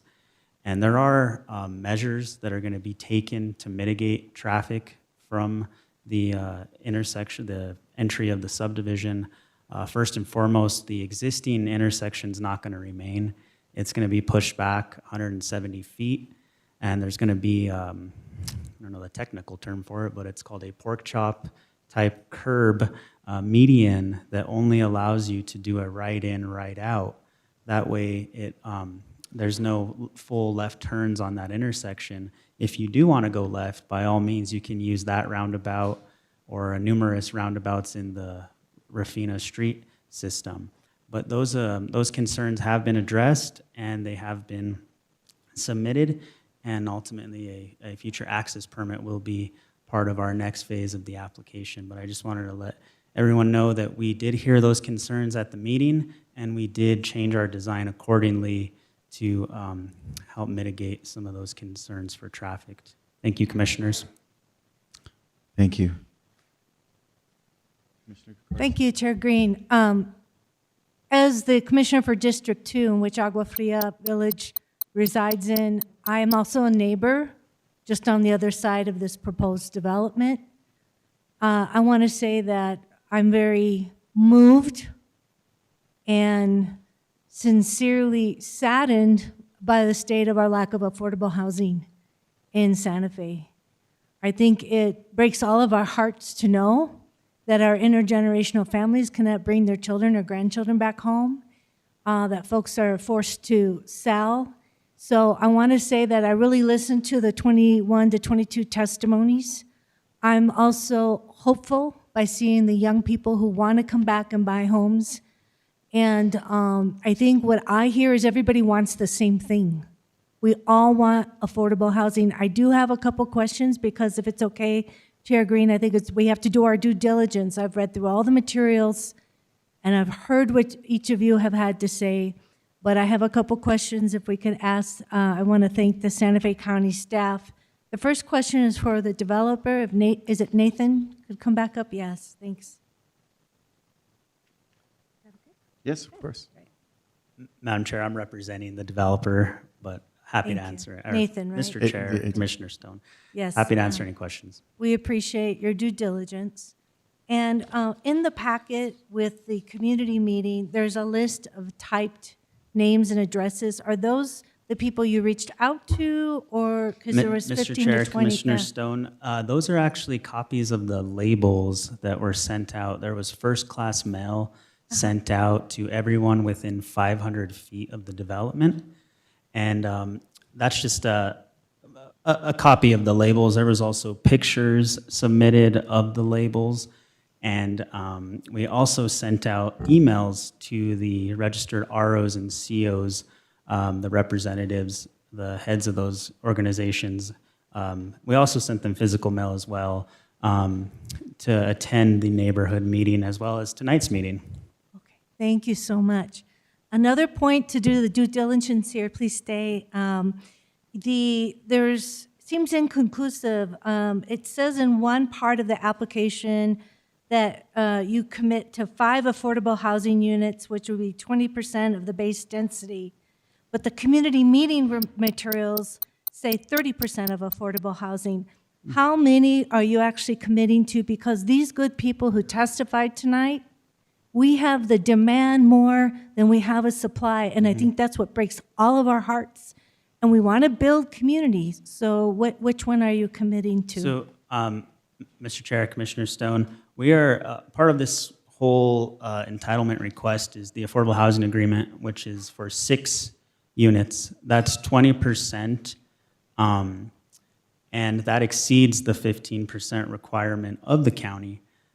As stated, we are going to provide housing that's well below the median housing price, and we're going to do our best to get that price as low as possible while also giving someone a pretty good sized lot for this type of home.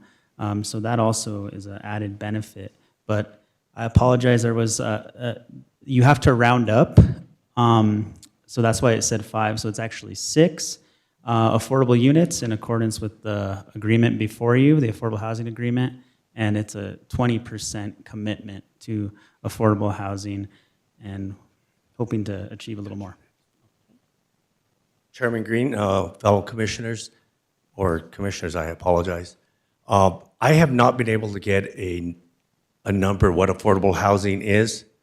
In my opinion, it's going to be 100% affordable housing.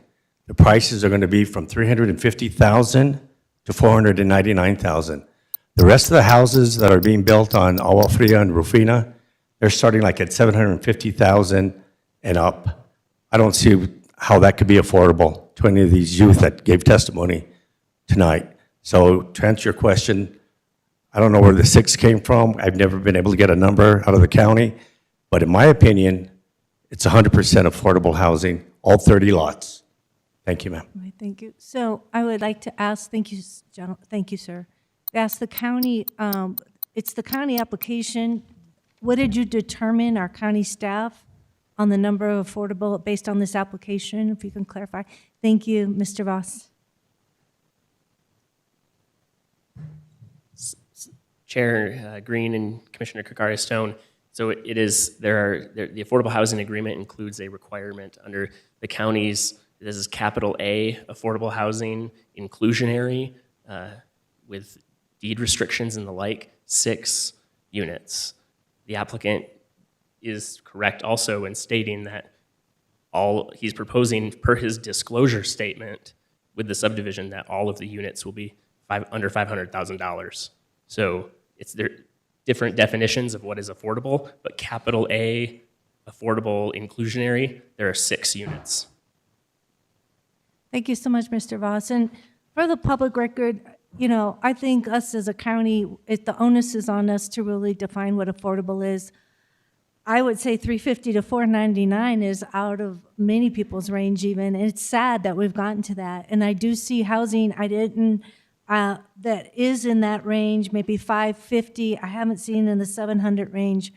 So I just want to say again, I want it to be clear for the record as the commissioner for this district, I'm in 1,000% supportive of any application that comes with affordable housing. But everybody that knows what I represent is people matter and policy for all. And if we're going to have affordable housing for all, with centering people, we have to center community. So I have a few questions around for you both. Did you review the community organization plan of the Agua Fria Traditional Village and consider that in your conceptual design? Mr. Chair, Commissioner Stone, there were considerations that were taken into that plan. This is ultimately an infill project with suitable infrastructure that allows the community to not only grow but survive. And we also took into account part of our CC&Rs, our restrictive covenants, that they'll have earth tone colors. We're going to do xeriscape landscape initiatives. We have that nice entryway that was shown earlier. We provided tons of amenities for kids, and I think that's a big wish for the Agua Fria community, is to have families and to have kids and to have, you know, opportunities like that. We provide that in our development. So to answer your question, Commissioner Stone, yes, we did look at some of the initiatives that were outlined in the plan, and we're also code compliant with all of the Chapter 9 regulations in the SLDC for the Agua Fria Community District for the traditional community. Thank you for answering my question. The other question is the traffic impact report. I didn't see anything around the traffic assessment in the package. Mr. Chair, Commissioner Stone, that was part of our application process. It's called a SRA, Study, Assessment, and Report. We provided that to staff to make our application complete. But like I stated, we have Mr. Rodriguez here, our traffic engineer, to provide any input that you may wish. Thank you, but the reason why I ask is because I live just around the corner. We have several developments happening all on Rufina Street. And every week, we get complaints about the traffic. I have to listen to the constituents who live there. And you came and there was a different development approved just near Vista Aurora, and there were traffic issues. And I would have to say it's not a complete package, and maybe it's on us as a county pulling it together. We want to see the traffic impact report. We can't just take a verbal, I want to see a professional traffic impact report that meets the standards, and I want to be able to review that to be able to be fair to the gente of our comunidad.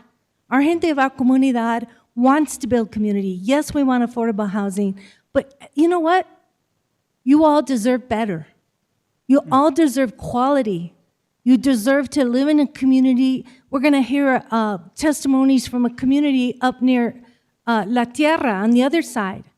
There's a divide in this community on what you get versus what other people are getting with affordable housing. So I just want to be fair to the people of this community that want affordable housing, and I'm not trying to be tough on you, but I did want to see that traffic impact report. Mr. Chair, Commissioner Stone, as stated, that was provided. I can't speak on how it didn't get into the packet. But part of this whole process is we, Steve and our civil engineer and myself and our team had a scoping meeting, and a number of intersections were identified in that scoping meeting and studied as part of the report. And like I said, Steve is more than happy to analyze the findings, but it was done. I'm not questioning that it was done. I want to see what it said, because that's our due diligence as electeds. We have to consider everything. Chair Greene, I will hold for further questions, and I want to defer to my other county commissioners. I want to say 1,000% in support of affordable housing. I'm glad you're trying to think about our own community, and there's always a balance of how we do this, and I'll hold off. Thank you. Commissioners, other questions? Commissioner Hughes? Nothing? Commissioner Bustamante? Okay, I will ask a few questions and I'll maybe ask a few. There were a couple questions by the committee, community members that, you know, whether they're rumors or things that you can dispel in this, it's a good opportunity for you to say this. So there was a concern about two-story homes. Are any of those planned in this? Mr. Chair, there are no two-story homes proposed in this development. Great, thank you. How about the setbacks, the rear line setbacks between your units and the neighbors? Mr. Chair, the code requirement is a 5-foot setback in On the the back traditional line? community. Yes, in the back line. So there's actually open space buffer and then an additional setback beyond that. So it exceeds the minimum requirement of the code. Okay. Are you building a wall between you and your neighbors? Mr. Chair, as stated, we're trying to keep this as affordable as possible. We're exploring those costs right now. It's a long run. We have talked about potential covenants that would require a wall to be built within 6 months of acquiring the property. But right now, we have not ironed that out. Okay. The affordability aspect of requiring somebody to do that after they've done that and then enforcing it, you guys have the economies of scale that you could build a wall. Mr. Chair, as I mentioned, we are actively applying for developer assistance funds, and we would, it's still under review and under consideration, but we would love to use some of that money towards those improvements. I think it'd be a net positive for the whole area. Park maintenance, these amenities are great. It's actually nice to see that you're putting in parks and pickleball and playground and so on. Who's is there a homeowners association? Mr. Chair, yes, there will be a homeowners association that maintains the landscape. We are shooting for as much xeriscape as possible, but yes, that'll be an HOA maintenance.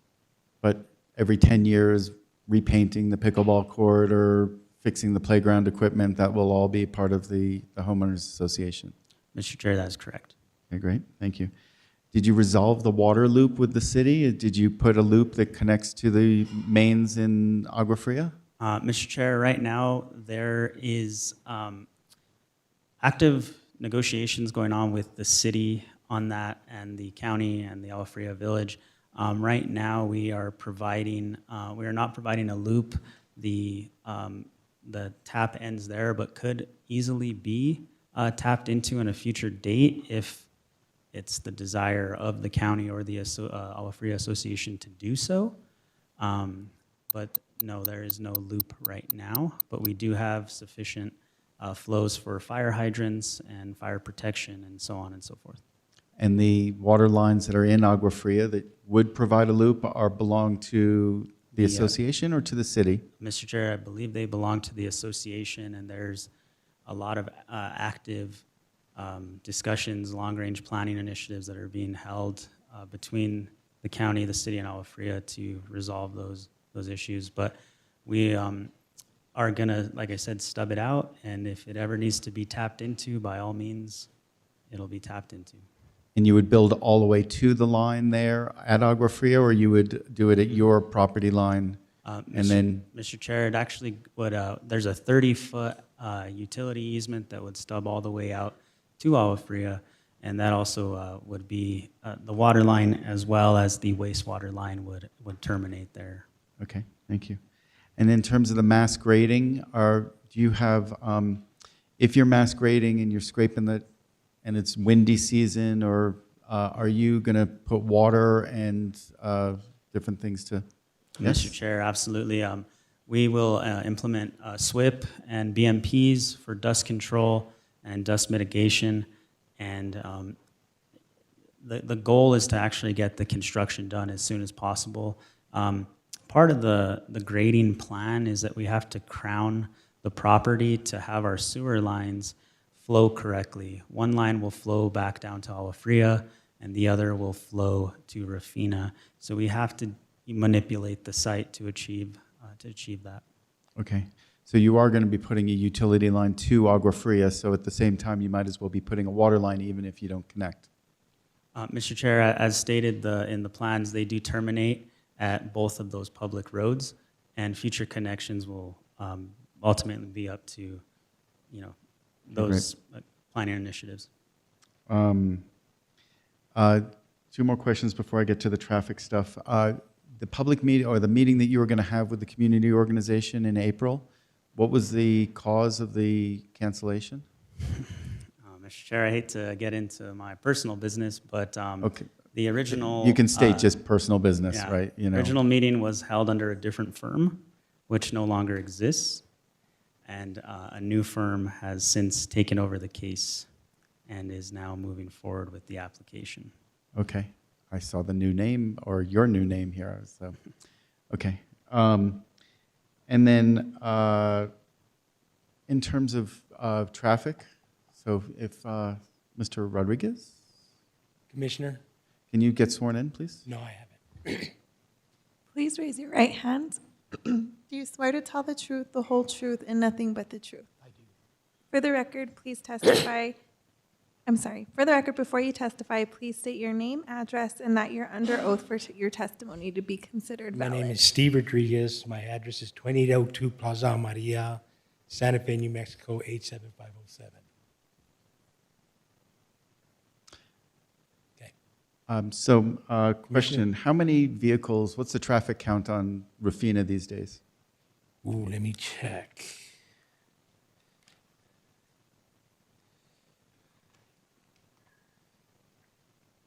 We just do the AM and PM peak. From east on Rufina, it's during the AM peak, it's 959 vehicles. This is from 7 to 9. the So PM in peak. 2 hours, 900 and something vehicles. Not the whole day, no, it's not the No, but for EDT. 2 hours, for Yes, that morning? yes. Okay. All right. And, So- yep. Go ahead. And a project like this would generate 30 to 60 additional trips to that? 30 trips to it. It's what was added according to the AASHTO requirements for this type of development. Is that a city-maintained road or a county-maintained road? City. City. Okay. And we're working with the staff from the city.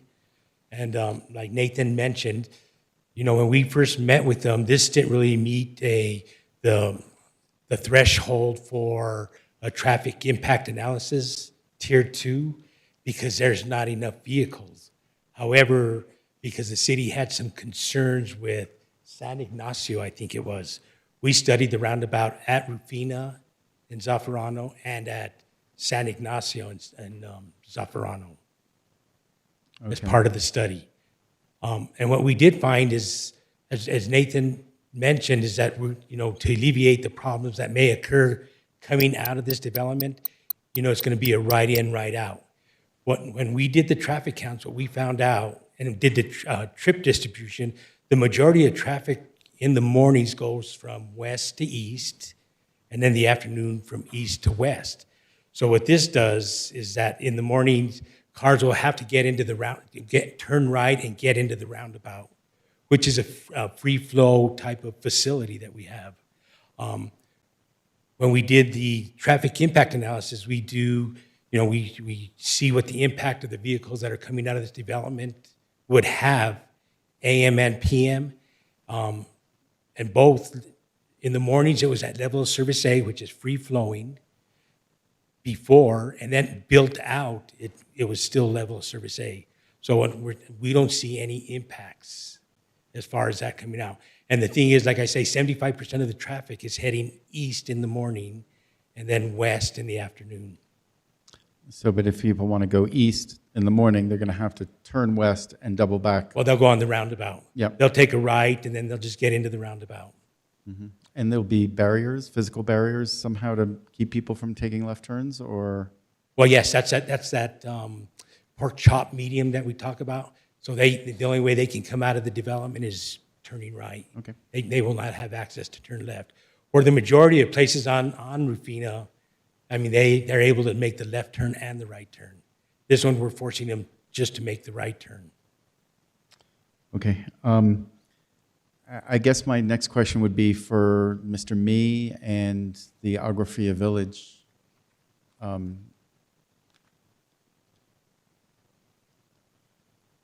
Yes, Michael. So, and just as a thank you for clarifying maybe why the traffic study wasn't in there. It didn't rise to that level, but you did study it. Yeah, we do have a report. We're finalizing Chairman, we finalized the report.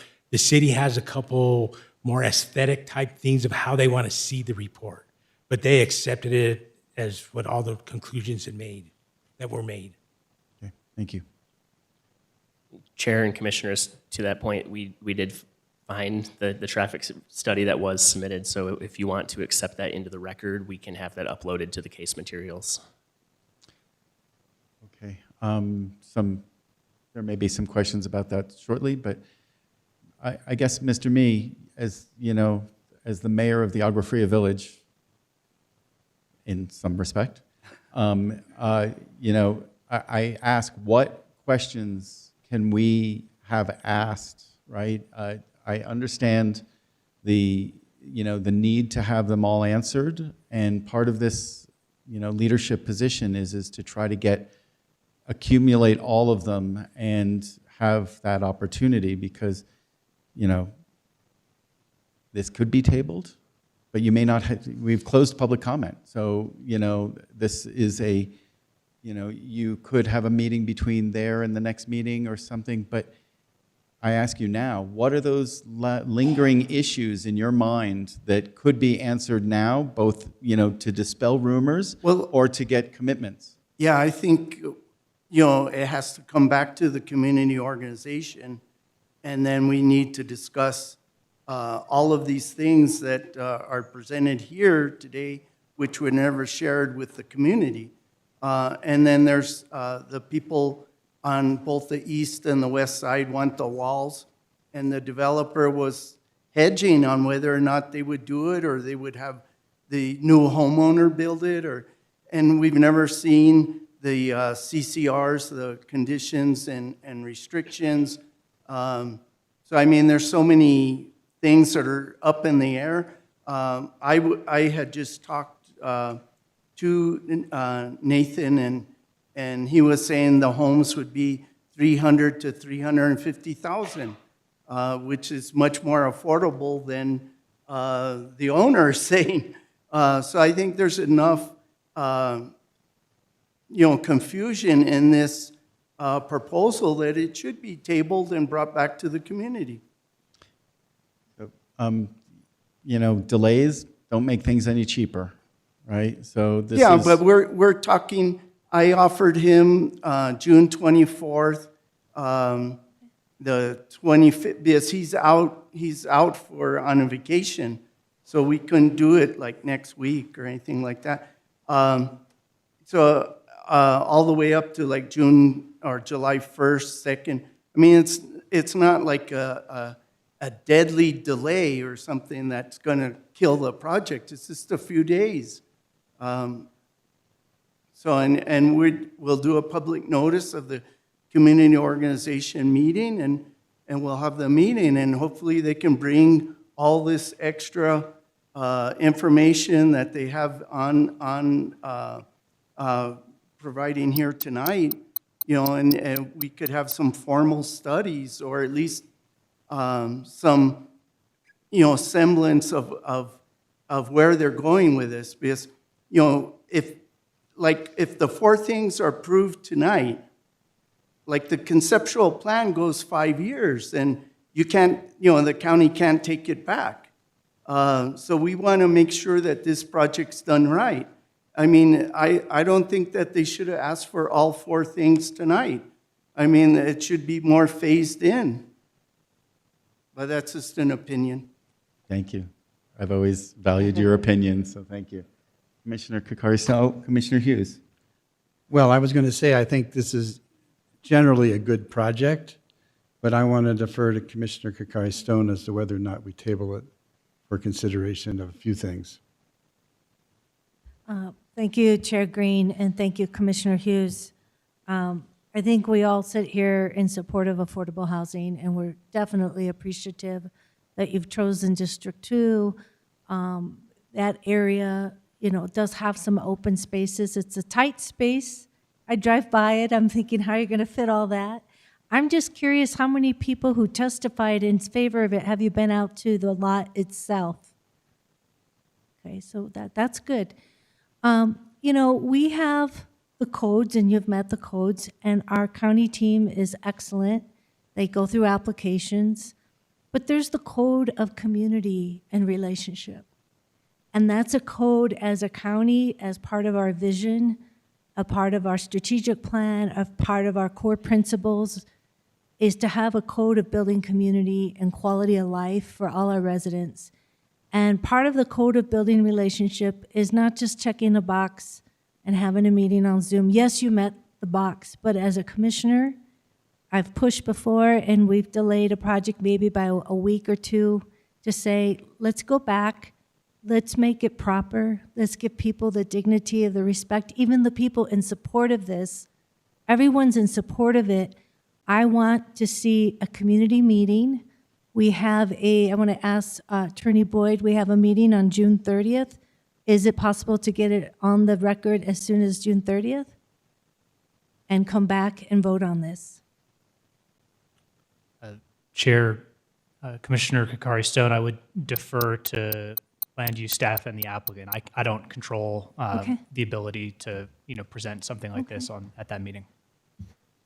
Land use staff, is it possible to bring it back on the agenda, and that they have the opportunity to build a relationship, to get more buy-in and input from the traditional village, as well as the good people that testified tonight, everybody dig in together and look how it could be a win-win for all. And I think the win-win is just taking a moment to have a meaningful meeting and not just checking a box.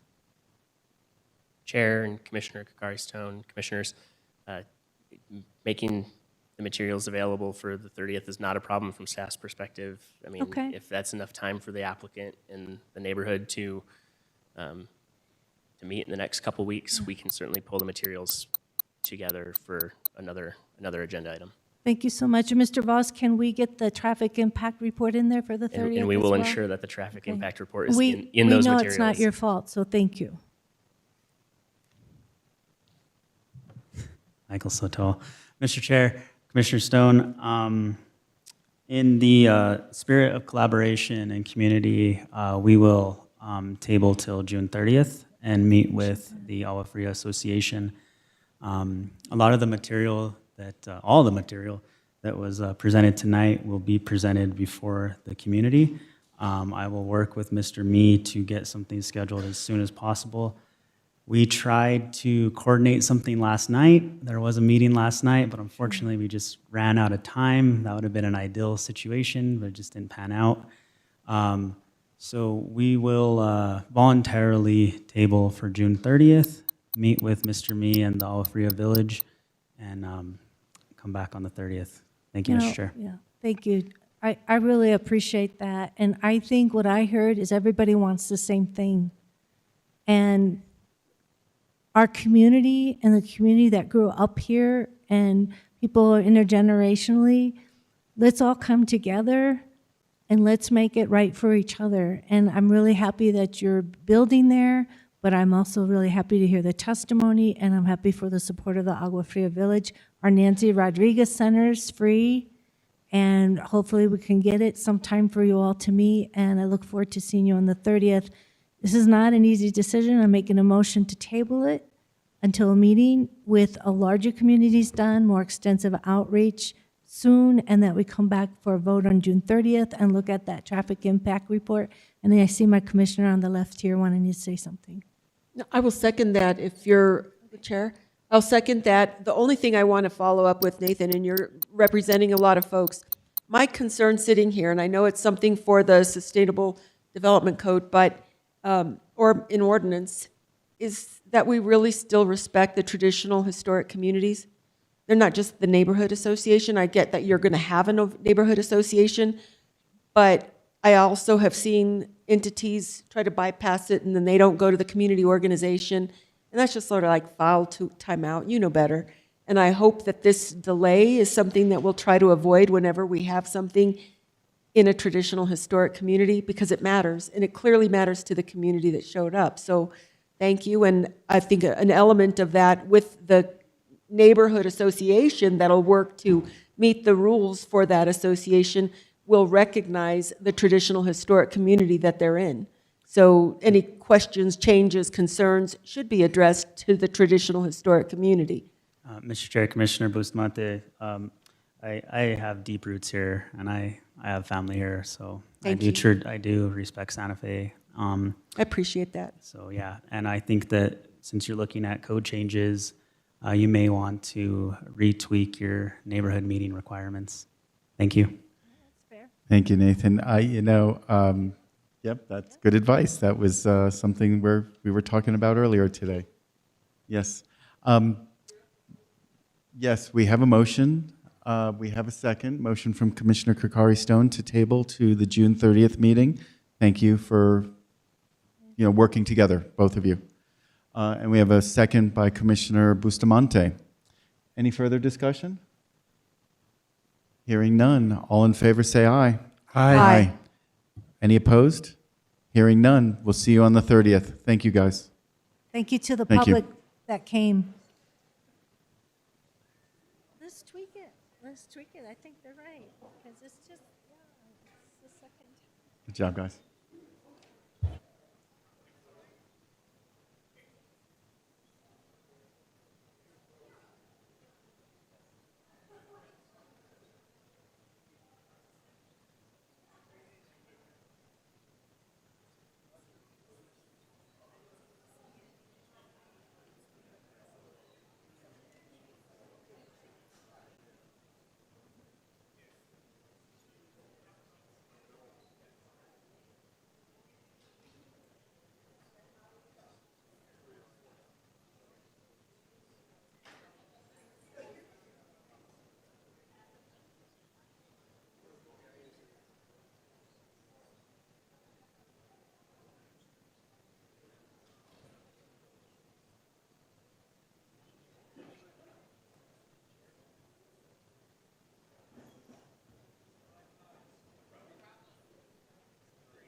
And now, what you've all been waiting for.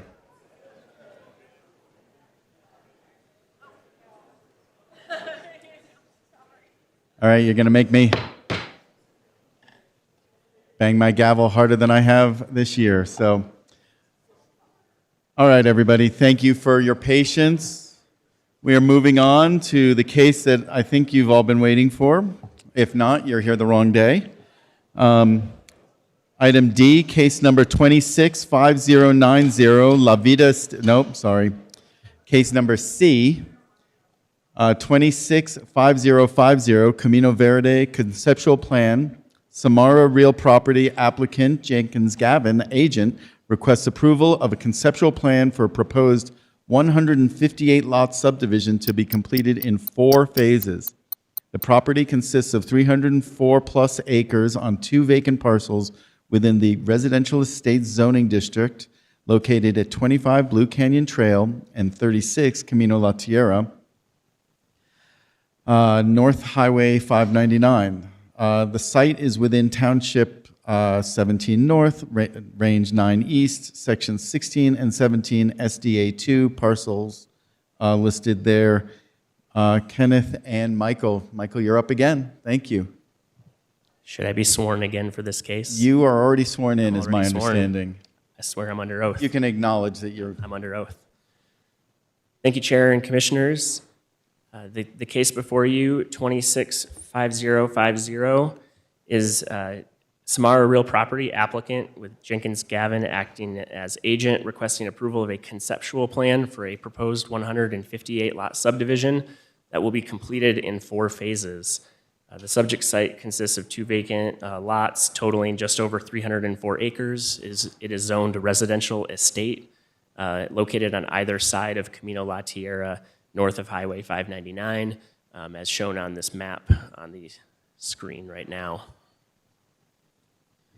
Today's request is for approval of a conceptual plan, which is required pursuant to the Sustainable Land Development Code Table 4-1, which requires a conceptual plan for subdivisions that are phased or over 24 lots. Pursuant to that table, this conceptual plan only requires a BCC public hearing before you all, with no recommendations from the SLDC hearing officer or the Planning Commission. On the screen is the purpose of a conceptual plan, that it's comprehensive in establishing the scope of a project, yet it is less detailed than a site development plan. It provides a means to review projects to obtain conceptual approval of a proposed development without the necessity of expending large sums of money for these submittals required for preliminary plats and final plats. The conceptual plan consists of both plans and written reports, which are a part of the record before you. Also including the SLDC as a definition of a conceptual plan. The previous one was the purpose statement. It's to show the general layout of a project, to include things like acreage, number of lots, phasing, density, access, traffic impacts, et cetera. The applicant will, in this case, this is only a conceptual plan, unlike the case that was just discussed that had multiple parts. So future applications will be required to study this more, present more details, and to actually make the subdivision come to fruition through a preliminary plat and a final plat that ultimately gets recorded. And that needs to happen before there's construction on the property. So what about the variances? There's lots of discussion in the application, in the materials about variances. We've received lots of public comment about variances. The original application that was submitted to the Growth Management Department did include 3 variance requests. There's 3 are highlighted here on the screen. But the applicant withdrew those requests prior to any decision being made. So tonight, the applicant has revised the conceptual plan to meet the Sustainable Land Development Code without any variances. So that, just to say, there are no variances. The SLDC hearing officer's recommended order on the variances is in the attachments that were uploaded with the agenda. That was just put there for a complete record of the proceedings that have happened so far. that recommended order has no bearing on this and it was made after the variances were withdrawn. So despite it saying the word denial, it really has no substantive connection to the merits of this case. On the screen is the proposed conceptual plan showing the 158 lots split between the two sides of the property. The conceptual plan has 3 review criteria under which you will make your decision in section 4.9.9.6. Those are conformance to the Sustainable Growth Management Plan, the viability of the proposed phases to function as completed developments in case subsequent phases are not approved or completed, and conformance to applicable law and county ordinances, including required improvements in community facilities and construction standards. And you may impose conditions in addition to any general standards specified, as may be deemed necessary. So staff has analyzed this report, or the development report from the applicant and the proposed plans in detail in our staff memorandum. So I'm going to just go through those criteria in our analysis. So for number 1, conformance to the Sustainable Growth Management Plan, the applicant has cited several principles, goals, policies, and strategies of our growth management plan in their development report, showing that the overall design shown is consistent with our plans and those policies. It protects cultural and scenic resources and preserves open space on the property. It creates a variety of housing types and densities while integrating affordable housing, and it encourages compact development patterns such as cluster development and utilization of density bonuses. Our planning division staff also reviewed this proposed plan and provided comments supporting the plan's conformance to the SGMP, as shown in their agency comments. They stated that it was consistent with the future land use map as residential estate, which is described as predominantly single-family large residential development consistent with contemporary community development. It is also located in Sustainable Development Area 2, which supports future development, including infill within 20 years of adoption of the SGMP. For the viability of the proposed phases to function as complete developments, the conceptual plan shows 4 phases. Each phase includes open space dedication and appropriate access. Cumulative, as the phases go along, they maintain above 50% of the site as open space, as sort of required by their choice to go through the density bonus of the SLDC. And so staff finds that each phase as shown can function as those completed developments. On the screen in the 4 different colors are their proposed phasing. Phase 1 being the yellow lots and moving into blue, then the green, and finally the sort of orangish peach color. Regarding approval criteria number 3, this property is zoned residential estate, which allows for a base density of 1 dwelling per every 2.5 acres of gross land area. The SLDC does not regulate lot size. It is, density is defined as the gross acreage, so in this case 304 acres divided by 2.5 equals 121 lots. Those lots can be clustered to avoid the open space and light throughout the project. Single-family residential is a use permitted by right in the zoning district, and all of the proposed lots meet the minimum width and frontage requirements of the code of 100 feet. Future homes will be a maximum of 24 feet tall per the SLDC. Pursuant to section 8.12, the applicant is pursuing the preservation of greater than 50% of the site as open space in exchange for a density bonus of basically an extra third of the units to bring their total allowable units to 160. The plan also provides for the required affordable housing from Chapter 13, which is 18 units, 15% minimum of the base density, and the affordable housing section allows a density bonus as well as an incentive to provide those units, and which is up to 12 based on the 18 required, bringing the total allowable density to 172, of which they're only proposing to build 158. Some other standards that I'll highlight, all these different sections of the SLDC are highlighted in our staff memo, but some critical ones are the access and easements. The project includes the required access roads to each proposed lot. The applicant provided a traffic impact analysis showing sufficient capacity at the affected intersections to handle the traffic of this proposed development. There are improvements identified in that study and their plans to mitigate impacts, I believe such as a right turn lane, the installation of a roundabout, and some stop signs, et cetera. The Department of Transportation and the Public Works Department have reviewed the plans and have recommended approval with conditions. Staff in Growth Management is recommending a condition of approval to update the traffic study as the applicant proceeds through each phase of subdivision to make sure that the traffic analysis and mitigation is correct as this project moves into the future, because it won't all get built at once. The applicant is also proposing trail easements across the property which maintain public access to adjacent open space and trails. Regarding water supply, wastewater, and water conservation, this project is proposed to be served by the Santa Fe County utilities for water service.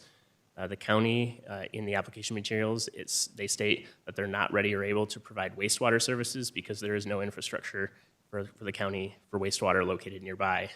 The site is also not located within the Las Campanas Water Cooperative Service Area, so the applicant is proposing a private on-site community wastewater system, and they've provided a preliminary engineering report for 2 alternatives as shown on their plans.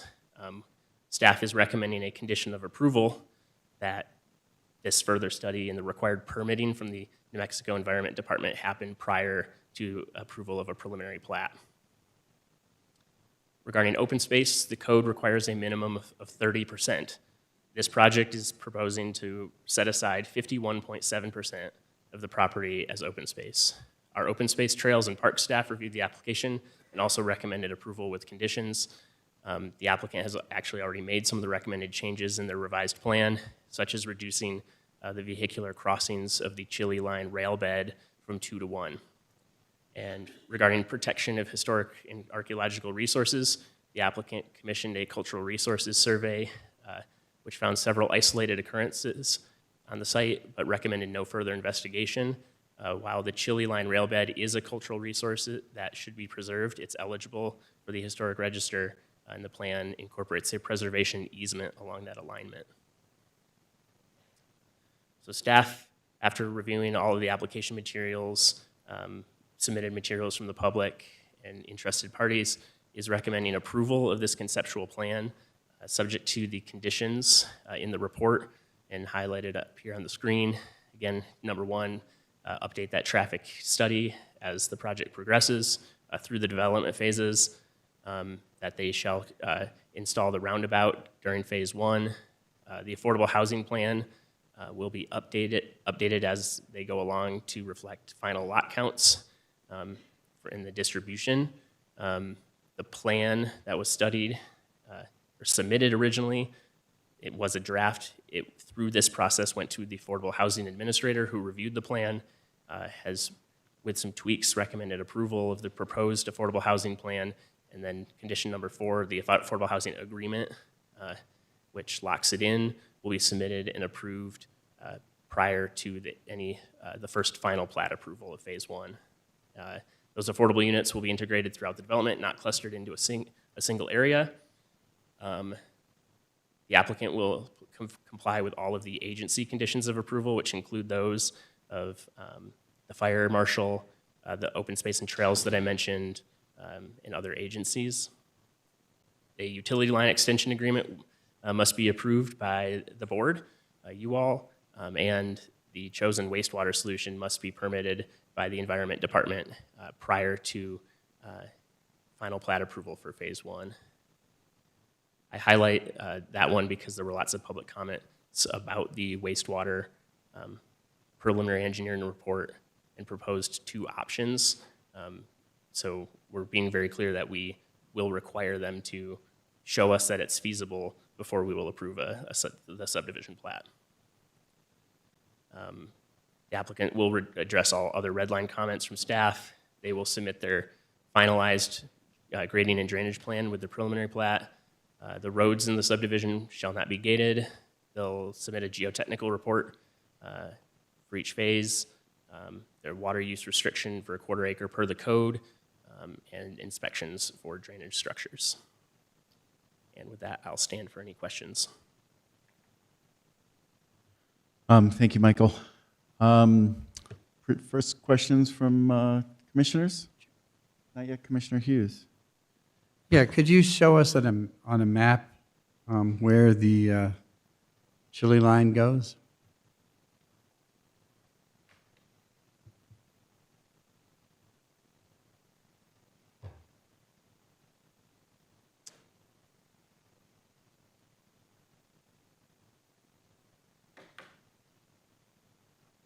You see my cursor now? Yeah. The Chile line runs through the site right, this one, Okay. up through here. So you can see the line is preserved with an easement. These lots are set away from it where proposed houses would be, and there's only one roadway crossing of it. Okay, and is that a trail as well as a cultural resource? The applicant is nodding their heads yes. They can speak more, I'm sure, to how they've proposed the trail network within the site. Well, that's my main, that's it for now. Excellent. Commissioners, other early questions? Sure. The applicant is here. Please take the stage and, Chair, yes. I'd like to, before the applicant gets started, address the same issue that we addressed with the previous applicant, if I may. Hold on, Jennifer. So, Chair, just so everyone's aware, Commissioner Johnson is absent, which creates the potential for a tie vote on any motion regarding this application. And under the board's rules of order, that motion would be tabled until the next meeting of the Board of County Commissioners. And, you know, in my view, and according to research, the law would allow Commissioner Johnson to vote on the motion after familiarizing himself with the application and reviewing the evidence presented today. However, I think it's wise for the applicant to stipulate to that before we proceed with this quasi-judicial hearing. The applicant is in agreement. Great. Thank you very much. Please go ahead, Michael. I forgot to mention, so the public comment that was uploaded was the public comment through posting of the agenda last week. We have continued to receive lots of public comment, and I know some of you have forwarded that to us. So Kenneth is passing out the additional materials that have been submitted since last week, Thursday. Thank you. Ms. Jenkins, would you get sworn in, please? And if any of your professionals in this can be sworn in.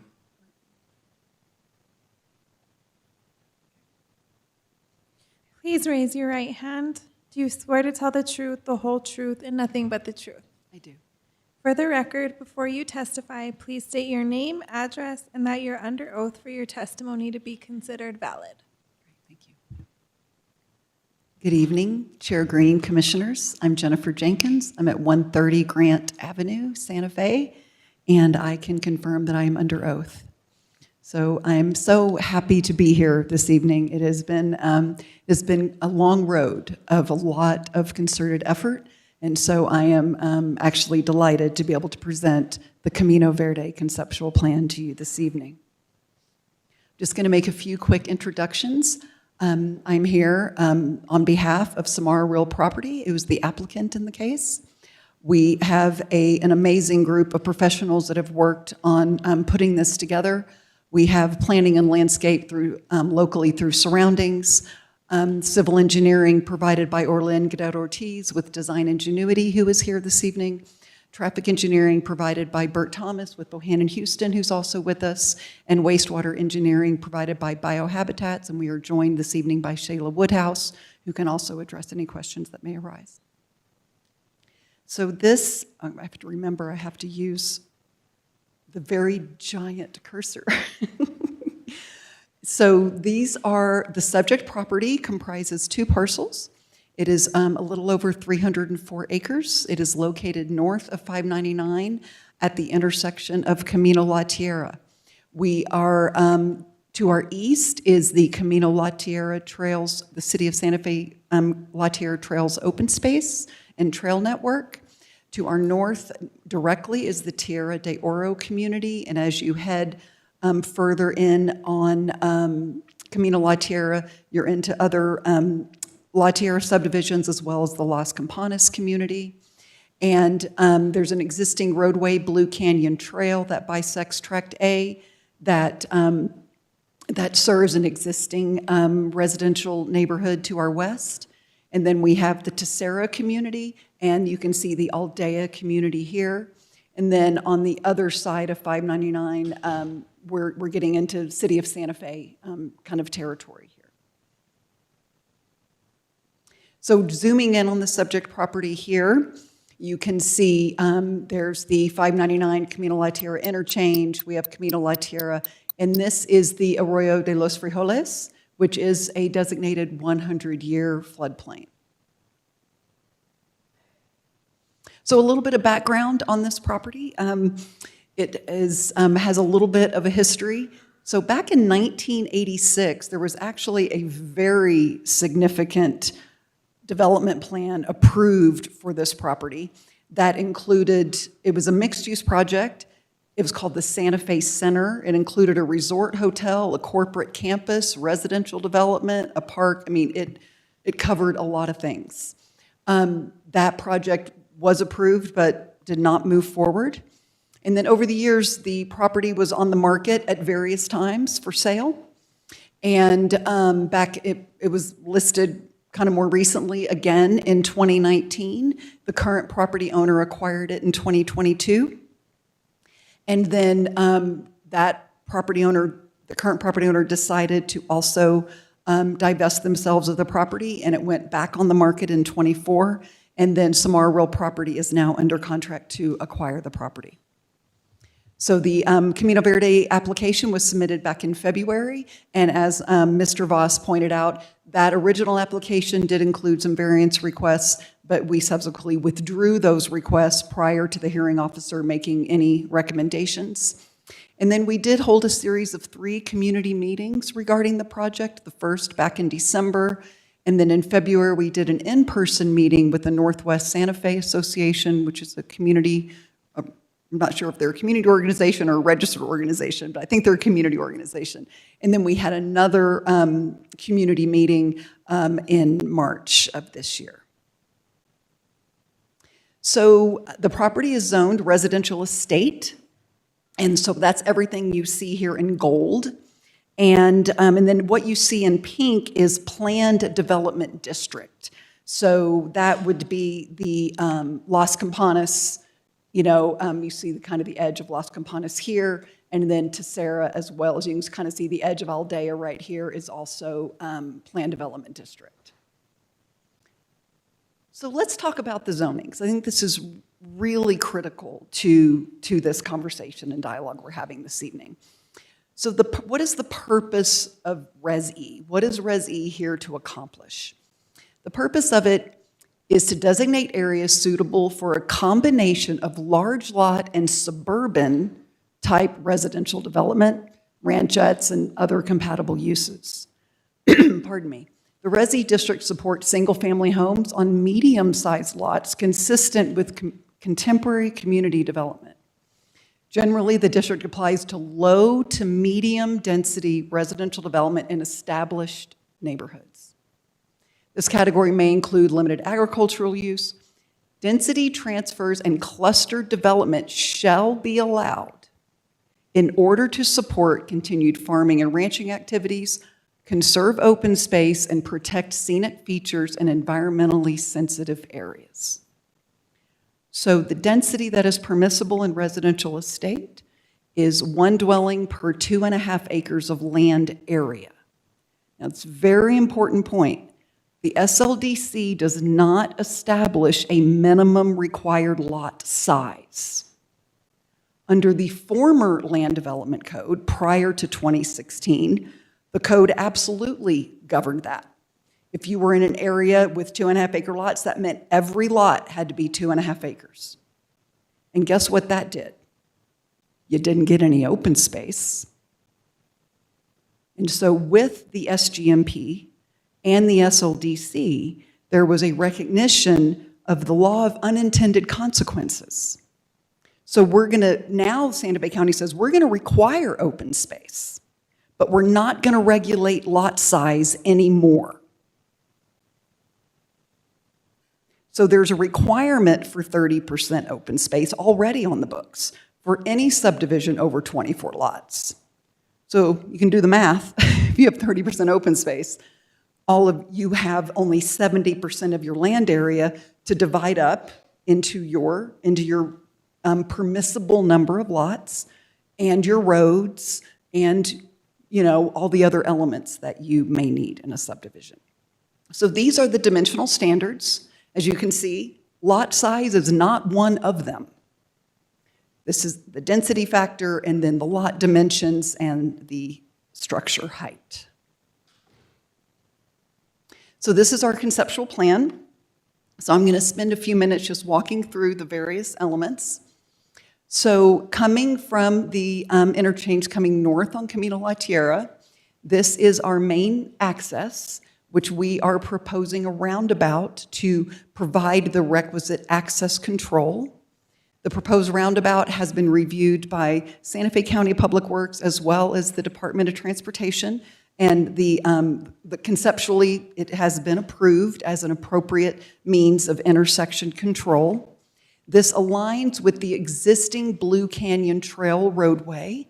So that roadway is preserved, and then obviously we will be making significant improvements to the road itself, but that will be preserved and remain open, obviously, to continue to serve our neighbors to the west.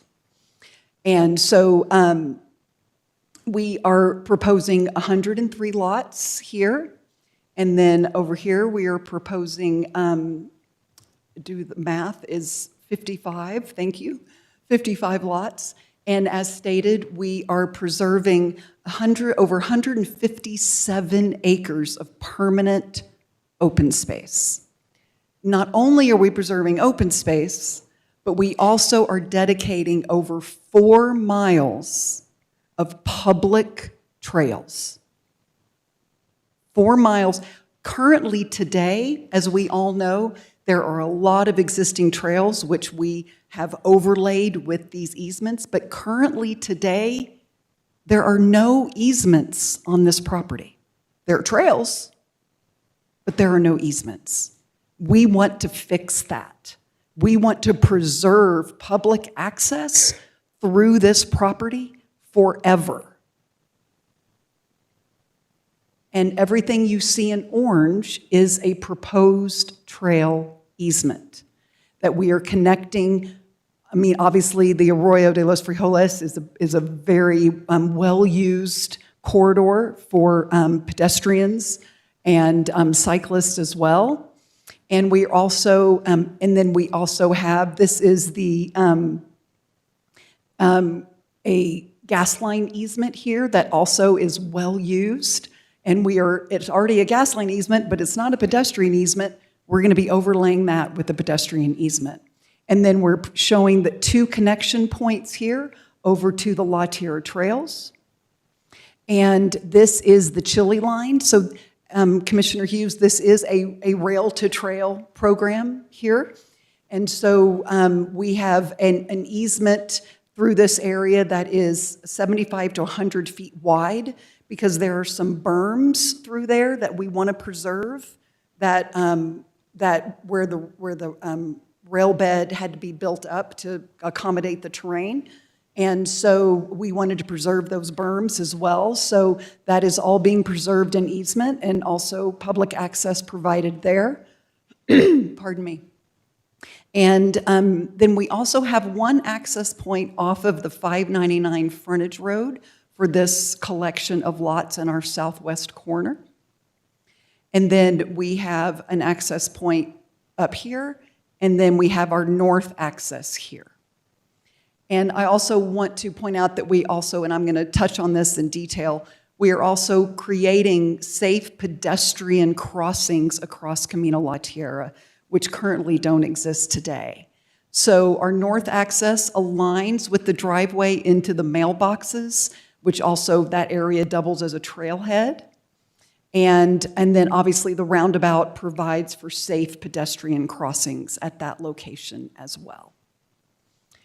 And one of the great things about the open space in the Sustainable Growth Management Plan really touches on this is when we create new open space, where we have opportunities to connect to existing open space, we should look to that. So obviously, the La Tierra Trail open space is significant, and we have a lot of connectivity there. But we also, just kind of behind the mailboxes, there's this parcel of county open space. So we are connecting to that as well. That effectively enlarges that entire open space area.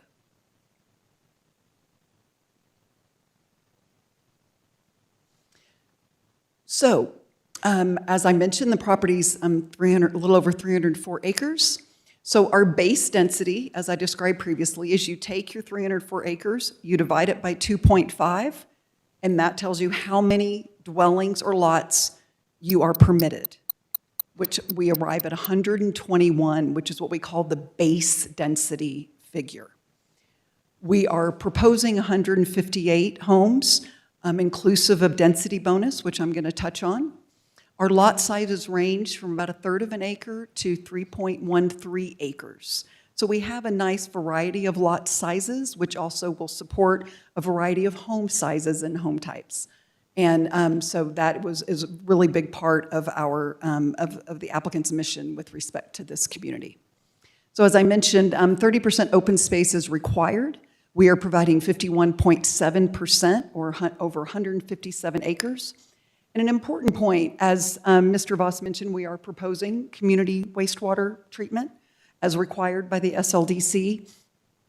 With a centralized, we have a couple of options, a couple of ways to achieve that. With the centralized system, we would be setting aside about 25,000 square feet for that facility. It includes just a small structure and the equipment associated with that. So this 157 acres is exclusive of that area. Because you can't put a building in open space unless it's some sort of like recreational structure or something. So that's a very important point. So we are not counting the 25,000 square foot potential wastewater treatment area toward our open space. And then in accordance with requirements, we are 15% of the base density will be provided as affordable housing. So that comprises 18 homes. So let's talk about the density bonuses just a little bit. This is very similar. There's a project just up the road called Tierra Antigua, and a smaller project. It was a 23-lot project, but very similar. Also provided 50% open space, also did affordable housing, and availed itself of density bonus with respect to both of those provisions. So very similar situation. So with respect to the open space density bonus, it states that the purpose of the density bonus is to support continued farming or ranching activities, conserve open space, and protect scenic features in environmentally sensitive areas that are not already protected by clustering development to allow the remaining land to be protected. So we are providing 50%, so this is how we arrive at it. So you take your base density, and it's basically, you get a third of a bump. And so that results in 39 bonus lots. Similarly, with respect to the affordable housing, for every affordable home you provide, you get 2/3 of a home as a bonus. So we're providing 18, and so that results in 12 bonus lots. So the total permissible density per the SLDC for this community is actually 172 lots. We're proposing 158 lots this evening as part of the conceptual plan. So sometimes a lot of questions about what does the county's affordable housing actually look like? What are the numbers? So we are going to be offering homes in 3 income ranges, starting at 60% of area median income as established by HUD, all the way up to 120%. So under current pricing, this shows you the price points for those homes. which we are really delighted that this is being incorporated as part of this community. So they will be spread out among the phases. Our largest phase is phase 1, so obviously phase 1 will have more homes, and then the balance of them are spread out among the remaining phases. And in the Affordable Housing Administrator's review memo, they did state the plan calculates 15% from a stated base density of 121 units, yielding 18 units, and the Office of Affordable Housing concurs with this calculation.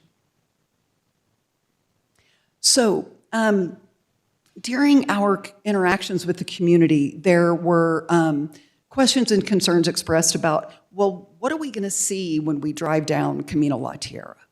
Well, you know, because obviously accustomed to undeveloped land moving through that area. So a couple of things that I think are really important to point out. First of all, what you see here in the green through here is a 100-foot buffer. And the buffer starts at the back of the lot line up to the Camino La Tierra right-of-way. Okay? And the Camino La Tierra right-of-way is, I think, 200 feet? I think that's correct. It's big, and it's accommodated with a 2-lane road. So we have a 100-foot buffer of native open space along the roadway at a minimum. And then when you actually measure from where you're going to be driving in terms, because like I said, it's a big right-of-way with a 2-lane road in the middle. So from the edge of the actual roadway, at our narrowest point on the west side, where the nearest lot is 180 feet away from the road. And you go up here, we're at 284 feet at the north end. And then on the east side, we're 500 feet away, up to about 176 feet to the north. So there is a really significant visual buffer as you travel Camino La Tierra. So I want to touch on, I'm zooming in on our northernmost access that accesses the west side of the project. Per our traffic impact analysis, we are going to be constructing a new left turn lane. So as you're heading north on Camino La Tierra, there will be a dedicated left turn lane in order to turn into the community. And there is also existing a dedicated right turn lane into the mailboxes, and then there is a through lane for those cars continuing onward to the north. And there's also, as you can see here, we have a dedicated left turn lane into the mailboxes as well. So this is a very robust intersection with the appropriate turn lanes to ensure proper flow and proper safety measures. And also, just a little south of here, as I mentioned previously, we are proposing a pedestrian crossing here that gets you over to the trail system, and that will include a median refuge. So I'm going to touch on that here right now.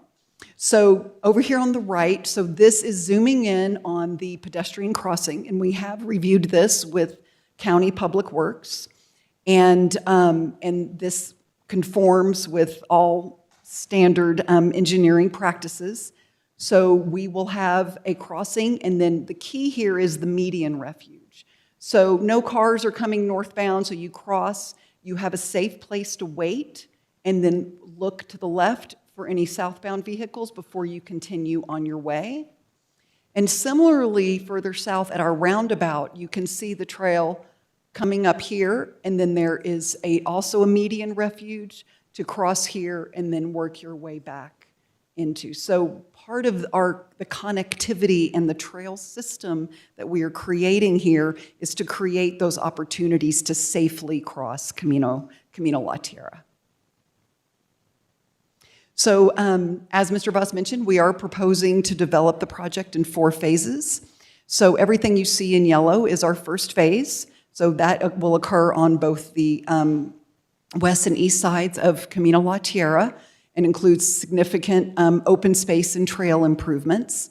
And then we move over to phase 2, and then phase 3, and then phase 4 up in our northeast corner. And as is required, each phase has to be able to stand on its own. relative to access, affordable housing, open space, and yes, all those things. So so this was laid out to ensure that, that we are achieving that. So if for some reason first two phases are built and the other phases don't move forward in proper timing, then that property just remains undeveloped for the time being. And so this just touches on the areas in each phase, and what's important to point out here is that we maintain a minimum of 50% open space as each phase is developed. So we never dip below that. So neighborhood context and character is important. And we all know that it's important. So this map is actually straight out of the county assessor's database. So if you wanted to go to the county assessor's website and you wanted to look up a property and you wanted to find out who owns that piece of property, or you wanted to look up your own property and get any data, that's where you would go. So this is directly out of the assessor's database. So what we did, it was kind of an internal exercise for us, just kind of a point of curiosity, but we dropped our site plan in here. So in so many years, when the subdivision is developed and these lots are created, this is what the database would look like. And what is interesting to me is kind of this progression and how just visually this community serves as a transition. And because when we're looking at land planning principles, it is important to provide transition from more intense land uses to less intense land uses. So from 599, which is a well-traveled state highway, we are transitioning through this community into Tierra de Oro and communities further north. So, looking along our frontage road and our neighbors along the frontage road, the Aldea community has dedicated 0.65 acres per dwelling. Next door, the Tierra community has dedicated 8/10, almost 9/10 of an acre per lot. Camino Verde has dedicated 1.92 acres per dwelling. Tierra de Oro is 2.2 acres per lot. So as you move east and then as you move north, the density is gradually decreasing. And then as you move up Camino La Tierra. This is an appropriate and proper transition from a state highway system into a residential community. So, as mentioned, and as you saw in your materials, we will be served by Santa Fe County Utilities. They have issued a ready, willing, and able letter to serve the project with water. So we will be doing a pretty extensive improvement to the county water system, providing a loop in this area that does not currently exist. So we will be extending from up at the intersection of Wildflower and Camino La Tierra, and then we will be connecting to the line that serves the Tierra community going down the frontage road. So this, again, is a significant loop system which really improves functionality, fire flow, all of the things that a water system demands. And then the water, of course, will be extended into the community at these locations. As required by the SLDC, we have a water budget of a 1/4 acre foot of water annually per dwelling, and that works out to about 39.5 acre feet per year. We have already secured water rights to offset this demand, and working with Santa Fe County on our utility line extension agreement. And so that is already in the works and in process. So because Santa Fe County does not have sewer infrastructure in the area, and we are outside the Las Campanas service area, we will be constructing an on-site community wastewater treatment system.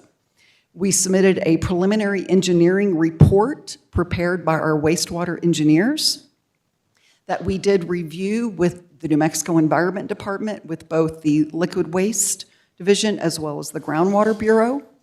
We have two options for how the community can be served. And we did this purposefully because we wanted to understand what all of the options were that were permissible and permittable. So one is a traditional system where, let me back up.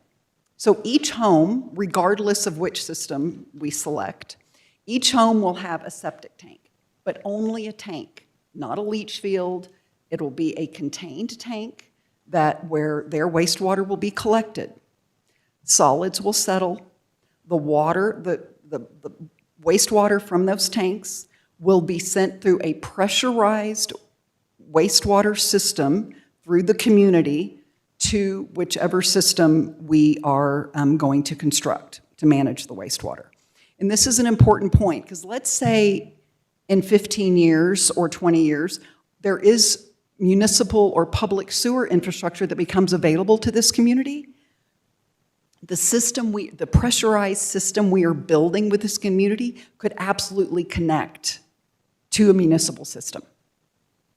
So again, that was intentional, to make sure that at some point in the future, if there's an opportunity to connect to a municipal system, we would be in a position to avail ourselves of that, or the future neighborhood could avail themselves of that. So we would have a kind of a centralized treatment plant with associated leach field, or alternatively, we have what is called a clustered septic system, where we would have leach fields that would be scattered throughout the community, serving around 15 to 20 homes each. And all of that would be managed by the Homeowners Association through licensed service providers. And so any pumping of tanks, any long-term maintenance, all of it is centrally managed, so there's no burden on any of the direct homeowners. And so with respect to that, so groundwater in this area is 300 to 350 feet deep, which is plenty deep in order to ensure there are no contamination issues. There's also a requirement that you have to have a separation from existing wells, which is 100 feet for private wells and 200 feet from public wells. So you can see the distances are listed here. We are at least 10 times further away from any existing wells in the vicinity. So I think fire risk is on everybody's mind right now. And so we really drilled down on this and really wanted to understand what are the absolute best practices, not the minimum code requirements. What are the best practices to create a fire-resilient community? And we wanted to understand this piece very deeply. So I learned a ton going through this exercise. So the U.S. Forest Service, the Colorado State Forest Service, the NFPA, or National Fire Protection Association, they actually advocate for clustered subdivisions to enhance fire resilience. By concentrating homes, the designs allow for protected open space buffers, reduced infrastructure exposure, and easier implementation of collective defensible space rather than sprawl development. So you create protective open space buffers, you reduce landscaping fuel. So concentrating homes limits the area of home ignition zones that require intense ongoing vegetation management compared to large lot suburban sprawl, where every house is surrounded by wildland fuel. Compact developments are easier to defend for firefighters to protect than scattered homes in the wildland urban interface, and fewer resources are needed to cover a smaller area. And then also this type of clustered subdivision, as is encouraged by the Sustainable Growth Management Plan, often they adopt stricter building codes, such as Class A roofing and ignition-resistant siding, which is exactly what we're doing. So these elements are going to be embedded on the conceptual plan, all future subdivision plats, and in the restrictive covenants that govern this community. Belt and suspenders. So obviously, full compliance with Santa Fe County's vegetation management plan in terms of how vegetation is managed around structures. We are requiring a 5-foot area around every structure, whether it's a home, a studio, a detached garage, whatever it might be, free of vegetation. This could be a sidewalk, a walkway, it could be a gravel area, a crusher fines path, but zero vegetation. We are requiring Class A fire-rated roof assemblies, which goes above and beyond building code requirements. Obviously, non-combustible siding, these will be stuccoed homes, so that's a good thing. Installation of ember-resistant vents, only non-combustible walls and fencing within 5 feet of each home. So let's say you have a coyote fence around your yard for your dog or your children. That coyote fence cannot terminate into the side of your house or into the side of your garage.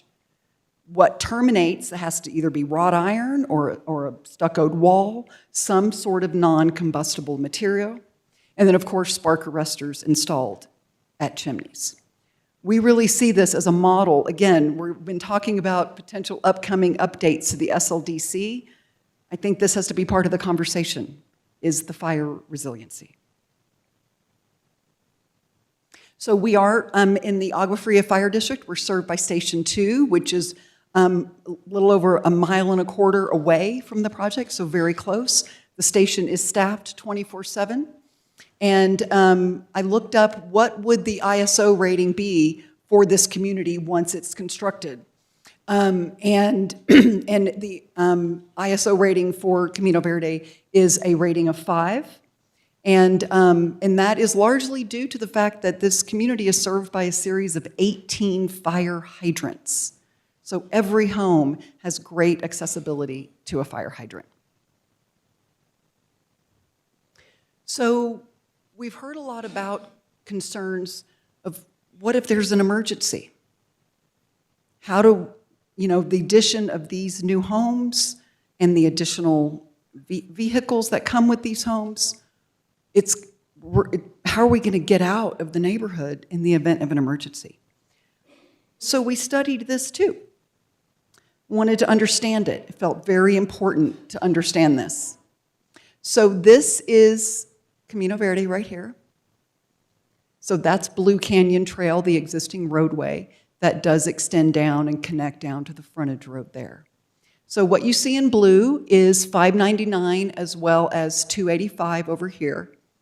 And everything you see in green are roadway connectivity through this larger community. And we start at Caja del Rio and its connection to 599, all the way through, looping through Las Campanas. There's another connection here out to the frontage road. You can loop through here on the other side of 599. These roadways connect, and they connect here. This also takes you out to the frontage road. You can even go up Fendel Sendero and work your way back. So I think it would be a misrepresentation to say that there's one way in and one way out of this larger community. So I'd be happy to come back to, to this slide or any other slides with any questions. So of course, we conducted a traffic impact analysis. We met with Santa Fe County Public Works and the New Mexico Department of Transportation to what we call to scope the study. So we don't get to decide which intersections we analyze. They tell us which intersections we analyze. So starting at the north, we going down Camino La Tierra, we analyzed Fendel Sendero, Wildflower, the mailbox access, Blue Canyon Trail, the 599 frontage road, and the westbound and eastbound ramps. And as Mr. Voss pointed out, we absolutely will be updating the traffic study with every single subdivision plat, every phase of development. So this is really just the first step. This is obviously going to be an organic document that will be updated so it is fresh and it is taking into account existing conditions at the time of development. So, when we analyze intersections, they're analyzed to determine what is the level of service at the intersection. And level of service is a function of delay, right? So, and there's different standards for signalized intersections and unsignalized intersections. So all of our intersections are unsignalized. So you have minimal delay at an intersection. You pull up to a stop sign, nobody's coming, you're on your way. That's a level of service A. That's a fantastic level of service. And then as the delay slightly increases, so level of service B, 10 to 15 seconds waiting for your turn to go, you get to a level of service B. So it goes all the way down to F. So when you hit F, that means that intersection fails, and you have to do some sort of mitigant in order to elevate that level of service. Maybe you have to build a turn lane. Maybe you have to put in a traffic signal. Whatever is the proper engineering solution for that failure, that the development would need to address that. And so that is, like I said, it's kind of like a grading system. So I'm going to go through so we can look at the levels of service and delay in the existing conditions. So we count cars. We don't just count cars, we count turning movements. So we know exactly how many cars are going straight through an intersection, how many cars are turning right, how many cars are turning left. So we look at all of those turning movements. So we look at the existing conditions. And then we project forward to the build year. So the year we're projecting forward to for when the project would be complete is 2033. So we assume a 1.5% background growth rate in the traffic, which is based on NMDOT data and statistics. So we're assuming that the population is going to grow and the traffic on the ground today is going to increase by 1.5% per year from now to 2033. So the no build says this project never happens. Well, with that growth rate, what's the traffic going to look like in 2033? So as you can see here, with just the growth rate, right now, we have great levels of service, Bs and As across the board. In the 2033 build condition, we take that background, that existing traffic, plus the growth rate, plus the traffic from the community, and that is how you arrive at your build condition. And you can see we have slight increases in delay, still a B and an A. So Wildflower is a four-way stop, and so you can see the levels of service. Again, if you just sort of scan, you can see that in all conditions, the existing, the no build, and the build, we are maintaining levels of service of A and B. Again, excellent levels of service. So then we go down to the mailbox access, which is our north access will align with that driveway. So in the existing conditions, Bs and As. In the no build, so just with that background traffic increase, we do see a little degradation of the going down to a C on that westbound left, and but then again, still acceptable levels of service. And then in the 2033 build, we have turn lanes, and like I said, it's a very well-designed, crafted intersection to allow those free turning movements and allow the through traffic not to have to stop for turning vehicles. So again, we are maintaining excellent levels of service. So at our primary access at Blue Canyon Trail, where we're proposing the roundabout, it's A's across the board. Now, in the no-build condition, there is no roundabout, just with background traffic, and then you do see a level of service B in the PM peak hour. So, so again, it all works very well. And I will point out that the traffic study does state that our access at Blue Canyon does require intersection control. It is a requirement, so we had some options. You could do a four-way stop, which is probably a terrible idea. You could do a traffic signal, or you could do a roundabout as the means of intersection control as required by the traffic study. We thought a roundabout was the most appropriate means here, so that's what we presented to County Public Works as well as the DOT, and that was accepted as a means of intersection management here. Well, here we go. So now we're at the frontage road that comes from the west, that serves the Aldea, Tierra communities and many communities along that west frontage road. So that is a T intersection with Camino La Tierra. And so as you can see here, again, acceptable levels of service across the board. And then we get to the westbound ramps on the north side of 599, A's and B's across the board. And then we get to the eastbound ramps on the south side of 599. And there is an issue that shows up right here on the eastbound approach, and that is a failing condition. So our traffic engineers analyzed this and determined that the most appropriate intersection control in this would be, it's a two-way stop condition right now, but to convert that to a four-way stop condition. And I have an image I can show you of that. So yes, so this is right now the traffic that is on the ramps stops, but the through traffic does not. So the proposed mitigant here is a four-way stop. This is Department of Transportation right-of-way here. We did present this to them, and they found this an acceptable means to mitigate that failure. So this points out, so here's an interesting little tidbit about this area. So the Department of Transportation, the state right-of-way is everything you see here in purple. Kind of looks like a funny little sea creature or something.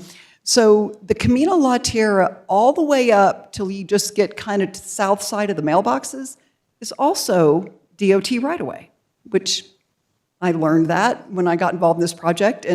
And so that's why we have interfaced with both the county and the DOT with respect to the access program and the traffic study.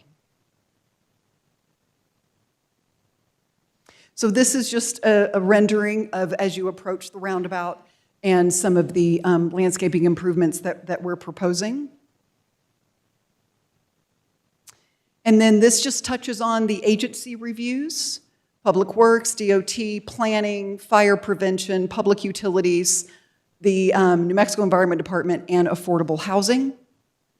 All have reviewed and accepted the application. But I think the Planning Division review is of great import here. When we're talking about a conceptual plan, compliance with Sustainable Growth Management Plan is the first criteria, the first of the approval criteria. So that, for me, is really where the rubber meets the road. So I felt it was useful.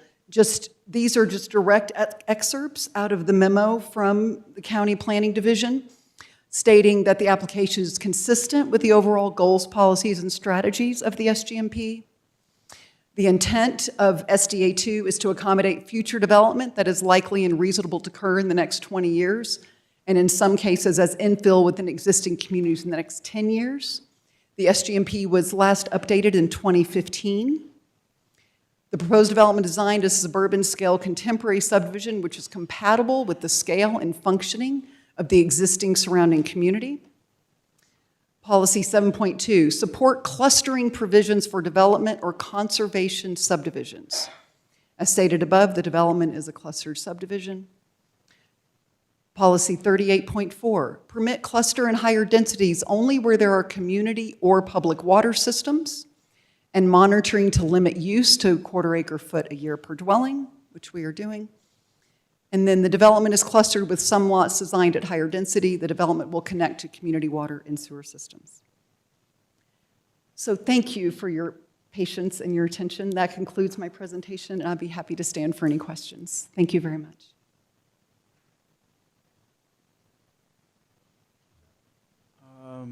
Okay, thank you, Ms. Jenkins. All right, where are we? This is a public hearing. I think we have some questions maybe from the board just before we get to public. Chair, I'll wait for the public's been waiting, and I will defer my questions to after the hearing. Fabulous, no problem. Yep. Okay, thank you very much. Okay, so in groups of 20 or so, or you can all get sworn in one mass.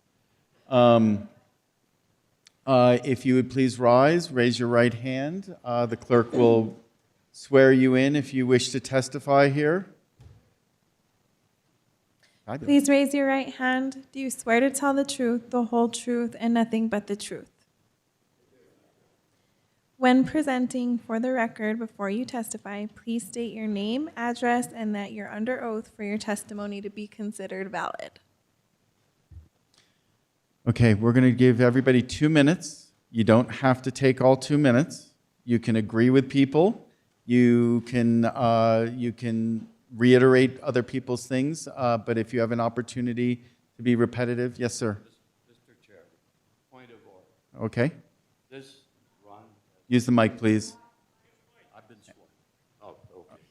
Point of order. In most legal situations, there is the presenter, there are the objectors, and they are given somewhat equal time. I don't think 2 minutes is equal time to Ms. Jenkins' marvelous presentation of about an hour. I would like to add that I was a trustee of a village in Illinois, 66,000 people. I ran meetings like this. I was the zoning commission board of appeals, and I ran meetings. And I demand that we have some sort of equal time in rebutting what this woman has presented. Do I have any kind of... Hey. In a legal, I'm not a lawyer. Okay. I'm an engineer. I will slightly defer to our attorney here. I'm 95 and a little hard of hearing. Okay, well, good. Congratulations. You look great for 95. Thank you. You know, what is appropriate in this case? You know, 2 minutes per person or a singular person that wants to consolidate and people cede their time? Chair Greene, the requirement is that the board hear comments from the public, and unfortunately, if you give more time to one person, that is necessarily going to exclude time given to other persons. And so I recommend that you impose a uniform limitation on time for members of the public. And again, I think that the distinction here is the applicant was presenting. You could have imposed a time limit on the applicant. You did not. But the public is not similarly situated. They are not the applicants for this approval. So I mean, the public's going to have easily an hour with the number of people that have stood up. I hope that you have ways of rebutting things in a coordinated fashion that and ask questions. If you watched the previous hearing, we took notes of every person that asked questions and asked the applicant, at least, you know, I think some of us did, specifics to that in an effort to extract information. That last case did not present nearly as comprehensively as Ms. Jenkins did, so there was more questions for us to ask on your behalf or on the public's behalf.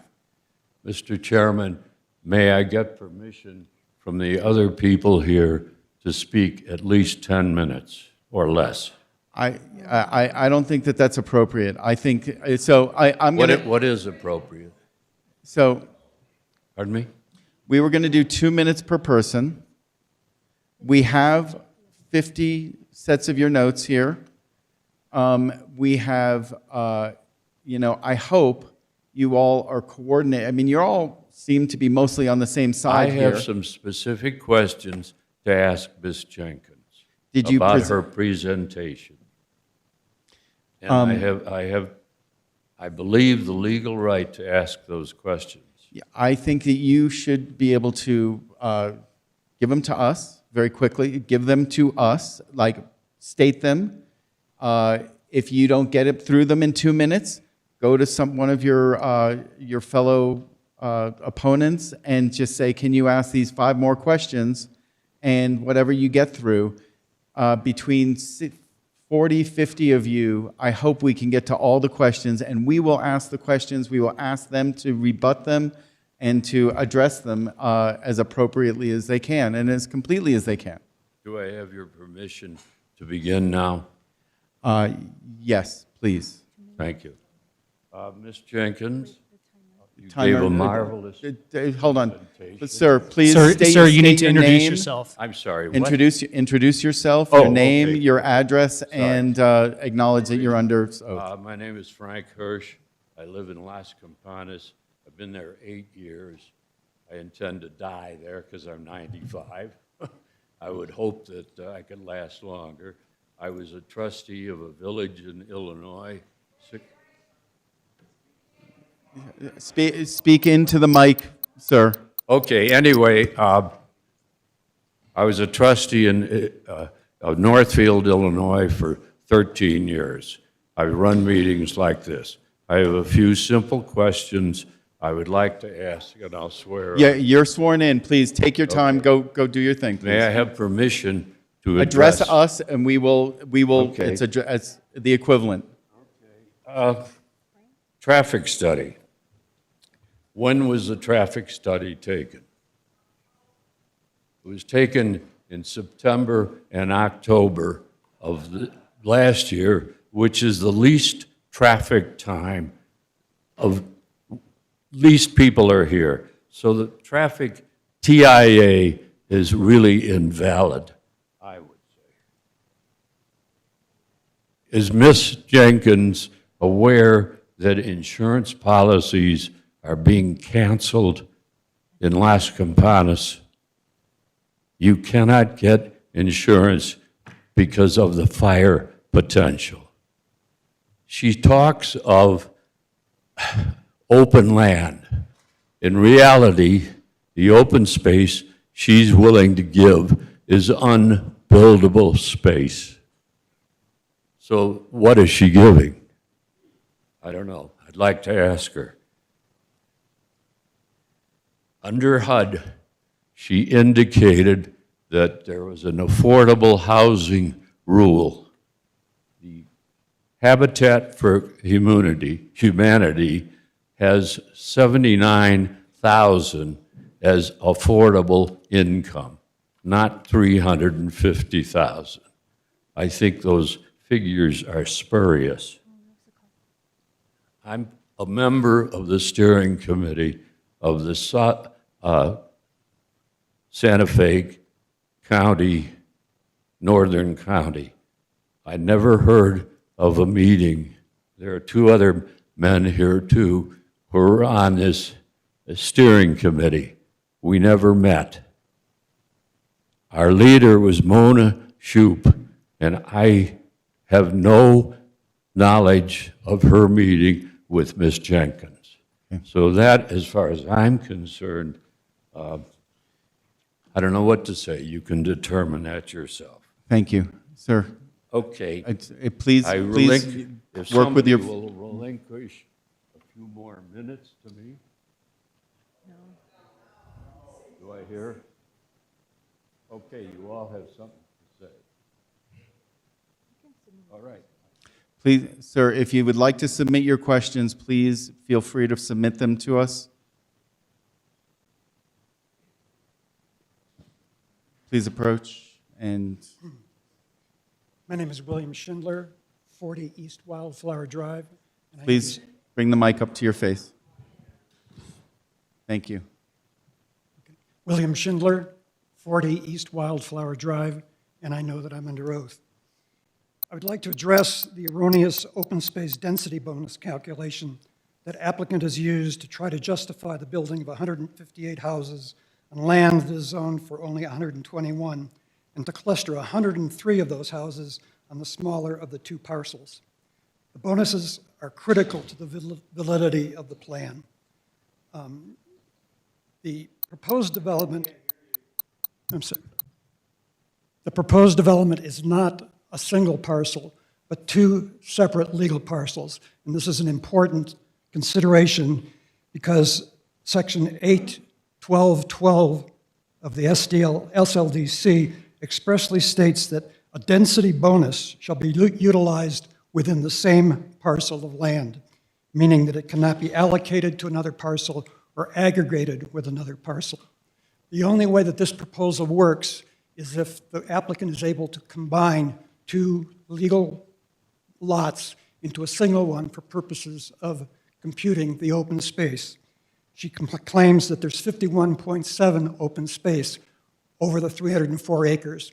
That may be true, but parcel A on its own does not qualify for open space. It only has 40% of its land open space. There is excess open space in Tract B, which they are trying to allocate across the road, across Camilla, Tierra, to make this happen. There is no way, as a matter of law, that these two parcels can be combined. They are not adjacent. They have no common border. They are situated on opposite sides of a major thoroughfare, which, as we've learned, is a 200-foot wide right-of-way owned by the state of New Mexico. They are located in different commissioner districts. Tract B is in District 1, and the other is in District 2. They are even in separate zip codes. There is no way that these two parcels can legally be combined into a single parcel for purposes of the application of the bonus densities. Thank you very much. Please, hey. Please don't do that. We got to get through a night, and we want to be as fresh in our decision-making as possible, and we get it. Go ahead, please. Okay. My name is, Mr. Chairman and members of the board, my name is Chris Mann. I live at 42 Sunflower Drive, and I understand that I'm under oath. I'm also the current chair of the COLPAC, the County Open Land Trails and Parks Advisory Committee. I'm here today, however, strictly as a concerned citizen and neighbor, but my experience with the committee has informed my views on the nature and importance of open space in general and the shortcomings of this proposal in particular with regards to open space. One of the primary benefits of the 304-acre property is that it abuts the La Tierra Trails, a 1,500-acre city-owned public recreation area popular for hiking, mountain biking, and horseback riding. The public has long accessed the La Tierra Trails via the pipeline trail, which runs along the border of the parcel designated as Tract B in the conceptual plan. Because of its recreational value, it would be ideal if the property could be preserved as open space. However, with the responsible development plan, much of its open space character could be preserved and quality access to La Tierra Trails, not just access, could be maintained. Unfortunately, the present conceptual plan does not do that. The proposed open space is a mishmash of highly fragmented tracts of land, many under 1 acre. This is hardly the expansive open space envisioned by the SLDC. We understand from science that habitat fragmentation is one of the leading causes of biodiversity loss. And this should be a consideration that the county takes when considering development. The proposed trail system is a contorted affair that appears more designed to maximize development space than to provide quality recreational experience. Some trails appear to lead to dead ends at barbed wire fence around the La Tierra Trails. Others pass very close to or through developed areas. the Chile line being a good example. The easement granted along the pipeline trail doesn't provide meaningful protection since the trail mostly lies on county land and private property that's outside the proposed development tract.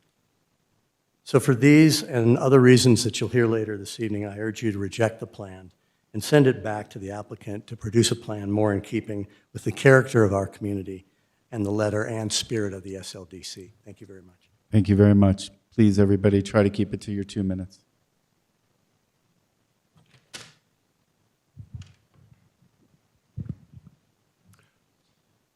Wayne Carson, address 37 Sunflower Drive in Santa Fe.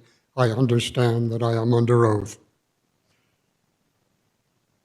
I'm going to speak a little quicker than I thought I would because I was told originally I had 3 minutes. I only have 2. So, Samar's roundabout at Blue Canyon and La Tierra is their solution to the traffic problem Samar admits they create. However, that solution during its construction, which nobody seems to have addressed, is going to cut off the sole southern egress and egress to 599 and frontage, causing the residents of Las Campanas, as well as the feeders into those communities, to use Fin del Cindaro to go north, to get to Tano, to get to 599, or Wildflower east to go to Aldea. By the way, Aldea is a heavily populated community with wicked traffic lumps in there.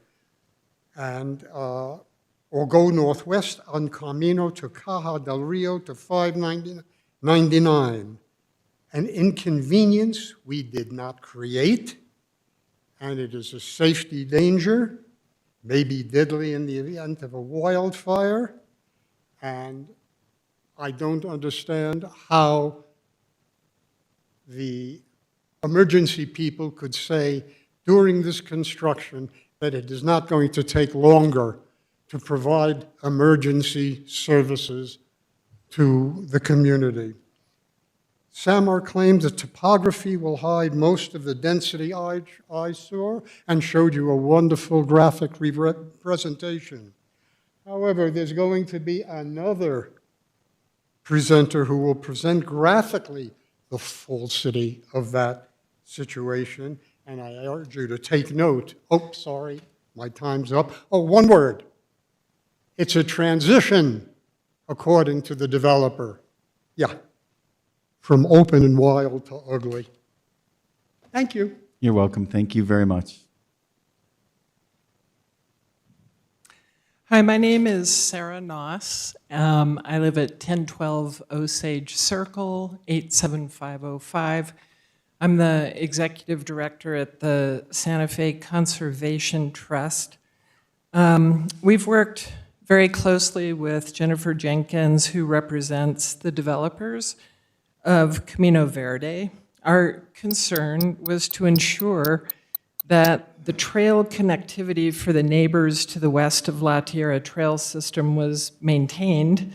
The historic Chile Line Trail also crosses the northern part of the property, and we wanted to be sure that it was protected as a historic resource to provide opportunities to hike or bike along the rail bed.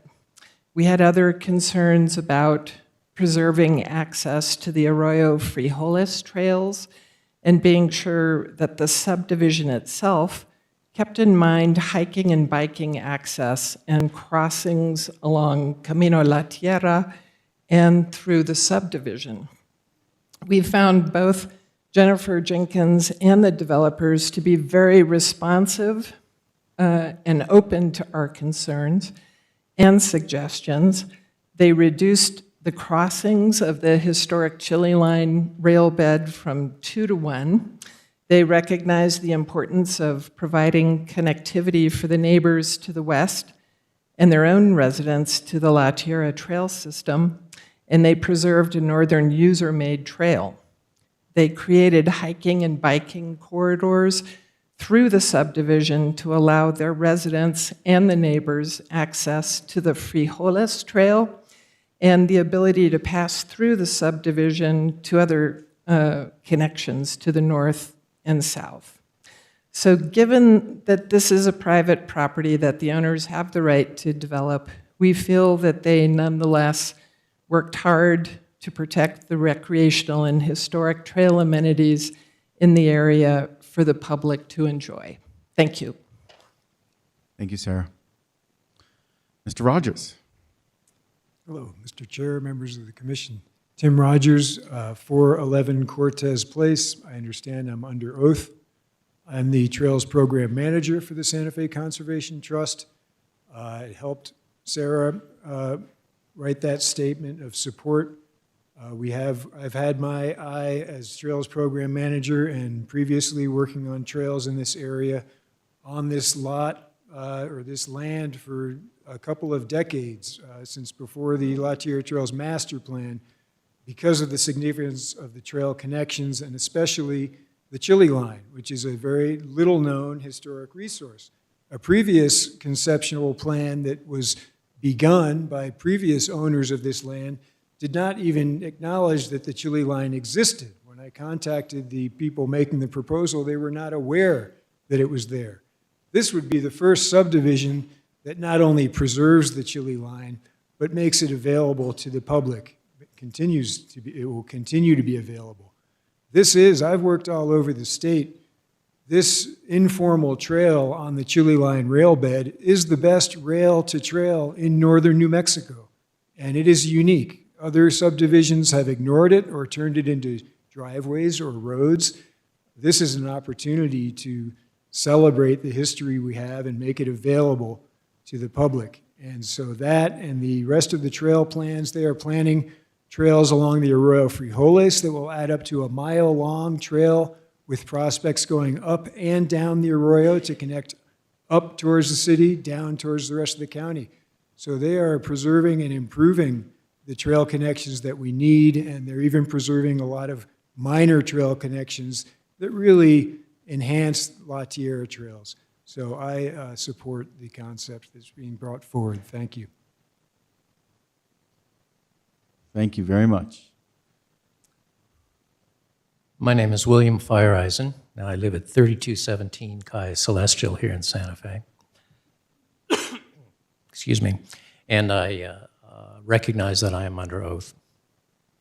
Mr. Chair, Commissioners, I'm also the Emergency Preparedness and Fire Safety Chair for the Lamar Posa Homeowners Association. The Camino La Tierra corridor is designated a high fire danger area with marginal fire protection. We are served by a small local fire station backed by the main station on the south end of town. Our local fire station was built in 1996 as a planned response to the construction of Las Campanas. But there have been more than 1,000 homes built since then with no additional service. The ISO fire protection rating of our entire area has actually now slipped to 5, as was mentioned in the presentation, but that's on a scale of 10. Insurance companies have already canceled many homeowner policies in our area because of this risk. Without any additional attention to fire safety, the addition of 158 homes worsens this, further diminishing our ability to insure our properties, including prospective new residents of Camino Verde.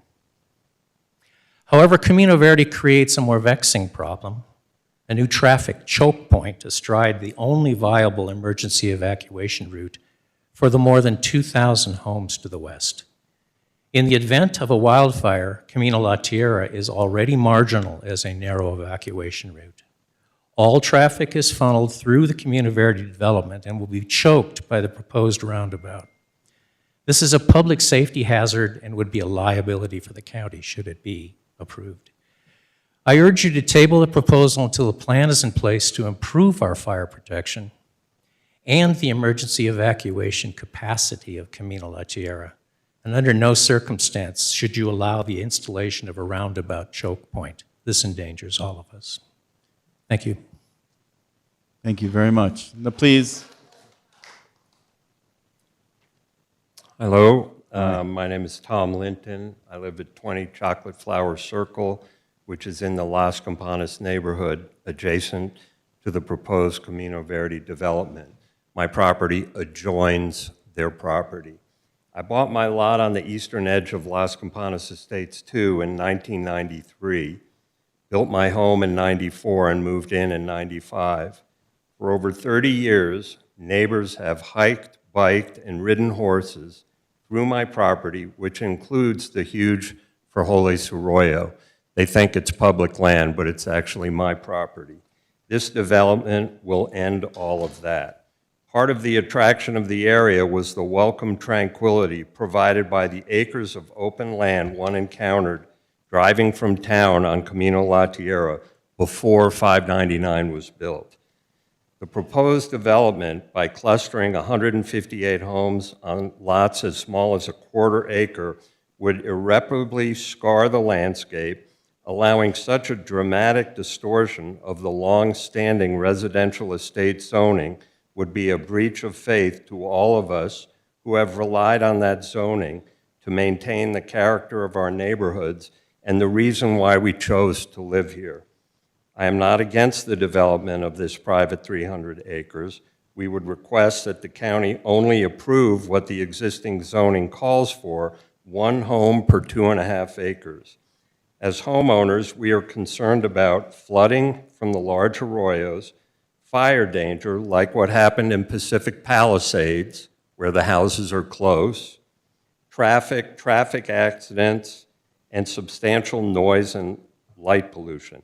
Camino Verde will have a negative impact on over 2,000 homeowners that access their homes via Camino La Tierra. I am asking the board send this project back to the drawing board until the applicant complies with the existing zoning. Thank you. Thank you. Folks.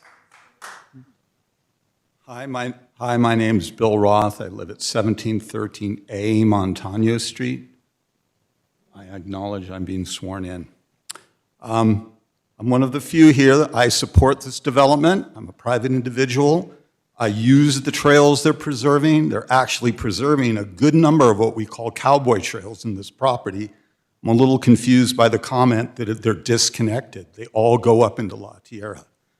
I've spoken with the developer's rep. They're really in line with trying to improve trails out there and make them more usable, more universal for more people. And I think given the fact that they're exceeding current zoning requirements, by increasing the open space, this is a really good example of what good development looks like in the 21st century. Unfortunately, the surrounding area with the 2.5 to 5 to 10 acres is really bad policy. It encourages higher water use in yards. It increases driving. It's fun listening to the people in Las Campanas complaining about having to drive through there, where I just read they're calling for 60 more homes in Las Campanas and what I think they're calling Heritage Las Campanas. I haven't heard anything about that. There's constantly more building going on in La Tierra. Haven't heard anything about that. La Mariposa is a newer subdivision. This is adding about 7% to the actual housing load out there. And given the fact that they're built to higher fire standards, they're built to better sustainable water use, energy use, this is a vast improvement in the housing stock in Santa Fe. So I strongly support this proposal. Thank you, Bill. Good evening. My name is Kara Gordon-Potter. I live at 73 Paseo del Paisano, and I recognize I'm under oath. I would like to address the potential fiscal impact of this proposal on the county, because, in my view, it will almost certainly obligate the county to undertake major infrastructure improvements, both at the Route 599 Camino La Tierra interchange, and perhaps more importantly, and no one has mentioned, Buckman Road. These are not optional upgrades. I think they will become unavoidable as traffic increases.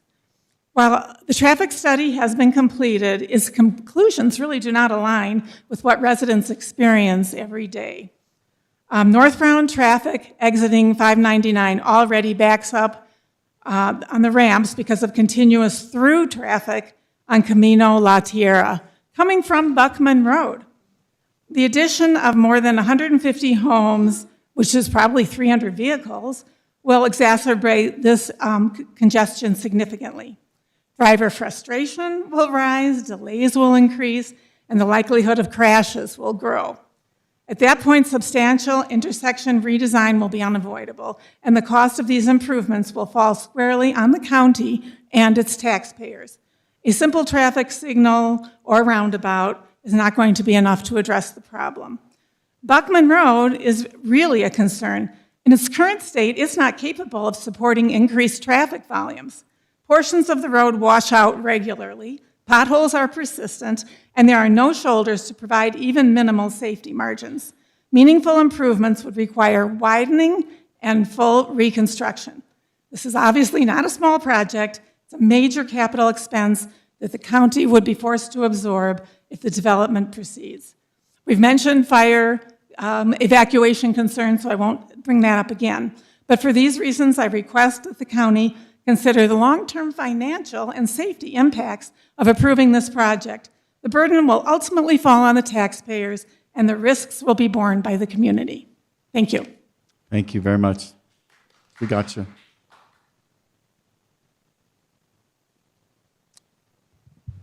Thank you, Chair. Good evening, Commissioners. My name is Danielle Valdez. I reside at 15 West Wildflower, and I also own a property directly adjacent to the subject property. I brought an analysis. I'm also a land use professional. I brought an analysis of my testimony, if I may submit this for record, and I have copies for the board. You can give it afterwards, or yes, because your Certainly. time has started.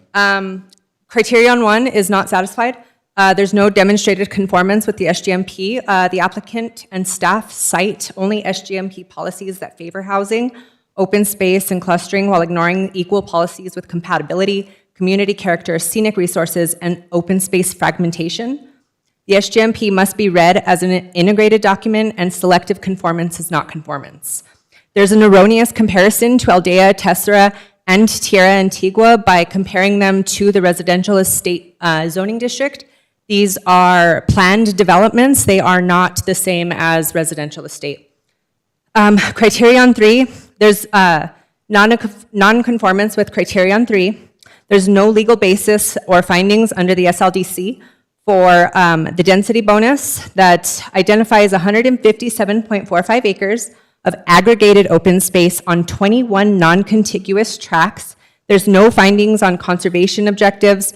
They did mention the trails now. That's wonderful that they are conserving trails. However, what about the remaining aggregated tracts of open space? How does that satisfy the actual objective of conservation within open space in the SGMP and the SDLC? Designating acreage is not the same as satisfying the ordinance. On the 25-unit base density transfer from Tract B to Tract A, the only cited authority is within the residential estate purpose statement, 8.6.6.1, and associated definitions. A purpose statement is interpretive guidance. It does not create independent transfer authority. There are no procedures, no eligibility criteria, no transfer ratios, no review standards, no findings required. Additionally, the same purpose statement emphasizes the large lots and low to medium density development. No operative SLD provision authorizes that this transfer has been identified. Because the record lacks both the required findings in Criteria 1 and Criteria 3 and legal findings under Criterion 3, we respectfully request that the application be denied. Thank you very much. Thank you. Yeah. To Sarah over there. Thank you. Good evening. I'm Brian Schroeder. I recognize I'm under oath. I live at 82 Paseo, Las Terrazas, and Las Campanas.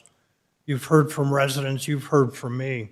You've got my letter in your packets. The residents are testifying about the impact of Camino Verde on water, fire safety, traffic, and open space.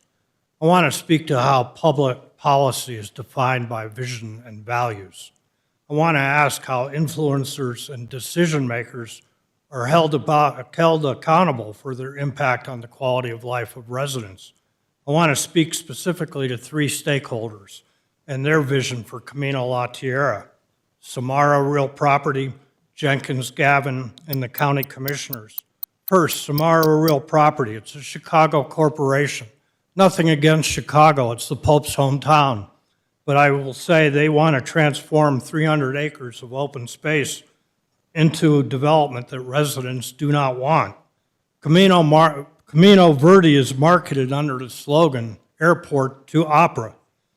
Samara has no relationship with Santa Fe or Santa Fe culture. Its visions and values are stated on the LinkedIn profile of Jesse Levine, who is the CEO of Samara.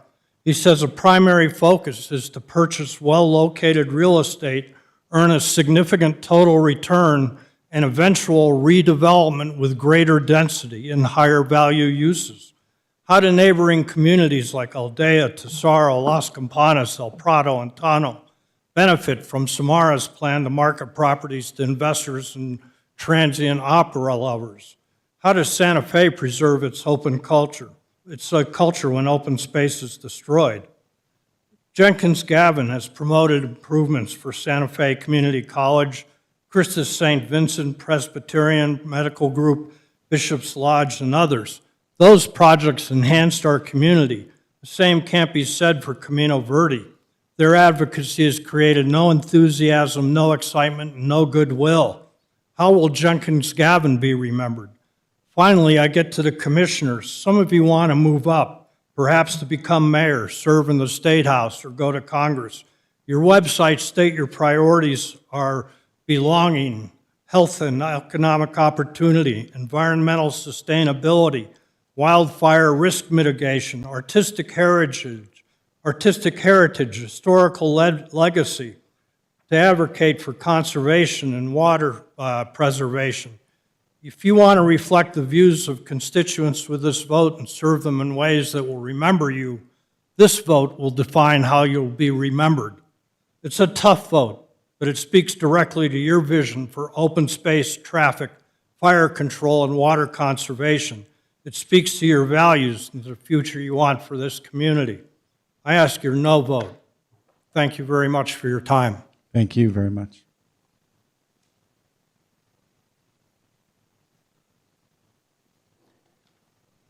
My name is Carol Falls, and I live on 3 Puma Circle in Las Campanas.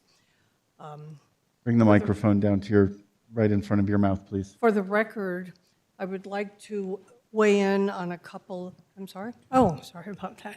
Thank you. For the record, I would like to weigh in on a couple of points made regarding fire. I'm very familiar with fire-wise communities. 30 feet is a defensible space. Spark arresters are code in this county, so I would question the value add of those comments. My large concern is fire evacuation. You need to support 2,000 to 2,500 homes. You need to have an evacuation plan that doesn't exist. The Camino La Tierra, there are no plans to widen it. It is insufficient to handle evacuation. A large percentage of the people in this community are seniors.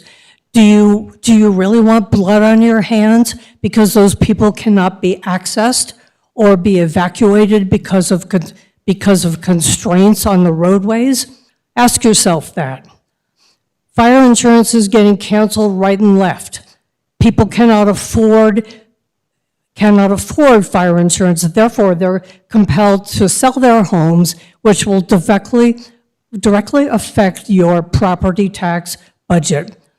I believe that this Camino Verde development is not dissimilar to the visual abortion of the Prado development on the south side, that we need to keep our community beautiful in Santa Fe as it is today. I do question that the Samara organization has no idea of the ethos of this community. Thank you. Thank you very much.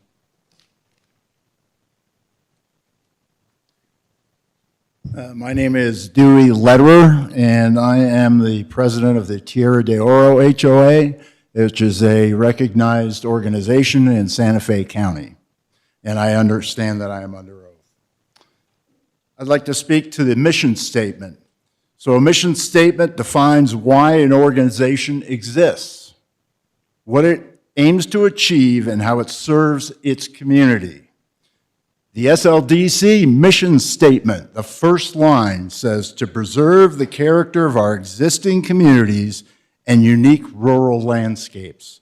The last line says to address the needs and concerns of our citizens while ensuring their quality of life. I believe that Jenkins misrepresents the lots. She says that they're at 1.92 per lot. That's an average. Well, 40% of the lots are less than half an acre, and those all line Camino La Tierra. I'm not opposed to developing this property. He has a right to develop the property if he purchases it. But I'm opposed to the dense housing lining the road. It destroys the character of our community. We're not Denver, we're not Phoenix, we're not Dallas, we're not Southern California. The tagline of this city is a city different. We are not those big cities. As our elected officials, our expectation is that you adhere to your own mission statement. And if you do, there is no way you should approve this development as is. Thank you. Thank you. We got you. Thank you. Do I get bonus time? Thank you for saving us a few seconds of our lives. It's appreciated. Go for it. Hi, I'm Tom DiZino.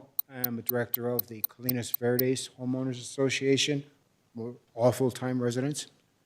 I've been asked to work on a fire evacuation plan for some of the 17 homeowners associations in the 2,200 homes north of this proposed development.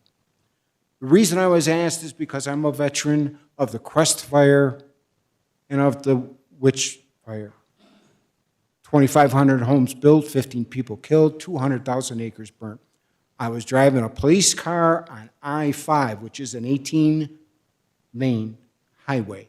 I couldn't see the front of my car. Google Maps does not help you in a fire. You cannot find your way. You can't see the front of your car. When we determine in our search, this is us, the 2,200 people, 17 HOAs. Here's our crisis point, the junction of 599 and the frontage road. The black is where the turnabout is going to be.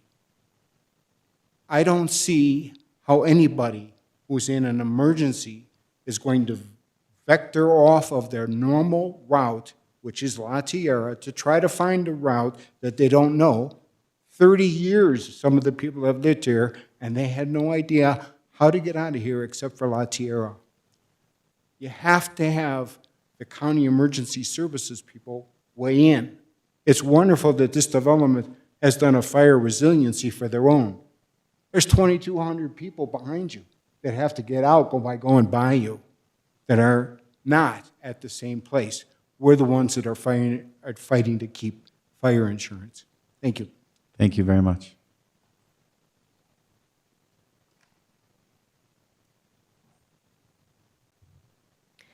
My name is Lisa Pfeiffer. I live at 3 Star Splash, and I am under oath. And thank you for this opportunity to comment. I'm commenting on behalf of the La Mirada Owners Association, which is a registered organization. We were alarmed that this plan was actually being heard tonight, missing several components that would have allowed more thorough review. I think these have been addressed by other organizations, so I won't dwell on it.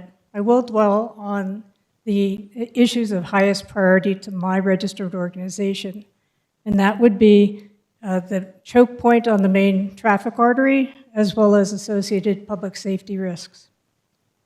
With regard to traffic, we see no actual plan. I saw the drawing earlier this evening, but no actual plan for detouring traffic around what would become a bottleneck, not only during an evacuation, but during construction. We've heard that this phase development might take 7 years. During that time period, certainly Camino La Tierra would need to be closed periodically in order to finish the construction. Where is that traffic going to go? It's going to go onto privately maintained roads, winding through neighborhoods just like mine. We believe that exponential development of the 599 corridor really should not continue without a traffic management plan that looks at the additional burden that's placed on the surrounding community, as well as the public safety risks. With regard to public safety, of course, many people here this evening have talked about exacerbating the evacuation risk by placing this roundabout, but also additional traffic on Camino La Tierra. The potential for loss of life really should not be underestimated. Earlier this evening, you approved an ordinance, a regulation regarding fireworks sale and fire risk. I don't have to convince you that we live in an area that's at risk. We urge the board to address the concerns that the community has raised about Camino Verde and balance that against this developer's desire to maximize profit. Thank you very much.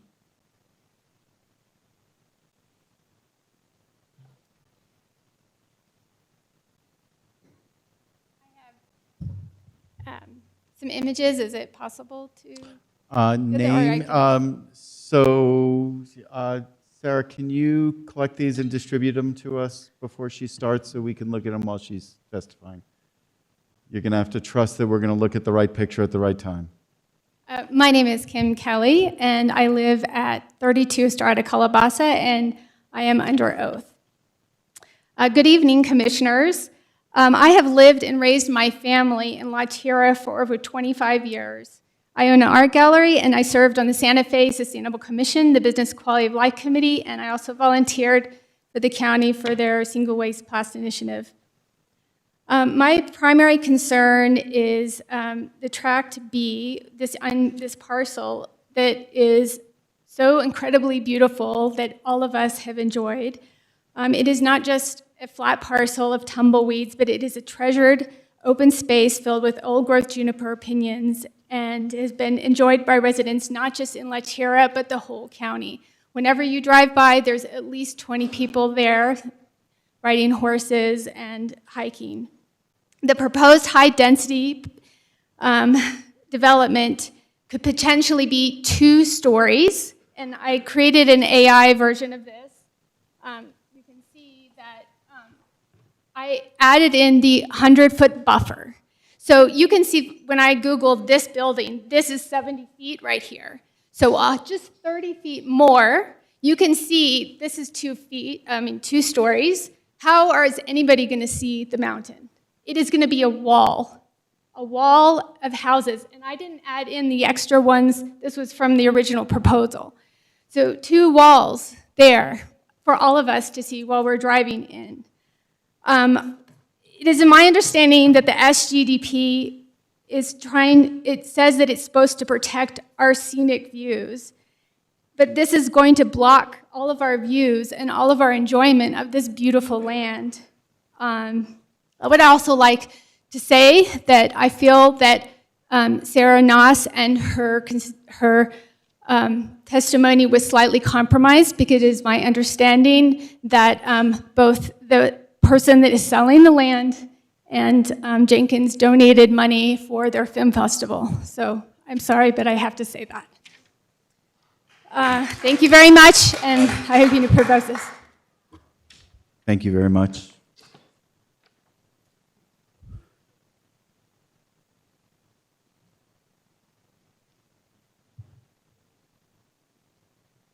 Hello. I need to do, before the time starts, a little bookkeeping. I might run a little bit late because I'm having to present a letter also for a neighbor of mine who had to leave because of the length of the applicant's presentation. Can you give that to somebody else to present afterwards so that hasn't presented? I will do my best to just submit the letter. Could you repeat your name, please? My name is Mary Jane Hale, and I live at 2 Thistle Lane, and I understand that I am under oath. I am a resident of Tierra de Oro, a registered organization of Santa Fe County, and I note that I am also a licensed professional engineer. I respectfully request this letter be submitted as part of the formal record for today's Board of County Commissioners hearing regarding case number 265050. I'm here to speak about the following issues as they relate to the proposed Camino Verde development. 1, consistency with community character. 2, the proposed private water treatment plant. 3, the traffic impact study. And 4, the testimony of Leslie Getty at the hearing officer meeting. 1, the consistency with community character. Our neighborhood, Tierra de Oro, directly abuts the parcels that are the subject of the proposed Camino Verde development subdivision.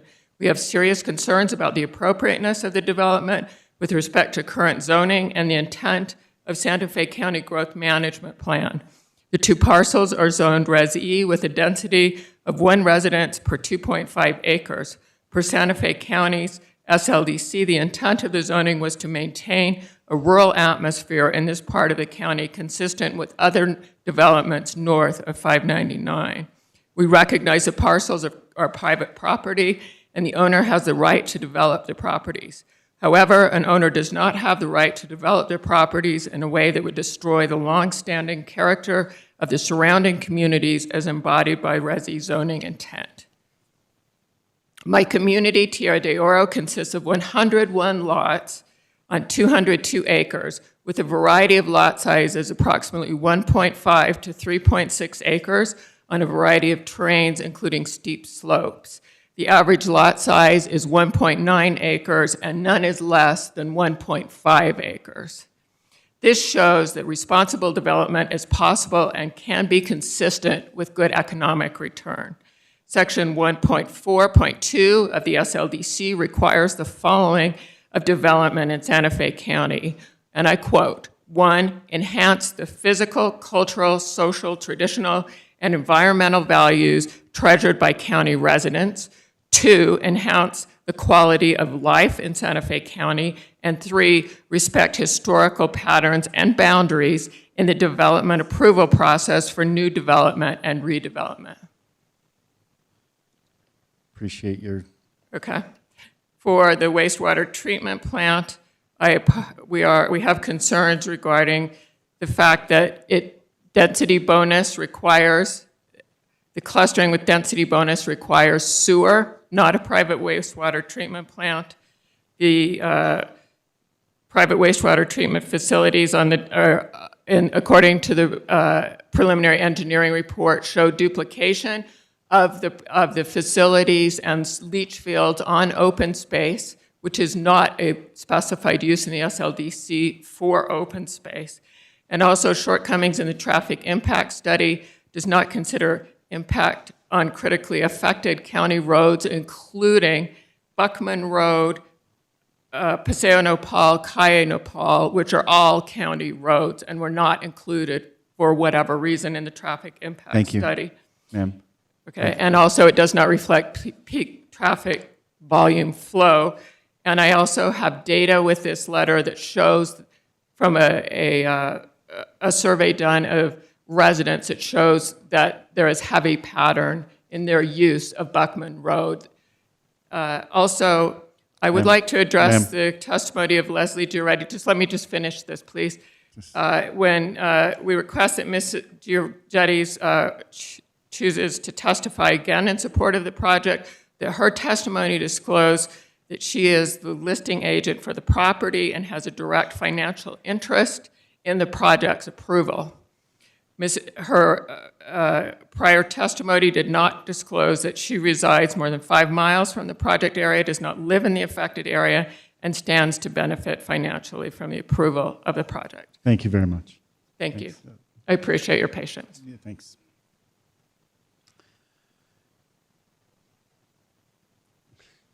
My name is Paul Servas. I live at 35 East Wildflower Drive, and I understand I'm under oath. I'm here to talk about trees, a word your staff never uttered tonight, a word Ms. Jenkins never uttered. So I'd like to enlighten you. I'm an engineer, so I got an arborist, a good one, with satellite software to actually analyze the canopy. And you might be interested to know that They estimated in Tract A there was 5,448 trees, in Tract B 4,561 trees. I'll be walking amongst them in Tract B tomorrow on my way to La Tierra Trails. And, you know, it's amazing. You go up there and you see all these trees, and it's like the 800-pound gorilla. Nobody talks about it. She talks about vegetation. I mean, when is a 500-year-old or a 1,000-year-old pinyon tree vegetation? So there's a word I'd like to introduce, arboricide. And so what we're going to do is we're going to have a web map to show these 10,000 trees as they disappear. Because these open spaces, oh, they'll be open all right, because the insurance companies will want to kill these trees. And you know, somebody want a better view, they'll cut a 500-year-old tree, and there's no limit whatsoever, none whatsoever. And I just want the record to show, and I'd like to submit this, that this whole process never mentioned the word tree, and you're going to kill a lot of them. And so as far as a record, it may be the biggest single instance of arboricide in the county's history, but it's certainly the biggest in a scenic corridor. And so the other thing I have in this that I like to submit is I took a picture, panorama, at the Tierra Trails parking lot, and it was 90 degrees. A full quarter of the compass, you know, was pristine. There wasn't one sign of human development, not one. And boy, you should see the moon rise over it. And if that's not a scenic corridor, I don't know what is. And you know, what's that going to look like? She's never even talked about the cell phone towers that are going to be required on those hills. And so I think that my time's up, but I'll just say that when you look up that hill, you see Hyde Park, and 88 years ago, a private owner donated 350 acres of land, and it was fantastic. And you know, why you couldn't have the imagination to name this after the owner once again, because I think he would have donated the land if you named it after him. You know, the pit in Albuquerque is named after a bank. So just, I don't know why you can't sell the naming rights. Thank you.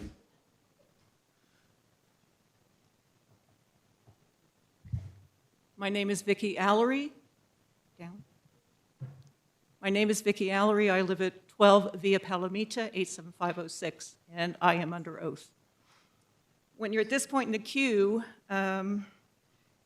you're at risk of being redundant. So I will try to skip forward through this quickly. My husband and I ask that you deny the proposals for increased density because the criteria haven't been met. We found this traffic study insufficient, the solution for increased traffic to be, for a road serving approximately 1,500 existing homes, to be hazardous. The construction detours are absurdly insufficient. Emergency services are already stretched thin. Emergency evacuation and wildfire risk is insufficiently addressed. Insurance challenges are ignored. Recognized flood hazard zones are shrugged off. Soil erosion issues are given short shrift. Wastewater solutions are ambivalent or non-compliant.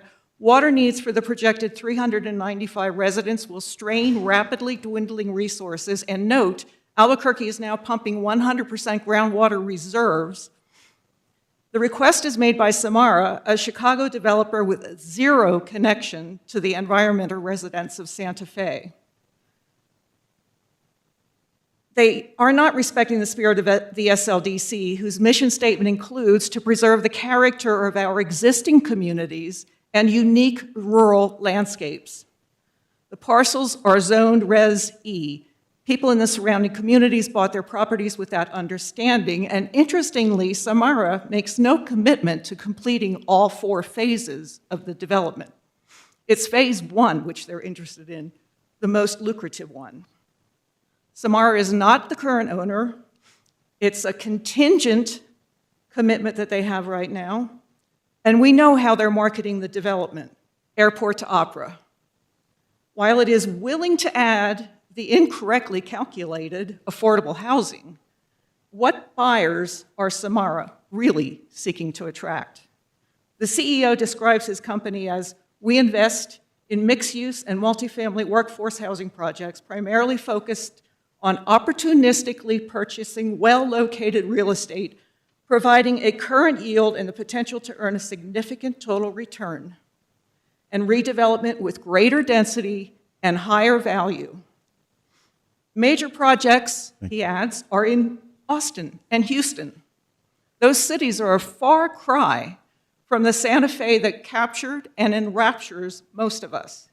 If your vision for Santa Fe County's future aligned with what is essentially an investment firm that sees only the dollars it can extract from a beautiful parcel of land that otherwise means nothing to it. Allowing this project to move forward is not an act of stewardship. We would rather see our fates determined by the contributions and vision of our neighbors, not by distant forces driven solely by profit. Please deny this. Thank you very much.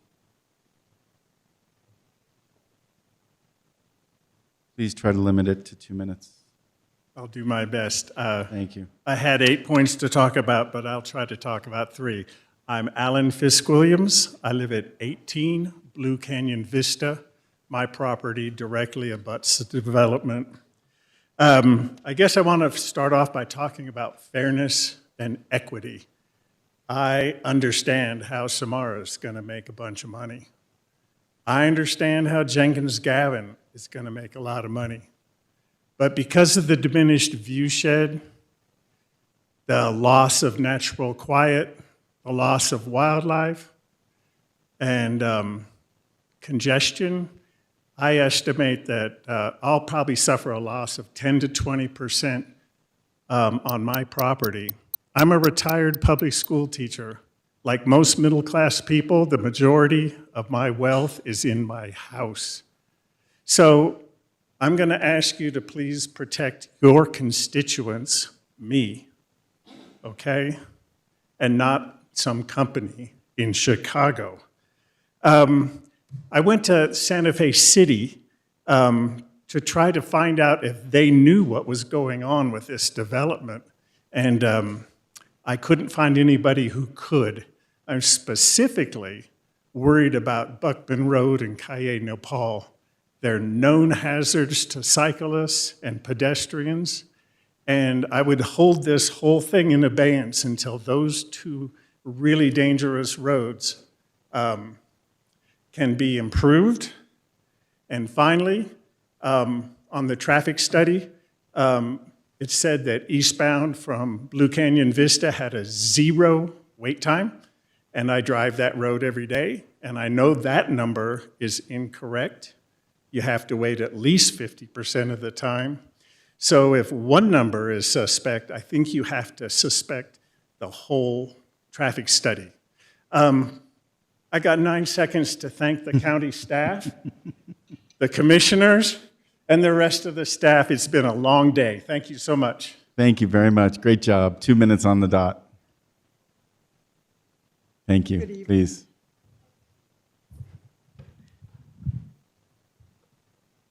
My name is Yvonne Chiquen. I reside at 2 Laurel Circle, and I understand that I am under oath. My husband, Tom Stark, and he is present, and he took the oath as well, submitted a 7-page letter.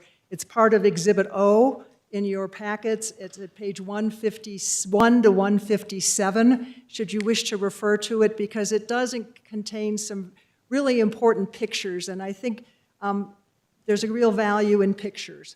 I also would like to submit for the record a photograph that is not part of that, and that is a photograph that was in the Santa Fe New Mexican on April 21st, 2026, which shows all the trees that were mentioned and shows what this landscape currently looks like. The issue that I would also ask a procedural question is that our letter be considered under oath. Are all the submissions that are put in considered under oath so that they are considered evidence of a hearing like this? I would hope that they would be, because if we have to cut our testimony short, I can't read all 7 pages, and it's... Yep. The issue with this photograph, and I ask it be distributed, really points to what some of the issues are, and that's the scenic corridor. And I don't know, no one has mentioned Ordinance 2002-1, which falls in between an area that Ms. Jenkins never mentioned. And that was developed after 599 came into play, when the Santa Fe Center was discarded in favor of residential estates with a commitment to the community. My husband and I were part of that commitment 20-some years ago, that there would be each lot would be a minimum of 2.5 acres. That was a commitment that was made to the community. This does not combine with that commitment.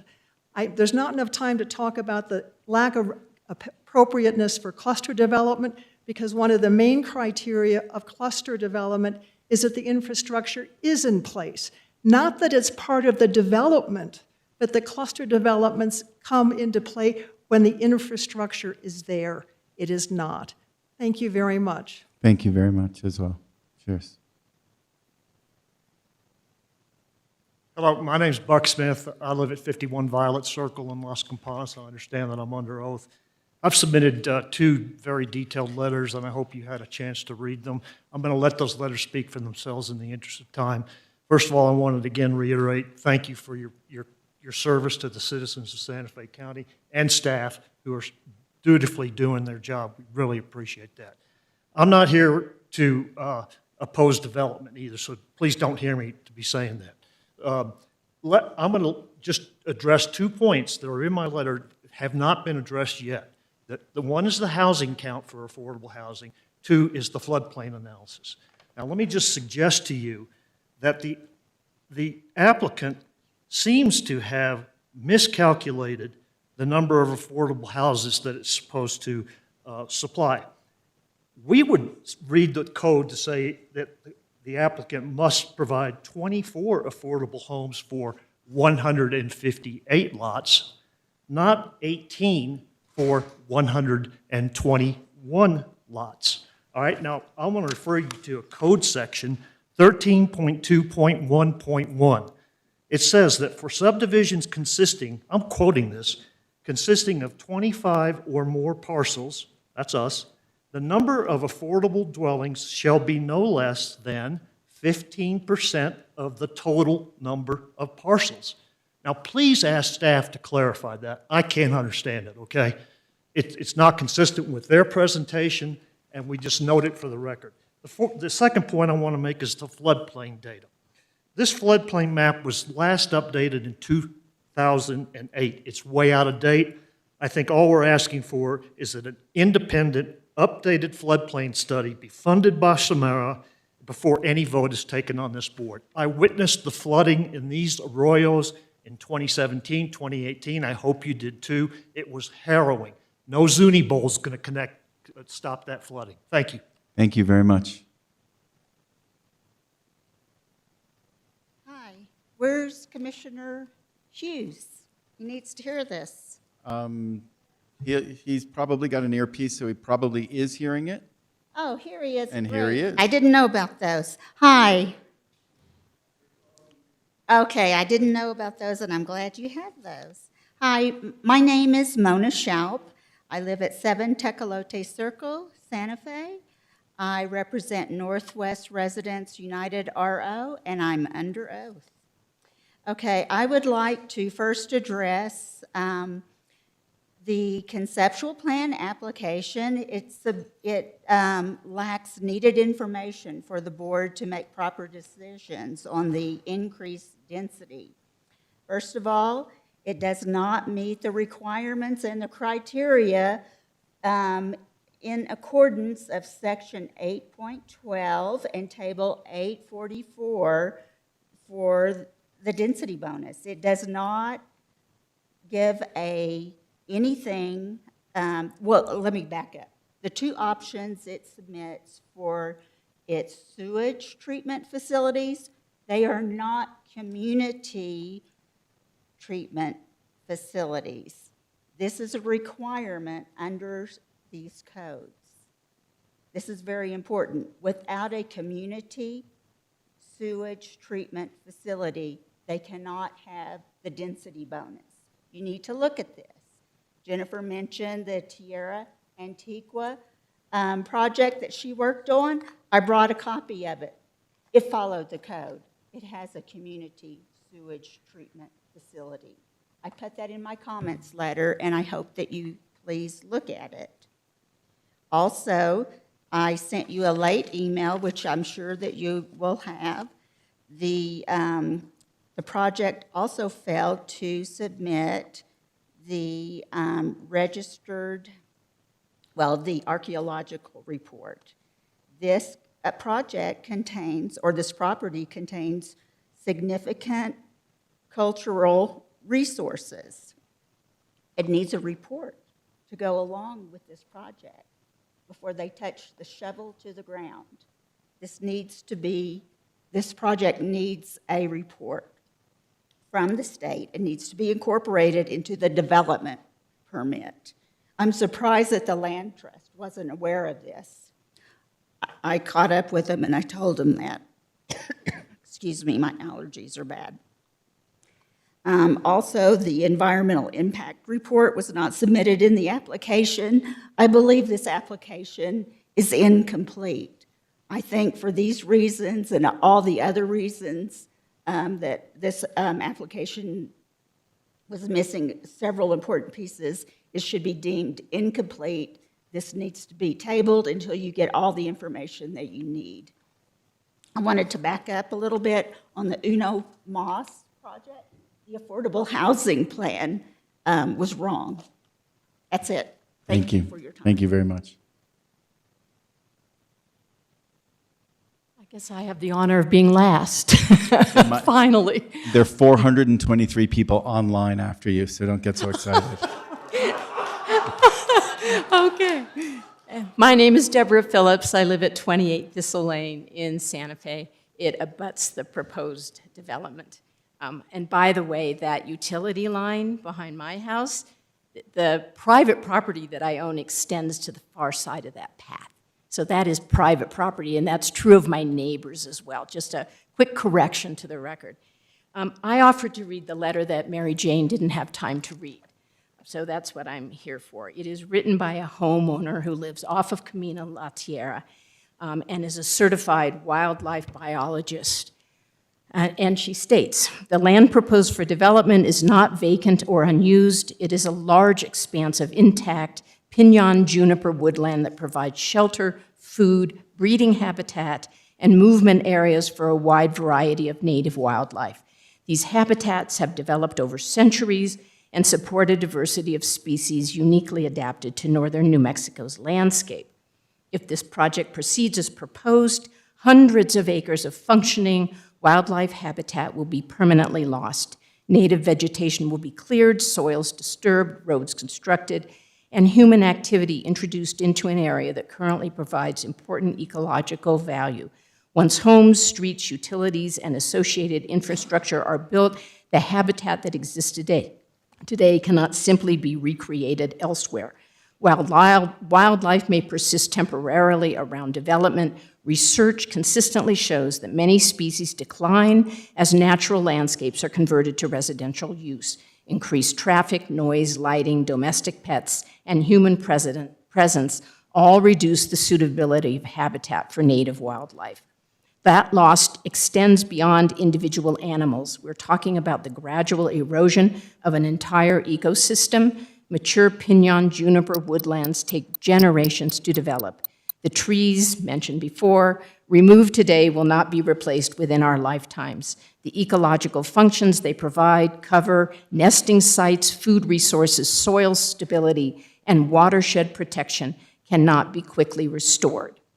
I better stop because my time's up, and I do respect time, but it'll be submitted. I just want to thank you for your service, and I really want to thank you in advance because I know you will listen to all the statements that have come before me. They've been deeply informed, very passionate, anyway, thank you for listening to all of this. Thank you very much.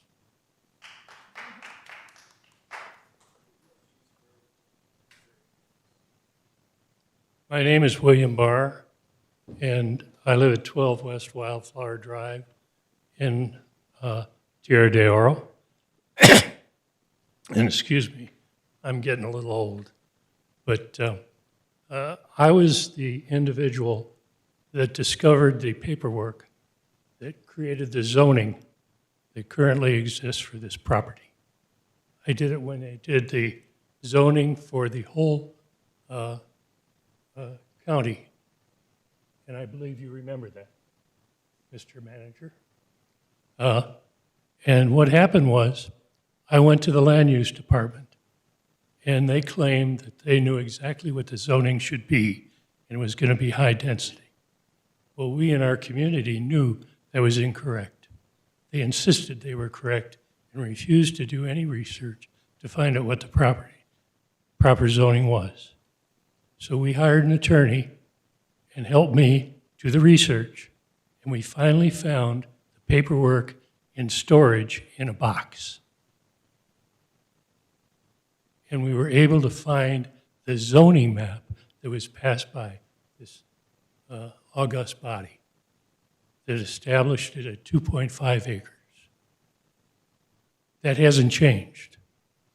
I suggest, and I'd be offended if anyone would want to allow a development to proceed and not follow the 2.5 acres.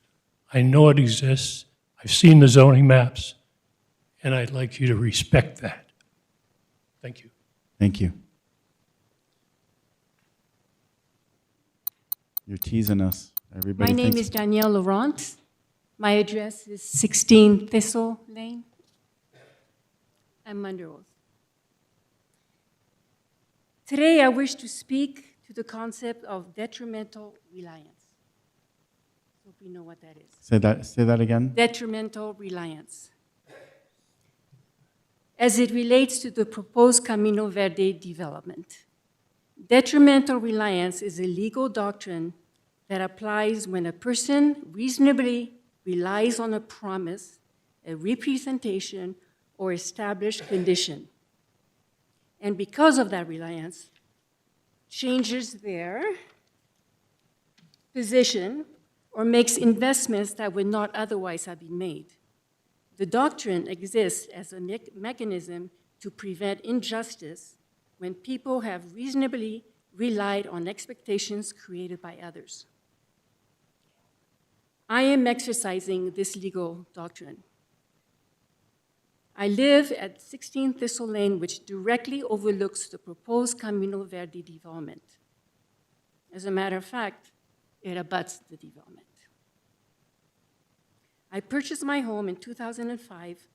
Like many people who choose to live in Santa Fe County, I immediately fell in love with the open space, rural character, and undeveloped beauty of the landscape. When purchasing my home, I specifically asked my real estate agent about the status of the open land in front of my house and whether it would remain undeveloped. I was told the land was privately owned and would likely be developed in the future. However, I was also informed that because the land was zoned residential estate, the minimum lot size for development would be 2.5 acres each. This was designed to preserve the very character of the area and to guide future development in a manner consistent with the existing community. Right? I've invested dearly for the betterment of my neighborhood and community. During that time, I have spent a substantial amount of time and resources in remodeling and landscaping. Over $700,000, actually. Thank you. Number. I would not have bought my house if I ever expected that the 2.5 acre requirement reduced to under a third of an acre. Imagine that. I'm not alone in this. Ma'am. See? Oh, merde. Okay, well, okay, 30 seconds. The development as proposed will destroy the rural atmosphere for which our existing residents invested and have enjoyed for decades. The clustering of dozens of houses on lots as small as under a third of an acre is inconsistent with the existing community. Okay, I will stop. Thank you. All right, is there anybody else in the chambers that wishes to speak? Right.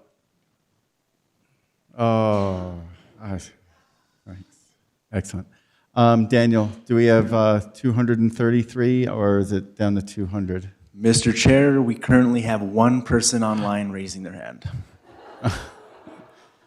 Excellent. All right.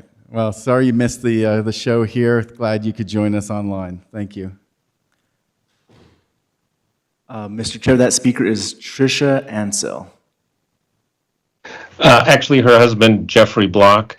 I acknowledge I'm under oath. I live at 81 Bluestem Drive in the Colinas Verdes development off of Camino La Tierra. Prior to moving to Santa Fe in 2020, I've lived in Los Alamos for 30 years and went through 2 fire evacuations and also the construction of roundabouts at choke points at the entrance and exits of Los Alamos. Los Alamos had the advantage of a truck route entrance exit that provided timely exit, but there isn't that kind of timely entrance exit alternative for the construction of that roundabout. I'm very concerned from a safety standpoint of the time it's going to take to construct that roundabout and how much road closure is going to happen. Also, I want to bring up that what people haven't brought up, apparently the developer is making a statement about opera to airport access. I don't know if people remember, the 599 was not built as an opera to airport access road. It was built because of hazardous waste shipments from Los Alamos that needed to go to WIP that had to bypass the populated portions of Santa Fe. Putting a high-density development right next to the 599 will add a safety concern if there is ever an accident on the 599 in terms of overall safety. Thank you. I'll stop there. Thank you, Mr. Block. That's it? Oh, wow. Good job, guys. Okay. Thank you.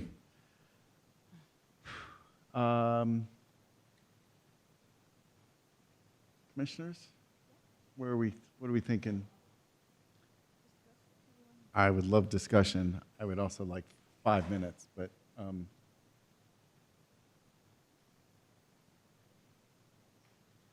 yes, okay. So it is now 9:37. Please give us 8 minutes. We will be back at 9:45. Please get out of my way from the bathroom.